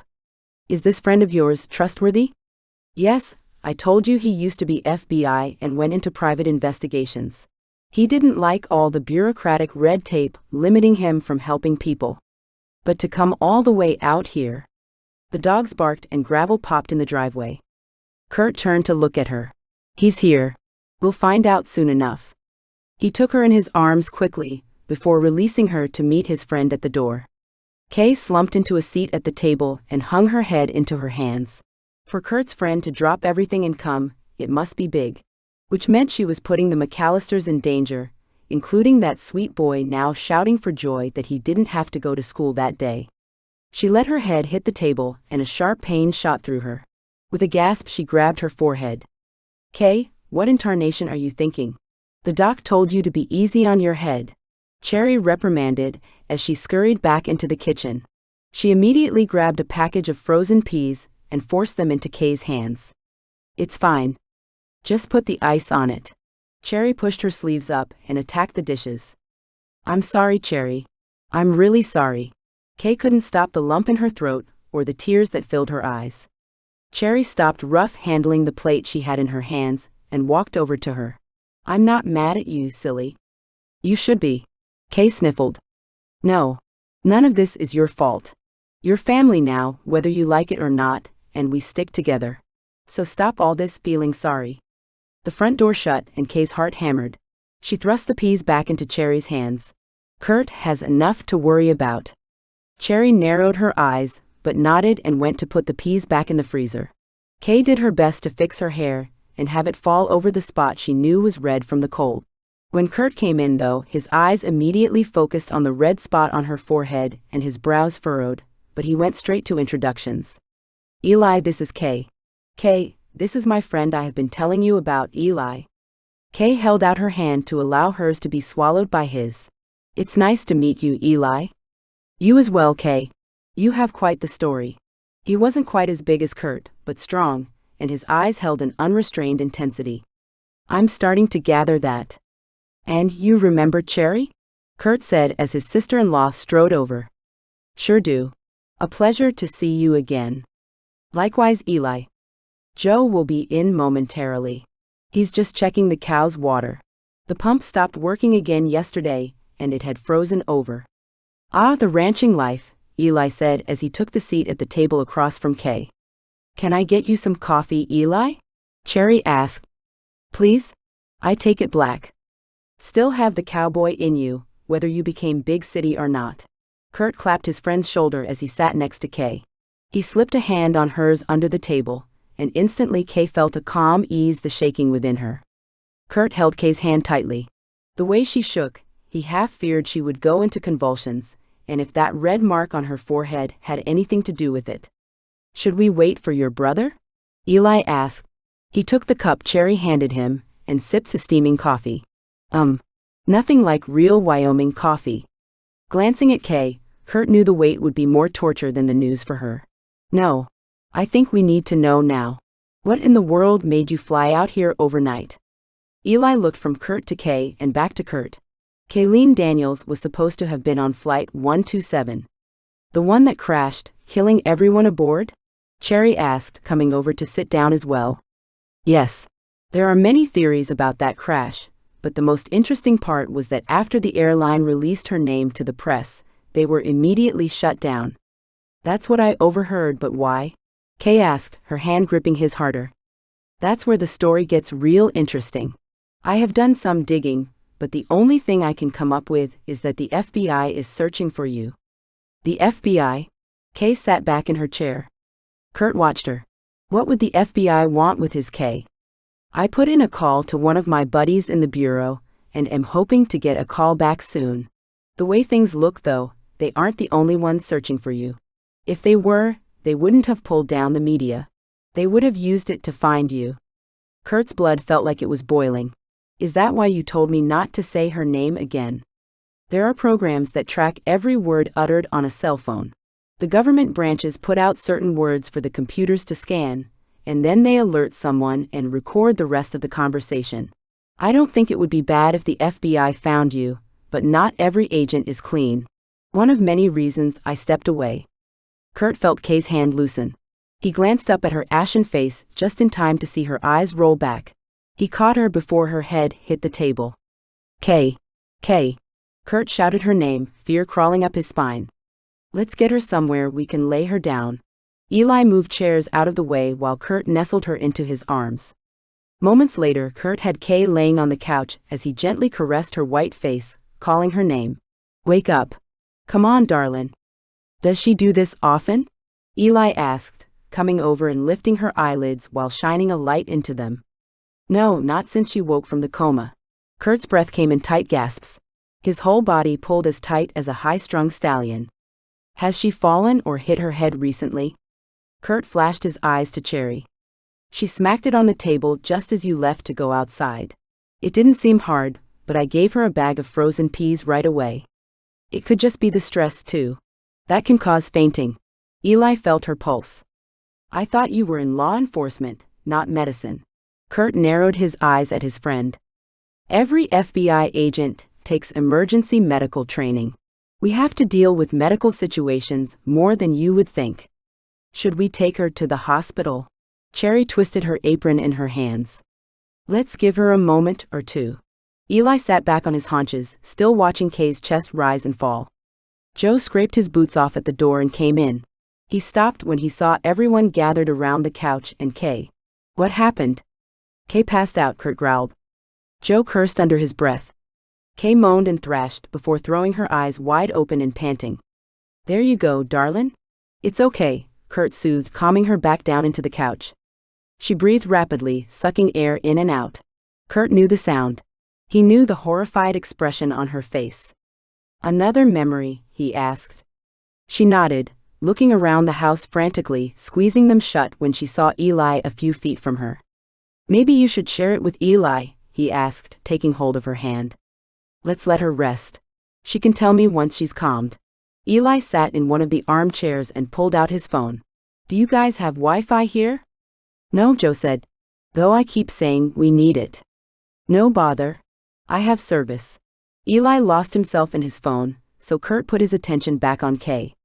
A few minutes and a cold glass of lemonade later, Kay was sitting up, ready to go on. She told Eli the little she had of her memory. He nodded and stood. May I use your landline? Eli asked, holding his cell phone in his hand. They're more secure. Of course, Cherry said, leading him into the kitchen. You okay, darlin'? Is this too much? Curt asked. No, I don't understand why I fainted. The room just went black, and the next thing I know I heard Joe curse. My apologies, Kay. Joe looked down at his feet. And I was back in that horrific memory, she continued. Curt opened his mouth to say something, but his phone rang in his pocket. He pulled it out and looked at the number. He recognized the area code as the same as the hospital in Green River. Hello. Hey Curt, it's Natalie. Is Kay there too? Yes, sweetie, she is. Curt looked at Kay and mouthed, Natalie. You doing okay? Oh yeah, I'm fine, but I've had a lot of visitors lately. Visitors? That's nice. Well, they weren't really here for me. They were here for Kay. Curt froze, his blood went cold, and he held his breath, waiting for the girl to continue. The first guy was real nice. He showed me a shiny badge. I think it was FBI. He said he wanted to help Kay. I thought he was trying to help her with her amnesia, so I answered his questions. I'm sorry if I wasn't supposed to. It's okay, sweetie. Of course you're supposed to help officers. He felt Kay stiffen beside him, and motioning that she wanted to hear what Natalie said too. Eli walked into the room right then as well.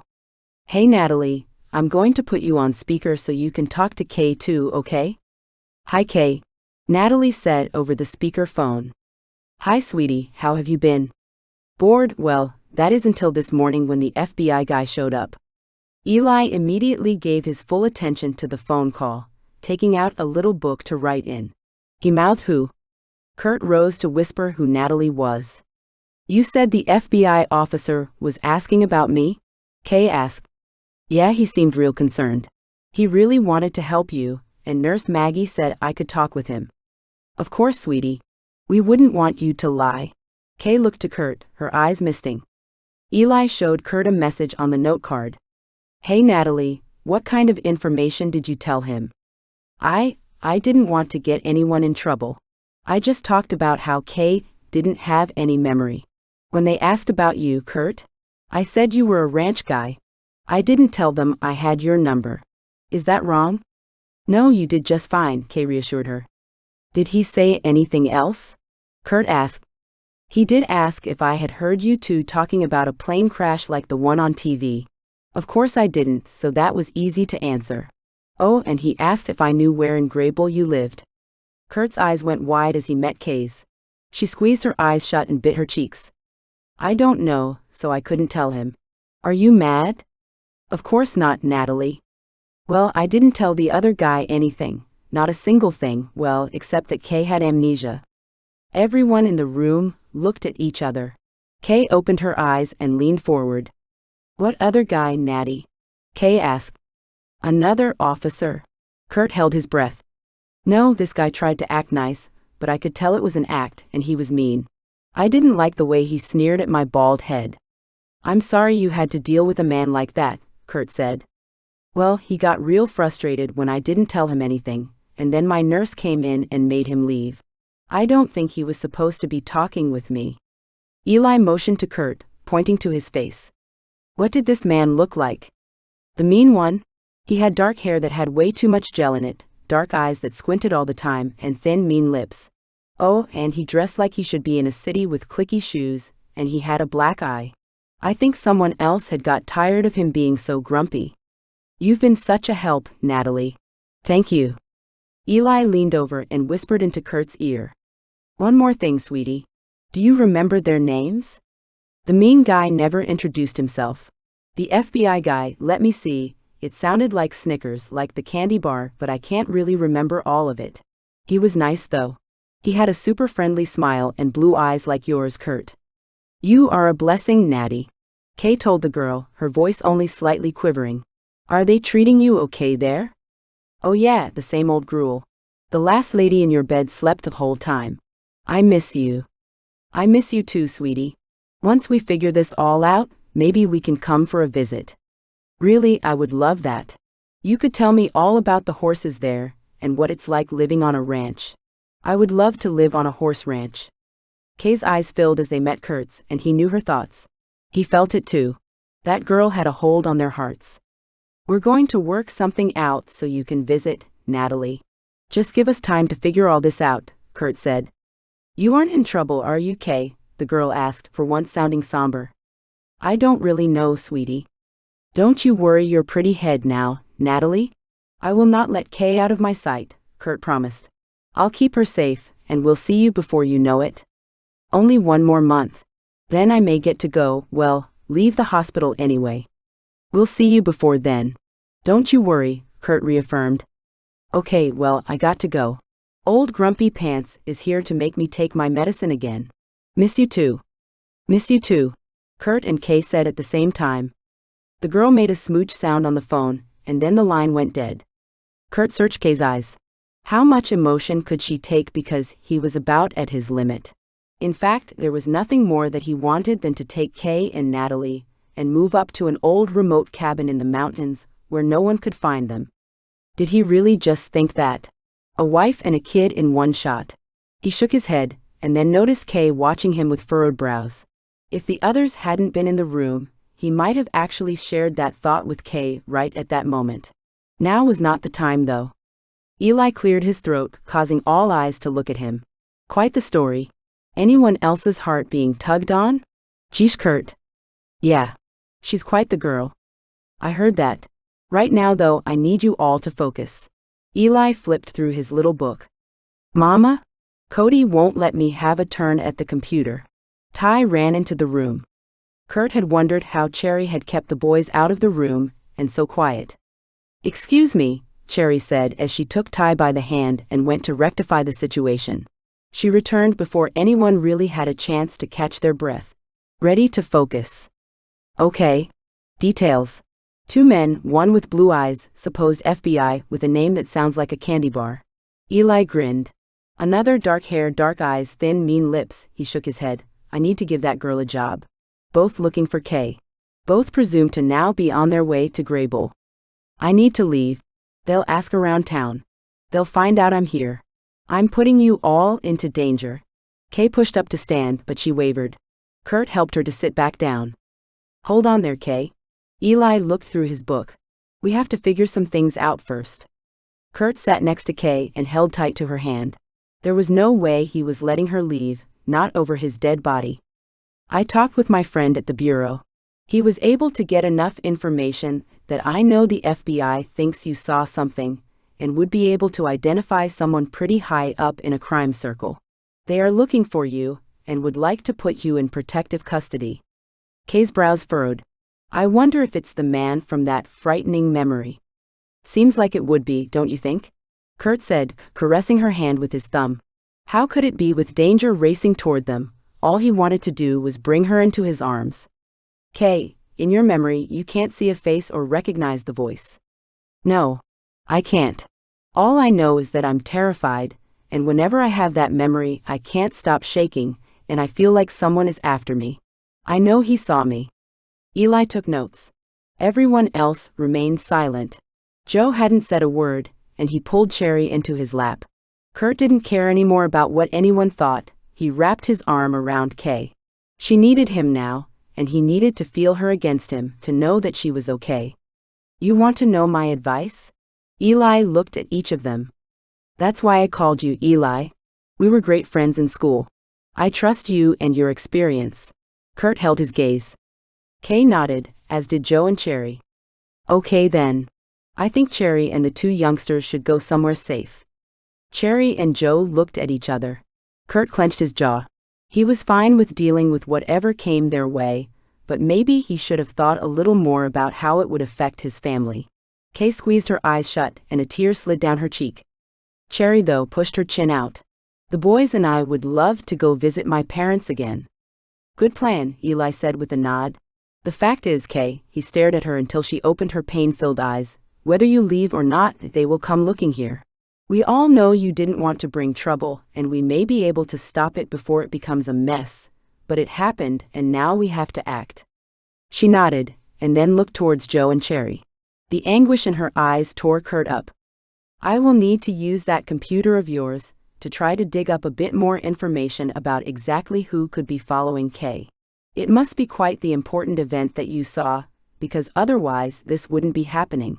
If this FBI agent snickers, he did his best not to smirk, checks out, you might think of bringing him on board.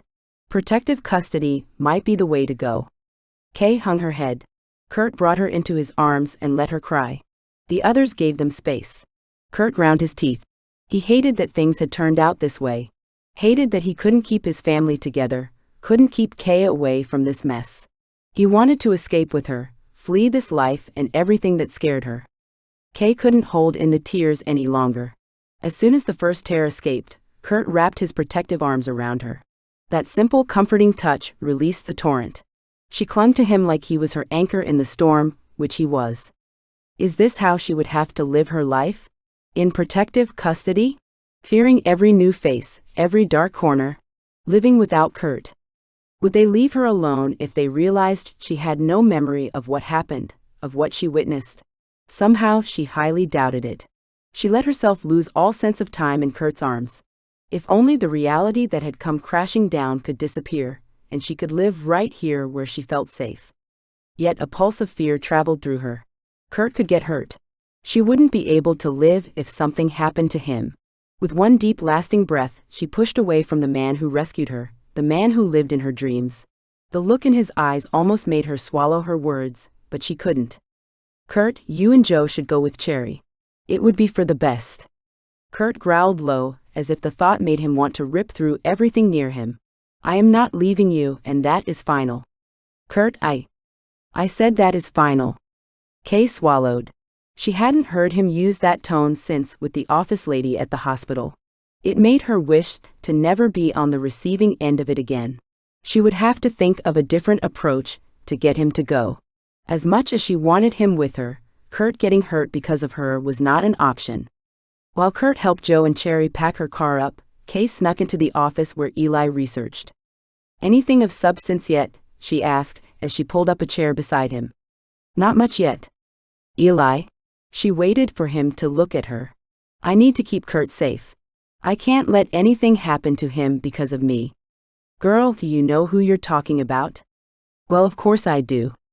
You're talking about a guy who took on the state of Wyoming to get custody of his younger brother. You're talking about a guy who drove that kid to school every morning, picked him back up after practice every night. That guy never left his brother's side. If he has his heart set on you, which only a fool couldn't see, you won't be getting him to leave. Kay realized her mouth had dropped open. She shut it quickly and nodded. He was right. She should have known that it would be impossible. If you want to keep Curt safe, then I suggest you use your research skills to find out what crazy story you were uncovering when all this hoopla began. Kay nodded. He was right. She researched for her career and had made a name for herself doing so. She may not remember doing it, but like with so many other things, that didn't mean she didn't still have the skills. She waved him away from the computer and sat down in front of the screen. Taking a moment to calm her mind, she took in a deep breath and willed her fingers to do the work without thought. Soon they started typing. She went back to the last article she had written. The article highlighted sources in high society found dealing in human trafficking circles. The idea disgusted her. How had she gotten so deep into such a horrible topic, which now left her nauseous just reading about it? She shook her head and finished the article. Eli, what about this? This was the last article one wrote. It promised to have more information on the elite members in the human trafficking circles. Now you're on to something. Give the girl 5 minutes and she solves the case.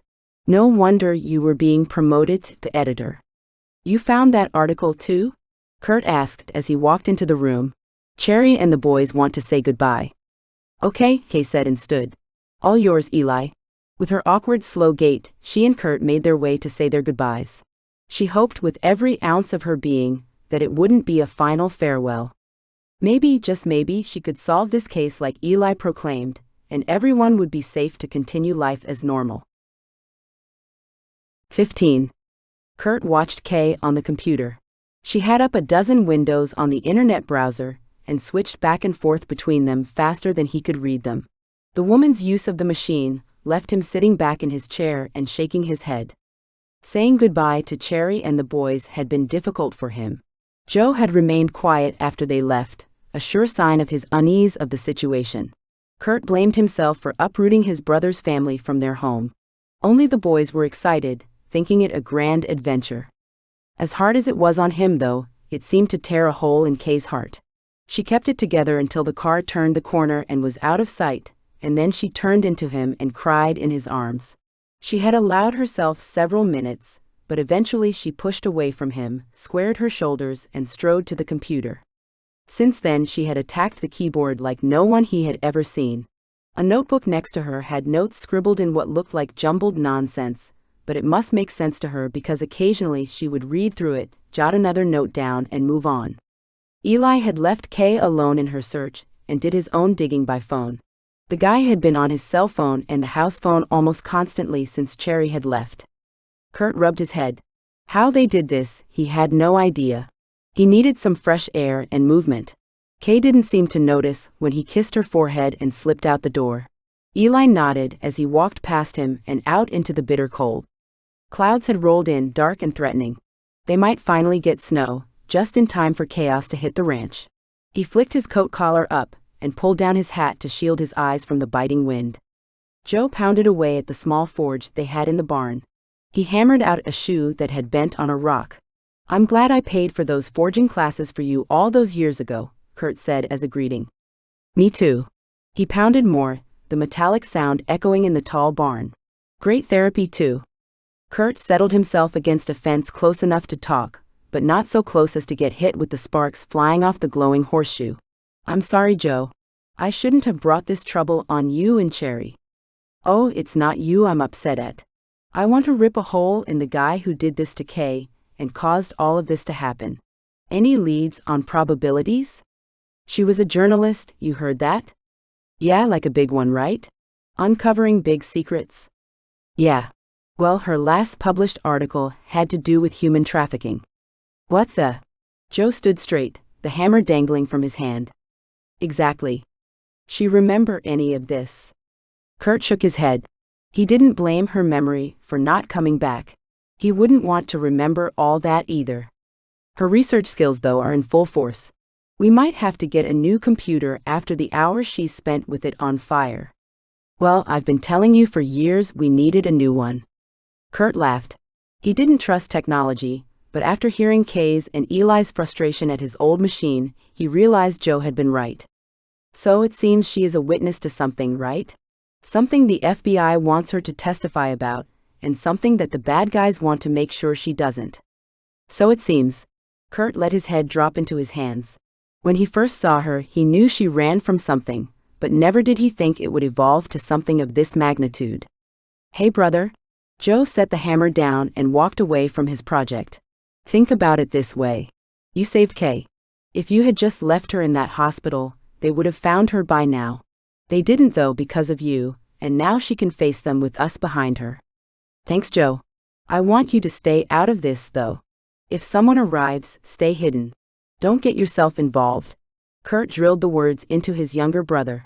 He hadn't done everything he did to have Joe go and get hurt now. Sure, brother? Whatever you say. Joe smacked his shoulder and went back to heat the still bent horseshoe. Curt stood, ready to find his own therapy, when the phone in his pocket vibrated. He pulled it out to see Dr. Green's number. Maybe they were trying to reschedule Kay's appointment. This is Curt. Hey son. Dr. Green's voice stopped Curt short. Dr. Green, is everything all right? Joe stopped his work to listen. Well, I thought you should know that I just had an FBI agent stop by asking about your fiancé. He seemed very concerned for Kay's well-being. I, of course, told him I couldn't discuss her with him until I had a subpoena. I appreciate that, doctor. He covered the speaker part of the phone and whispered to Joe. FBI's made it to town. Then he started a quick pace toward the house while watching his long driveway. The agent was very friendly and respectful. Seemed like a genuine guy. Hold on, Curt. What did you say, Leona? Another FBI agent asking about Kay. Hey, Curt, seems like we have another visitor asking about Kay. Is everything all right? In truth, Doc, it's not. Hang with me for just a sec, would ya? Ask Leona if the second guy has dark hair and dark eyes. The doctor asked his receptionist. Curt, she says he does. Curt arrived back to the house and stormed through the door. Eli was no longer in the living room, so he strode back to the office. When he arrived, Kay looked exactly how he had left her, but Eli had a funny expression on his face like he had been caught with a hand in the cookie jar. Curt pushed past the thought as he asked the doctor to hold on. Dr. Green is on the phone. Seems the FBI made it here asking about Kay. Now a second guy also proclaiming to be FBI just arrived, dark hair, dark eyes. Eli scrunched his brows. Is Harvey still the sheriff? Yes, he is. Ask Dr. Green to call the sheriff to come pick the second guy up. Curt glanced at Kay, who had actually paused long enough to meet his gaze with wide eyes. He nodded toward her and left the room to ask Dr. Green's assistance. Maybe if they caught the guy now, they would have nothing further to worry about. Eli followed Curt out and waited while he finished his conversation with the doctor. Curt watched the man's eyes. They had filled with the hardness over the last almost 15 years since they graduated. He didn't want to know what all he had seen to earn that steel-cold gaze. He's calling the sheriff. Curt stuffed his phone back into his pocket, all at once feeling uncomfortable with his old friend. You here to tell me why you keep looking at Kay that way? This is big, Curt. Eli squeezed his fists tight. What she witnessed, it's highly classified, ranking up with the highest officials. What are you saying? Curt ground his teeth. Be prepared and don't trust anyone. I mean anyone. Curt watched his friend, narrowed his eyes, and motioned for the bit he held back. You're Kay there, though I believe she is Kayleen Daniels, just doesn't act like the cutthroat reporter she was in her old life. She's too innocent, Curt finished for him. The doctor said that her personality might change. He nodded. What if it reverts, my friend? Would you still be this headstrong for a gal who made her living investigating horrific crime circles? Curt didn't like the hopeful look in his friend's eyes, but he couldn't blame him. Still, Eli was a friend, and Curt knew he wouldn't step over that boundary. So he gave him a hard look full of seriousness. Kay will always have a place here, no matter what she remembers. His statement rung in him, the truth solidifying in his stance. He wanted Kay to be his wife, and he didn't believe whatever she remembered would ever make him fall out of love with her. Kay's heart thundered when she heard the two guys looking for her had already made it to Curt's small hometown. They must have coerced that office gal to get his P.O. box or something. Her gut twisted. Something was not right about all of this. She could feel a heaviness that hung over her. Curt needed to get out of here. Maybe if the FBI made it here, she should just go with him into protective custody and leave the McAllisters to their peaceful, happy life. She sighed. It had been nice pretending like she could have a life like that, but with all the research she had been uncovering, she didn't think Kayleen Daniels would ever have a peaceful life. What had she done? She shook her head and began to dig more. She had to find something to give her the edge, something that could help her get on top of all of this. She had to find a way to give Curt and his family their wonderful life back, even if it meant her never getting to experience it again. Besides, why would Curt be interested in a snoopy city girl who almost got herself killed and put his whole family in danger? She bit back her emotions and focused on the research. Disgust left a bad taste in her mouth. These people who ran human trafficking circles left her wanting to vomit. It seemed the higher up the social class, the more distasteful it became. She found access to the Tribune's internal network, but could not unlock her files. She had no idea how she knew what she knew or how to access the Tribune's computers, but here she was, staring at Kayleen Daniels' locked access folders. She knew that the answer she needed lay on the other side of that folder icon. She just needed the code to unlock it. She tried her birth date, which she found online. She tried a plethora of other combinations, but nothing worked. Pushing back from the computer, she saw Eli watching her with an odd expression. She shook it off. Right now she felt like everyone and everything was out to get her, everyone besides Curt that was. Curt walked back to the doorway then. Just looking into his blue eyes made her heart ease and begin a new type of racing. How would she leave him? One way or the other, she had to. His safety and that of his family depended on it. "Break?" he asked her, giving Eli a furtive look. Desperately, she took his offered hand. "Eli?" "Nah, I'm going to see if I can get past this firewall," Kay encountered. Kay opened her mouth. She wanted to be the first one to read her files, but Curt tugged on her, so she let it go. The guy probably couldn't get into them anyway, and he was here to help them, right? Curt trusted him, so she should too. "You holding up okay?" Curt turned her to face him once they were in the kitchen. "Yeah, just frustrated at all the dead ends I found." She let herself smile slightly. "I did get into the computers at the Tribune and found my files." "Really? I didn't know you were a hacker." "Me neither, but obviously not good enough because I can't unlock them." "Oh." He brushed the hair out of her face, traced her scar, and then met her eyes. "I bet you'll figure it out." "Maybe." She really wished she could allow herself to fall into his arms and just disappear from all of this. She no longer cared who she was or wasn't. No memories rushed into her, nothing felt right, and the Kayleen Daniels she kept uncovering didn't feel like her at all, at least not anymore.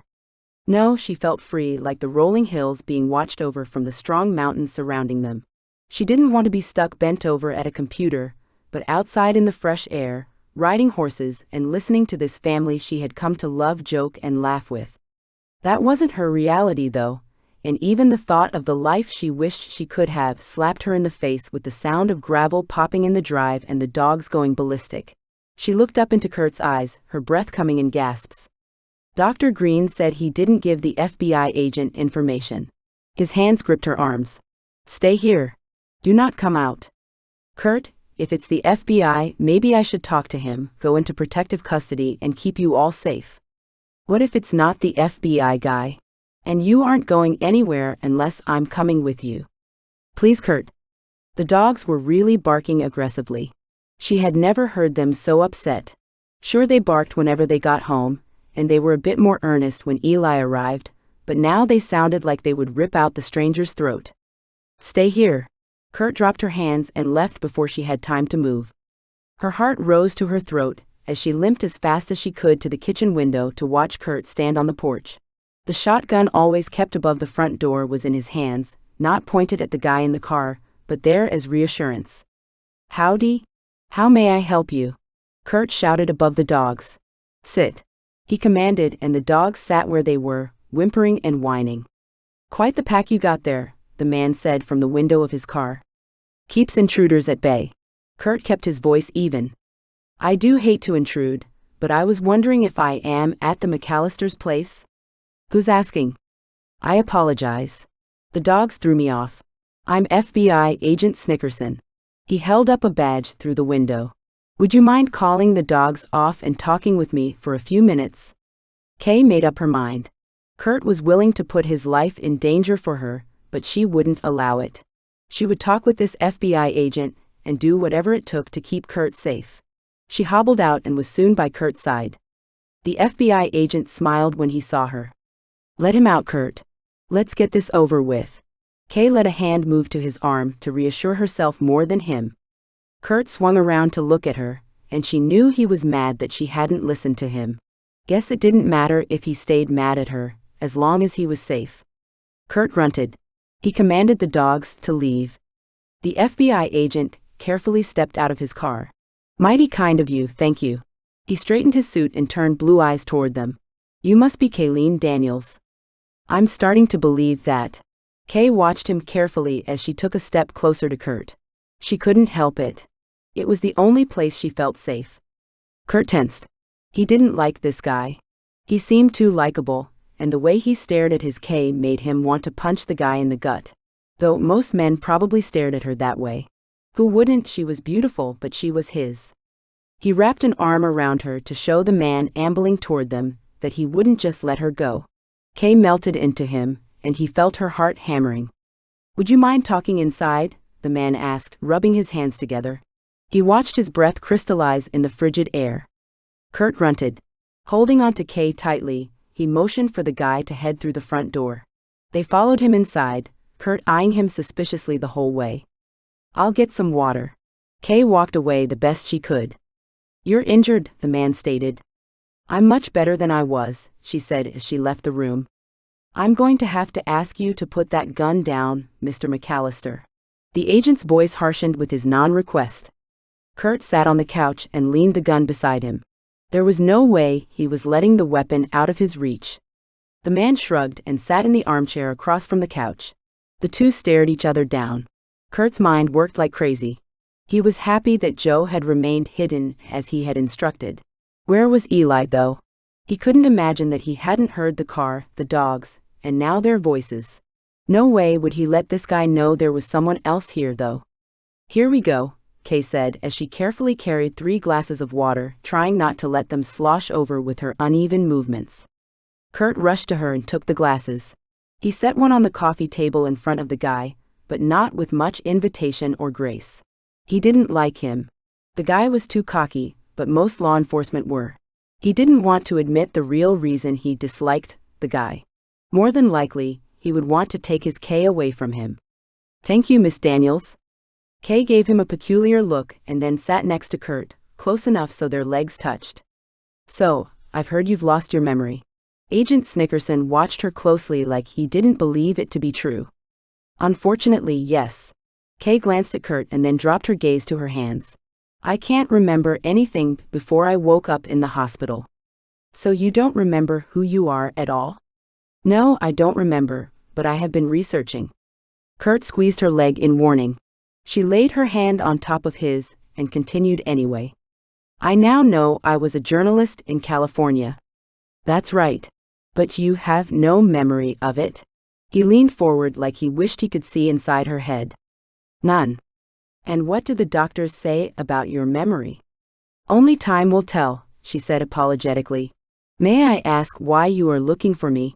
Has someone reported me missing? The hope in Kay's voice about stopped Curt's heart. I'm sorry, but no. I am here because you were a witness to something. A witness? Like I saw something bad happen. Yep, you saw something you shouldn't have seen. The way the guy said it made Curt sit up a little straighter. I'm sorry, but I can't help you. I don't remember anything. Nothing? The guy leaned further forward. A carnivorous look flashed in his eyes before he masked it. I've only had 2 flashes of memory, but nothing I can hold on to. Which are? He scooted to the edge of his seat. I'm not sure I like this, Curt said, rising. No offense, Mr. McAllister, but Kayleen was witness to something pretty important. We need to know anything that she can remember. It's vital to her life. Now I really don't like this, Curt growled. Curt. Kay grabbed his hand and gently tugged him down beside her. I need to do this. I have to keep you and your family safe. I would listen to the gal, Curt. She has sense. Curt's fists clenched and he ground his teeth. All I can remember is a flash of my mom, something about horseback riding lessons, and then there are flashes of an angry man. He's hurting someone. I can't see his face or remember anything else except for being scared. No identifying marks? Can you see the victim? Or recognize a voice? Tell where you are? Kay shook her head. That's good. That's good? Kay asked, her brows furrowed. Curt watched the man's reaction. Well, yes, it means you are safe and others with you are safe. If nothing has leaked out, the people pursuing you won't have the need to quiet any witnesses. I still think you should come with me into protective custody. Not a chance. Curt stood again. This time he would not back down. Something was amiss here. Where was Eli? Why hadn't he come out? Curt? Kay stood beside him. Maybe he's right. It would be safer for everyone that way. You need to listen to your girl, Cowboy. I promise that I'll contact you as soon as this all blows over. Kay looked up at him, her lower lip trembling. He reached up, cupped her face, and brushed his thumb over her full lip. He had no right to keep her against her will, but he didn't want her to go. His phone rang. Kay looked down and stepped back. He took it from his pocket, but never let his eyes leave her. Yeah, he answered, realizing he hadn't looked at the number. Hey Curt, this is Harvey. The sheriff sounded as if he was driving. Curt's eyes opened wide, but he caught it and put his game face back on. What's going on? We have a situation here. Are you alone? No. Has an FBI agent showed up there? Aha, Curt said as calmly as he could, seeing the FBI agent stiffen beside him. Curt did his best to stare at Kay and not act suspicious. He can't hear me now, can he?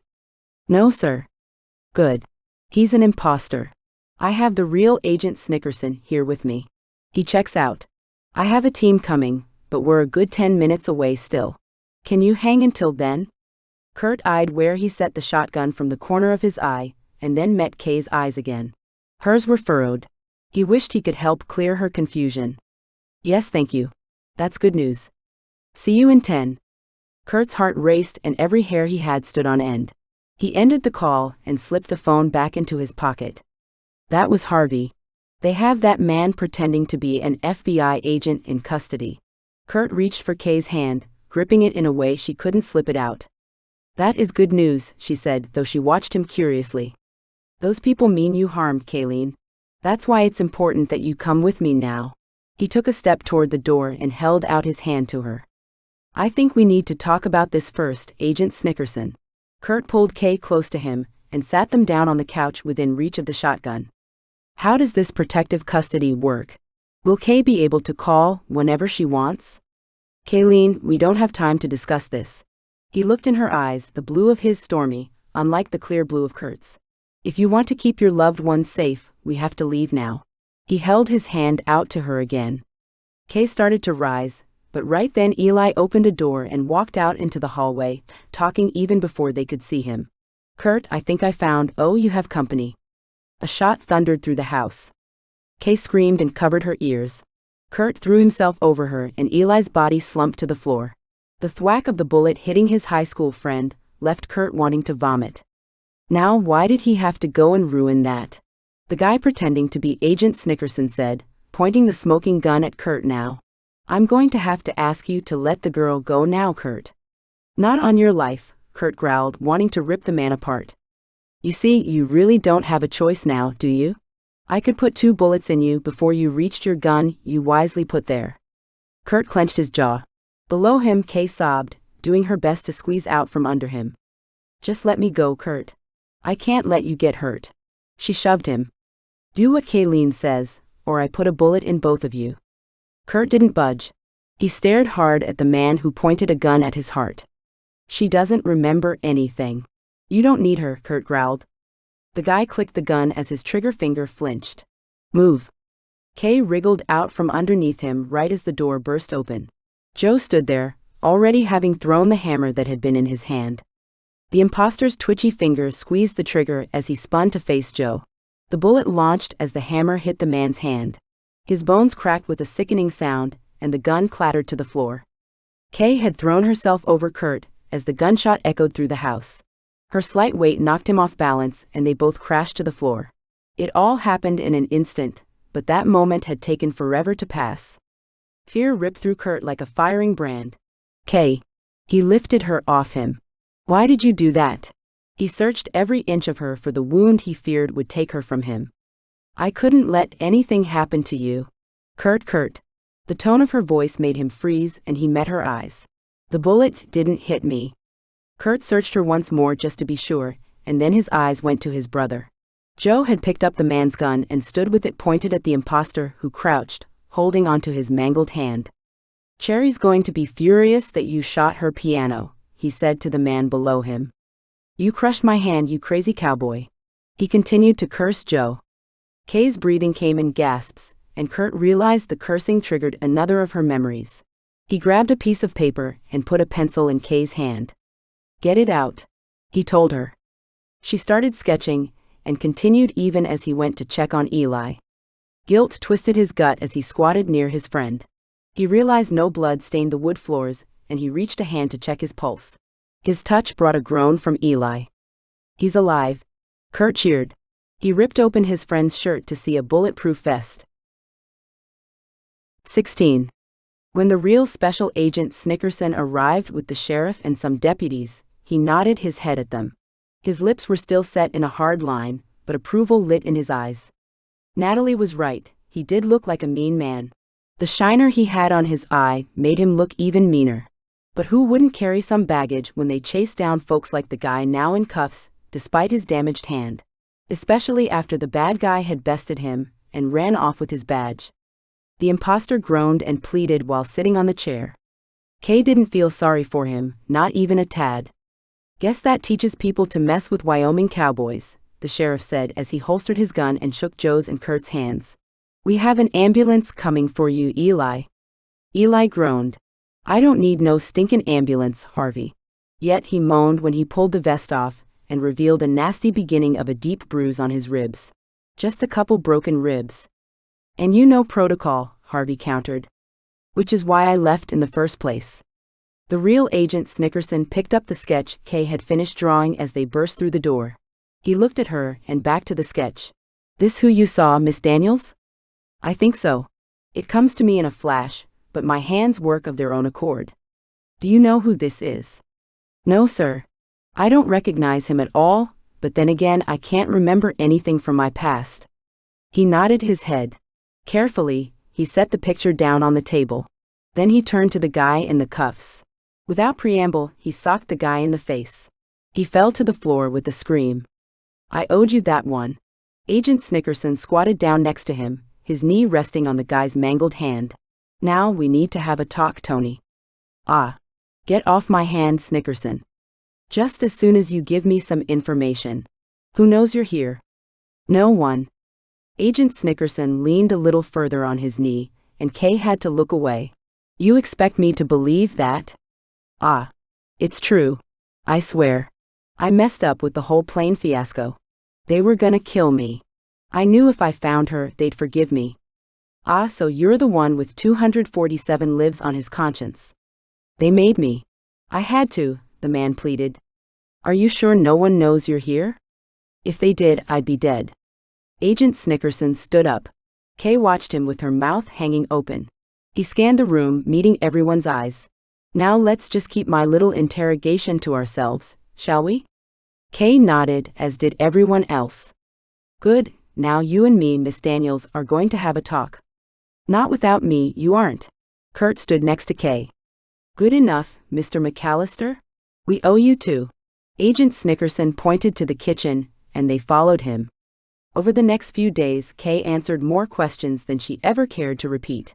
She had agreed to see FBI-approved doctors to help her memory. Even with their help, she still had no rush of memories to fill her. The short flashes were all she had, and not much of that was tangible. She found the thing that helped her the most was reproducing images connected to the frightening flashes of memories. They were similar to her first sketch, an intimidating-looking man with hard eyes and a thin mouth. With each drawing, the memory had less power over her. The FBI wouldn't tell her more than she had uncovered herself. She had witnessed a very high-ranking bureaucrat involved in some serious human trafficking. Kay had mixed feelings about this. She didn't really want to remember that moment in her life, and yet she felt the more she knew, the safer she would be. Unfortunately, the FBI felt opposite. Finally, the FBI let her be. They still put her in technical protective custody. They gave her a fake last name, a fake ID, and even a fake social security number. She didn't mind, because they let her stay with the McAllisters. They proved the imposter, Tony, had told the truth.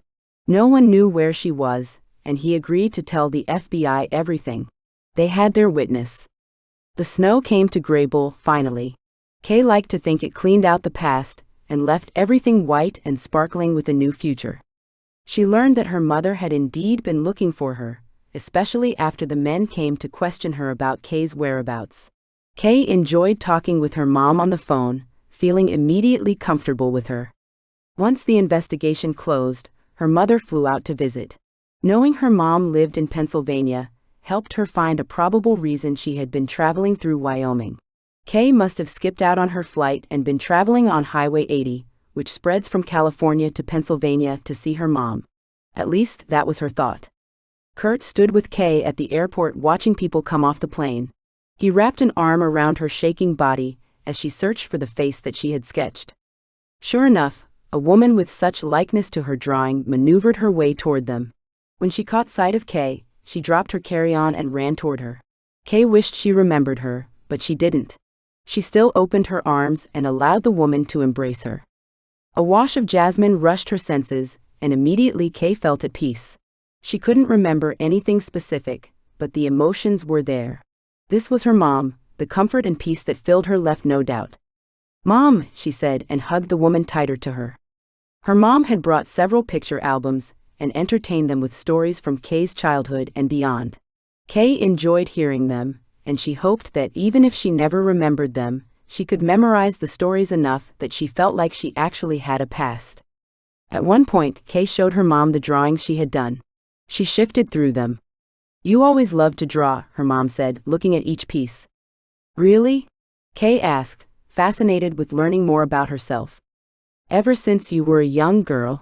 She looked Kay with teary eyes. "I'm sorry I didn't encourage you to go to art school." Kay shrugged. "I don't remember. It's okay."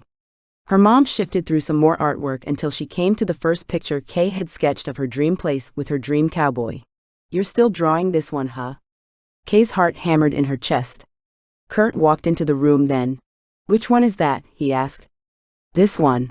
Her mom held it up for Curt to see. "She always told me about her dream cowboy, and this land with rolling hills and tall mountains." "I told you," Kay said. Kay's mom looked from her to the drawing, to Curt, and then out the window. "Wait." She met Kay's eyes again. "It came true." "Yes, Mom. It sure did." Kay watched her mom climb the stairs and onto the plane. She turned at the top and waved down at Kay. Kay lifted her hand in farewell. She had promised to visit again soon, and the thought warmed Kay. She had a mom. Curt wrapped her in his arms while they watched the plane take off. Then he took her home. Home. She liked the sound of that. Yet he drove past the ranch house and slipped and slid on the frozen ground.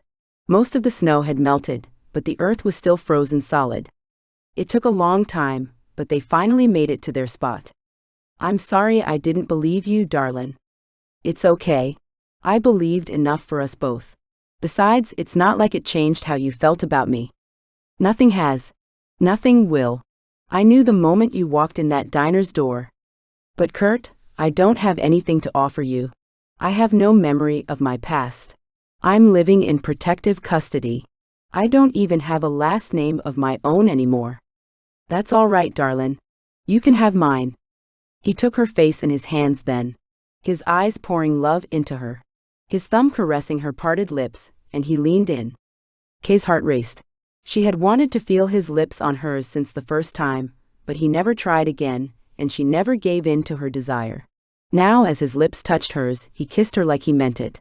His hand wrapped around the back of her neck and deepened their kiss in a way that made her feel she would never have to worry again. He would never leave her. Curt had shown himself over and over to be a trustworthy man, a man of his word, and a man dedicated to her. She leaned into him, wrapping her arms around him, letting him know just how much she needed him, just how much she loved him, her dream cowboy. Epilogue. Curt stood under the oak tree. He let his gaze move away from the wedding crowd, all waiting for his bride to exit the large white tent she was getting ready in. The rolling hills, as always, brought a settling within him. The construction on the far hill made his heart swell with pride. Just another month, and they'd be ready to move in. "It's really happening, brother." Joe came up beside him, draping his long arm around his shoulders. "It sure is, brother." Curt nodded. "You nervous?" Nah, I've been waiting for this my whole life. Curt smiled, for he had waited for this moment, and everything was perfect. Liar. I was as nervous as a bull being dropped in a new herd. You're crude, Joe. Curt chuckled. I'd say it's a bit different. You were 19. I'm 33. He turned and watched the white tent rustle. And I am ready for this part of my life to begin. You always do things all the way, don't you? Joe whispered as the music began. The men turned to see Natalie exiting the tent, proudly sporting pink barrettes in her new growth of hair. It hadn't grown in red like she had hoped, but a brilliant blonde that curled close to her head. She held a basket full of fresh rose petals and she skipped toward Curt, tossing petals along the way. Her smile lit up the crowd. No one could resist that little girl. He sure couldn't. His heart ached remembering the day in the judge's office. Kay and Curt stood each holding one of Natalie's hands as they made the promise to care for her and signed the documents legalizing their adoption. It was the best thing he had ever done, well, besides saving Kay that night long ago now and of course today. Natalie stood up on tiptoes and kissed his cheek before getting into place. The music changed and all eyes turned toward the tent, including Curt's. He held his breath, watching for his soon-to-be wife to make her appearance. She hadn't let him see the dress, and he hadn't laid eyes on her since last night.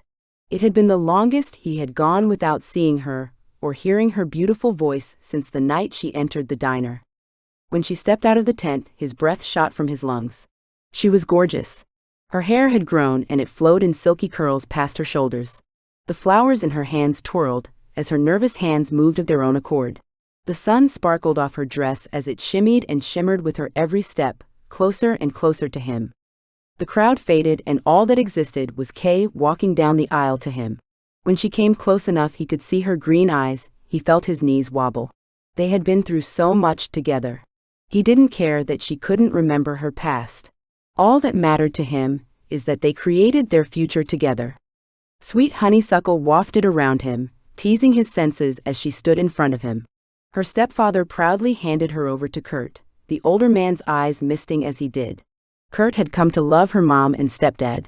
In fact, he encouraged them to move on to the ranch once they were ready to retire. It would be nice to have grandparents for Natalie and hopefully their other children. He lost himself in his soon-to-be wife's eyes as the ceremony proceeded. He hardly remembered his vows, but they didn't matter. He lived for Kay, and now Natalie. He would never break any sort of vows they could ever make. The pastor invited Natalie up when it was time to light the unity candle. It was their first act as a whole family, and one he would never forget. The day tied them all together in a way almost as powerful as the dream Kay had been having her whole life. Kay rocked her son in the chair, marveling at the miracle she held in her arms. Giving birth had been the hardest thing she had ever done. Harder than recovering from her crash, more difficult than all the business with the FBI, and so much more worth it. She looked up as she heard Natalie tiptoeing toward her. "Is little Logan asleep?" she asked as she looked down into her brother's face. They had named their son after Curt's dad, and she liked the sound of it. "Yes," she said and smiled at her daughter. Her hair, grown out now, came down to her chin. The girl loved to feel it swish back and forth, so it was almost impossible to ever keep it up. "Dad says I have to go to bed now." "Well, you do have school in the morning, Natty." "I just love school. My teacher is superb. She tells us the best stories and lets me read mine for the class." They laugh and laugh. "Well, I can't blame them. You are the best storyteller I know." Kay flashed back to the first story she told her about Curt, talking to her in her sleep. "Maybe I'll be a journalist like you were when I grow up." Kay held her breath and her heart fluttered. They hadn't shared the events with Natalie. She didn't need to worry about things like that, but Kay sure didn't want her to get caught in a similar predicament. "I was thinking more along the lines of an author. The great novelist, Curt McAllister." Kay hoped to steer her in a safer direction. "Oh, I like the sound of that," she said with a giggle. "Can I tell Logan a goodnight story?" "Of course, sweetie. You want to hold him?" "You know it." Kay slowly rose and Natalie scurried into the rocking chair. She carefully laid her son in his big sister's arms. Natalie took the job of holding the newborn seriously, remembering to hold him just like Kay had taught her. "Hello, little brother." Tonight I am going to tell you the best story of all. Kay felt strong arms wrap around her as Curt joined them. He kissed her temple and breathed her in. Happiness beyond belief flooded her with the moment. Once upon a time there was this little girl. She looked just like me except she didn't have any hair. She lived in a hospital where there were no other children, only adults that came in and out. She was very lonely until one day, this woman with amazing auburn hair shared her room.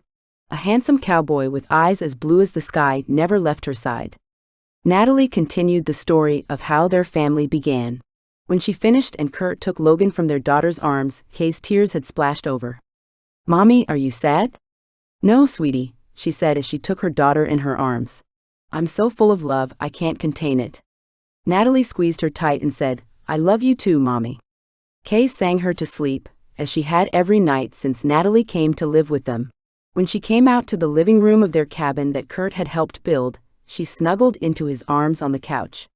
He set the laptop he had been working on to the side, and wrapped his arms around her tightly. "Anything interesting?" she asked, seeing the Wyoming amnesia support group called Unforgettable Cowboys still lit on the screen. She always felt the truth of the name of the group, for certainly her cowboy had been unforgettable. "Yeah, I was talking with a guy who got amnesia from a bull riding accident." "That sounds dangerous." Curt shrugged. Life as a cowboy is dangerous. Though there are some strange things about his accident, and a few other things happening that leave him questioning if someone might have it in for him. Since he has no memory, he doesn't even know who he should trust and who he shouldn't. "I can understand that scenario." Kay scrunched her eyebrows, then she met his clear blue gaze.